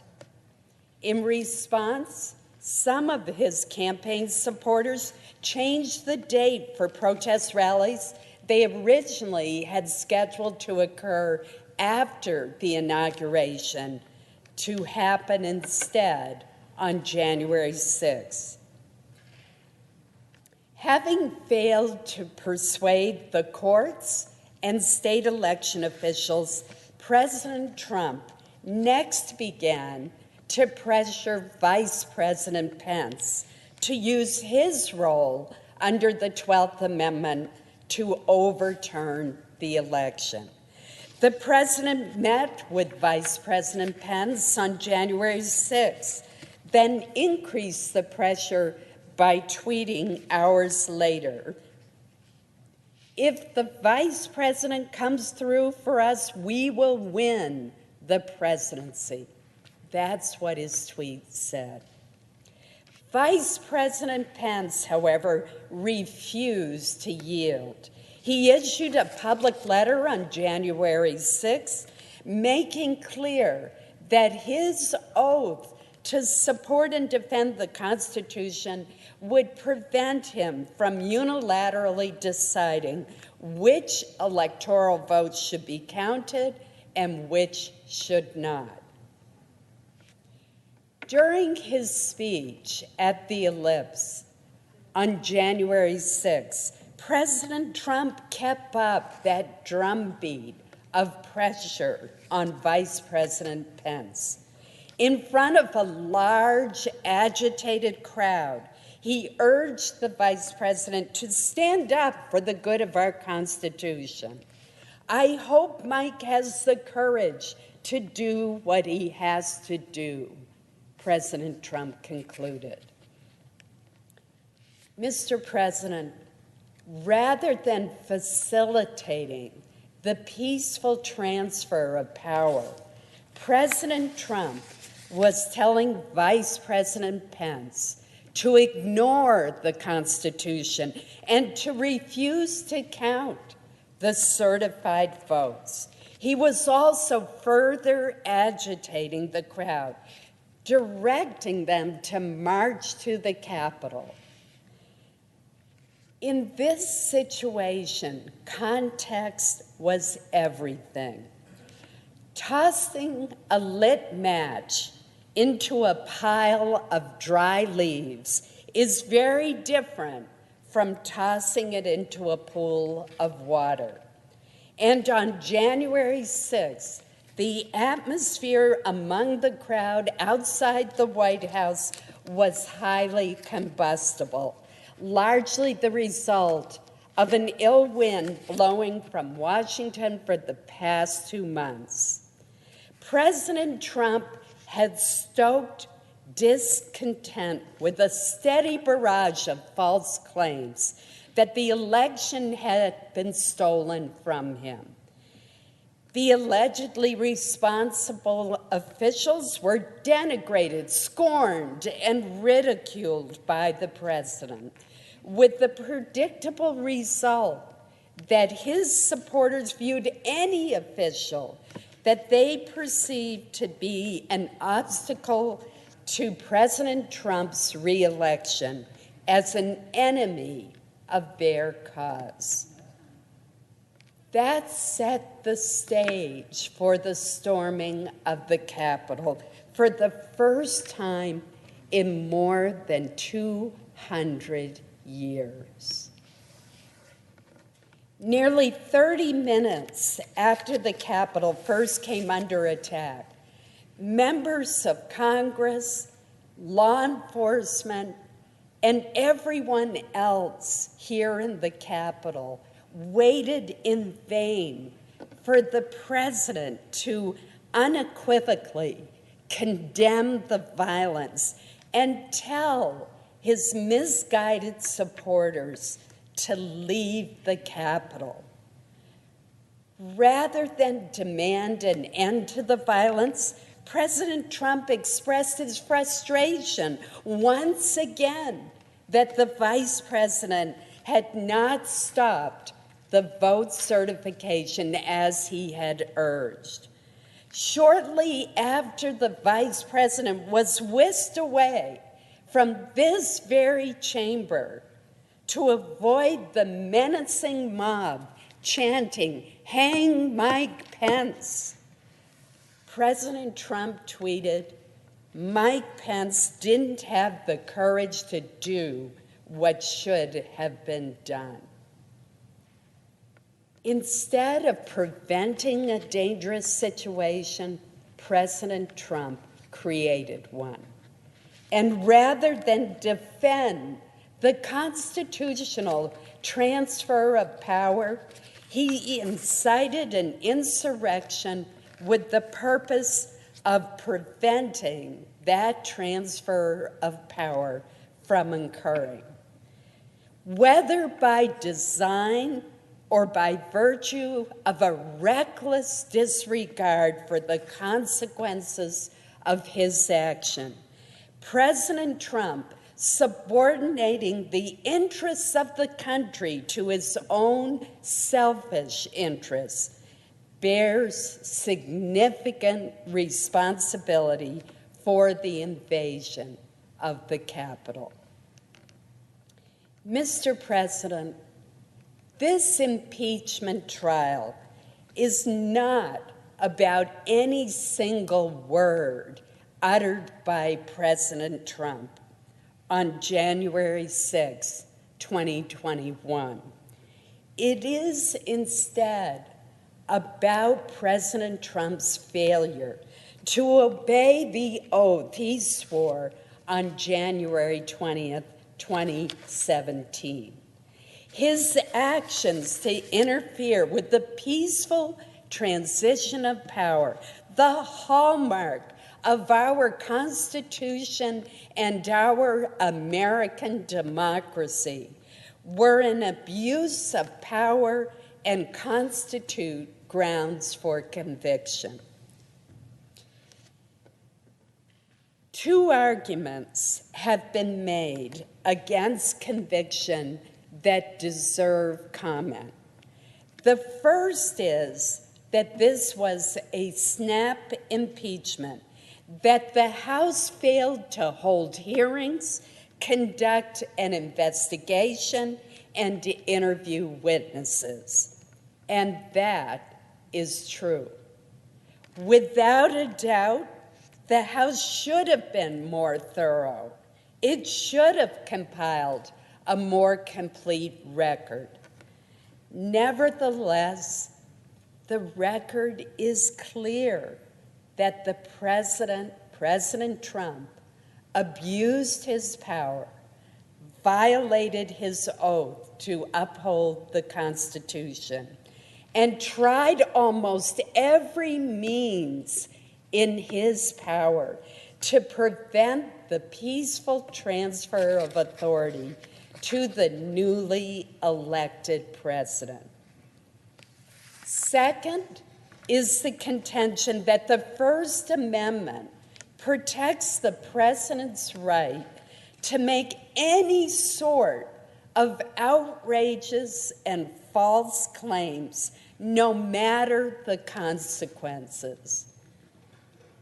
But, Madam President, the First Amendment was not designed and has never been construed by any court to bar the impeachment and conviction of an official who violates his oath of office by summoning and inciting a mob to threaten other officials in the discharge of their constitutional obligations.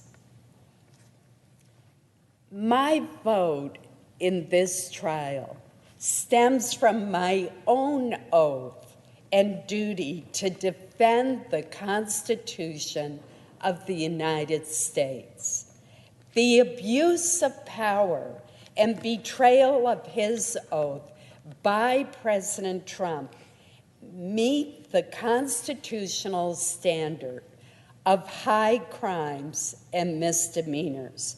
And for those reasons, I voted to convict Donald J. Trump. Thank you, Madam President. I yield the floor. Madam President, I suggest the absence of a quorum. The clerk will call the roll. Ms. Baldwin.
President, Leader. I ask unanimous consent the quorum be dispensed with.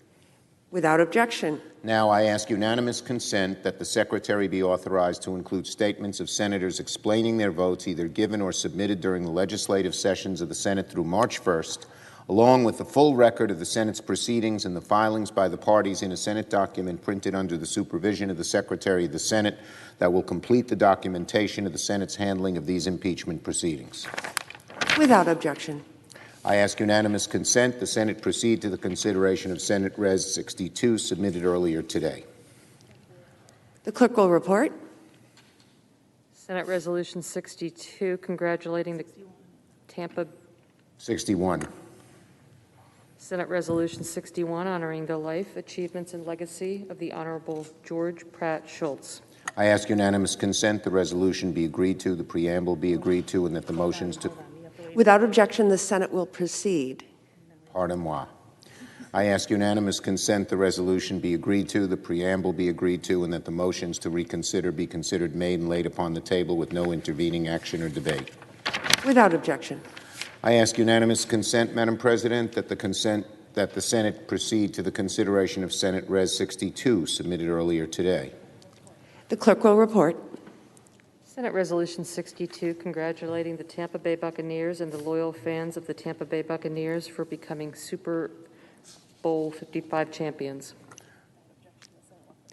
Without objection, the Senate will proceed. I ask unanimous consent the resolution be agreed to, the preamble be agreed to, and that the motions to reconsider be considered made and laid upon the table with no intervening action or debate. Without objection. I ask unanimous consent that notwithstanding the upcoming adjournment of the Senate, the President of the Senate, the President pro tem, and the majority and minority leaders be authorized to make appointments to commissions, committees, boards, conferences, or interparliamentary conferences authorized by law by concurrent action of the two houses or by order of the Senate. Without objection.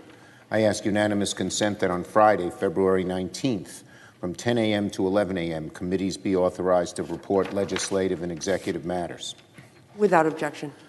Madam President, I ask unanimous consent that the appointment at the desk appear separately in the record as if made by the chair. Without objection. I ask unanimous consent that at time determined on Tuesday, February 23rd, notwithstanding Rule 22, the Senate proceed to executive session and the Senate proceed to the immediate consideration of Thomas J. Vilsack to be Secretary of Agriculture.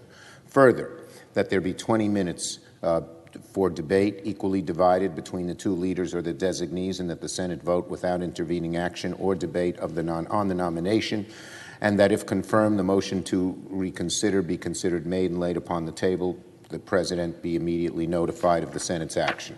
Without objection. I move to proceed to executive session to consider calendar number 10. The question is on the motion. All those in favor say aye. Aye. All opposed, no. Ayes appear to have it. Ayes do have it. The motion is agreed to. I send a cloture motion. Clerk will report. Nomination, Department of State, Linda Thomas Greenfield of Louisiana to be the representative of the United States of America to the United Nations and the representatives of the United States of America in the Security Council of the United Nations. I send a cloture motion to the desk. The clerk will report the motion to invoke cloture. Cloture motion, we the undersigned senators, in accordance with the provisions of Rule 22 of the Standing Rules of the Senate, hereby move to bring to a close the debate on calendar number 10, Linda Thomas Greenfield of Louisiana to be the representative of the United States of America to the United Nations with the rank and status of the Ambassador Extraordinary and Plenipotentiary and the representative of the United States of America in the Security Council of the United Nations, signed by 18 senators as follows. I ask consent the reading of the names be waived. Without objection. I now move to proceed to legislative session. Question is on the motion. All those in favor say aye. Aye. All opposed, no. The ayes have it. The motion's agreed to. I move to proceed to executive session to consider calendar number 11. Question is on the motion. Those in favor say aye. Aye. All opposed, no. The ayes have it. Motion is agreed to. The clerk will report the nomination. A nomination, Department of State, Linda Thomas Greenfield of Louisiana to to be representative of the United States of America to the sessions of the General Assembly of the United Nations. What am I? I'm lost.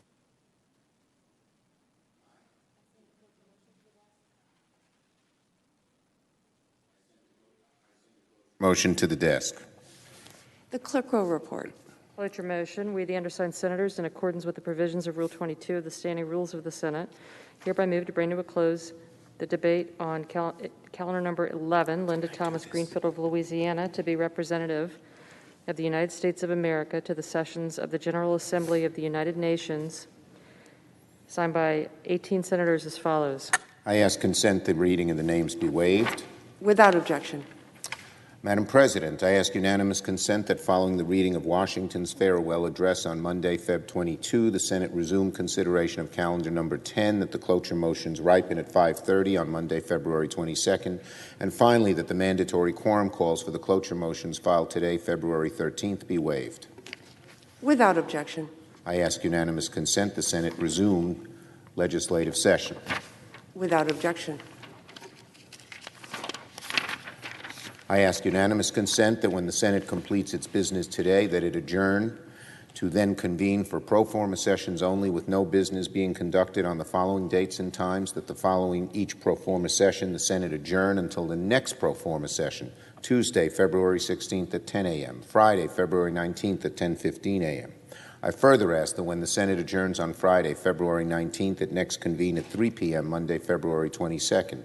Further, that following the prayer and pledge, the morning hour be deemed expired, the journal of proceedings be approved to date, the time for the two leaders be reserved for their use later in the day, and Senator Portman be recognized to deliver Washington's farewell address as provided under the previous order, and that following his remarks, morning business be closed, the Senate proceed to executive session to consider the Thomas Greenfield nomination as provided under the previous order. Without objection. If there's no further business to come before the Senate, I ask it stand adjourned under the previous order. The Senate stands adjourned until February 16th at 10 a.m.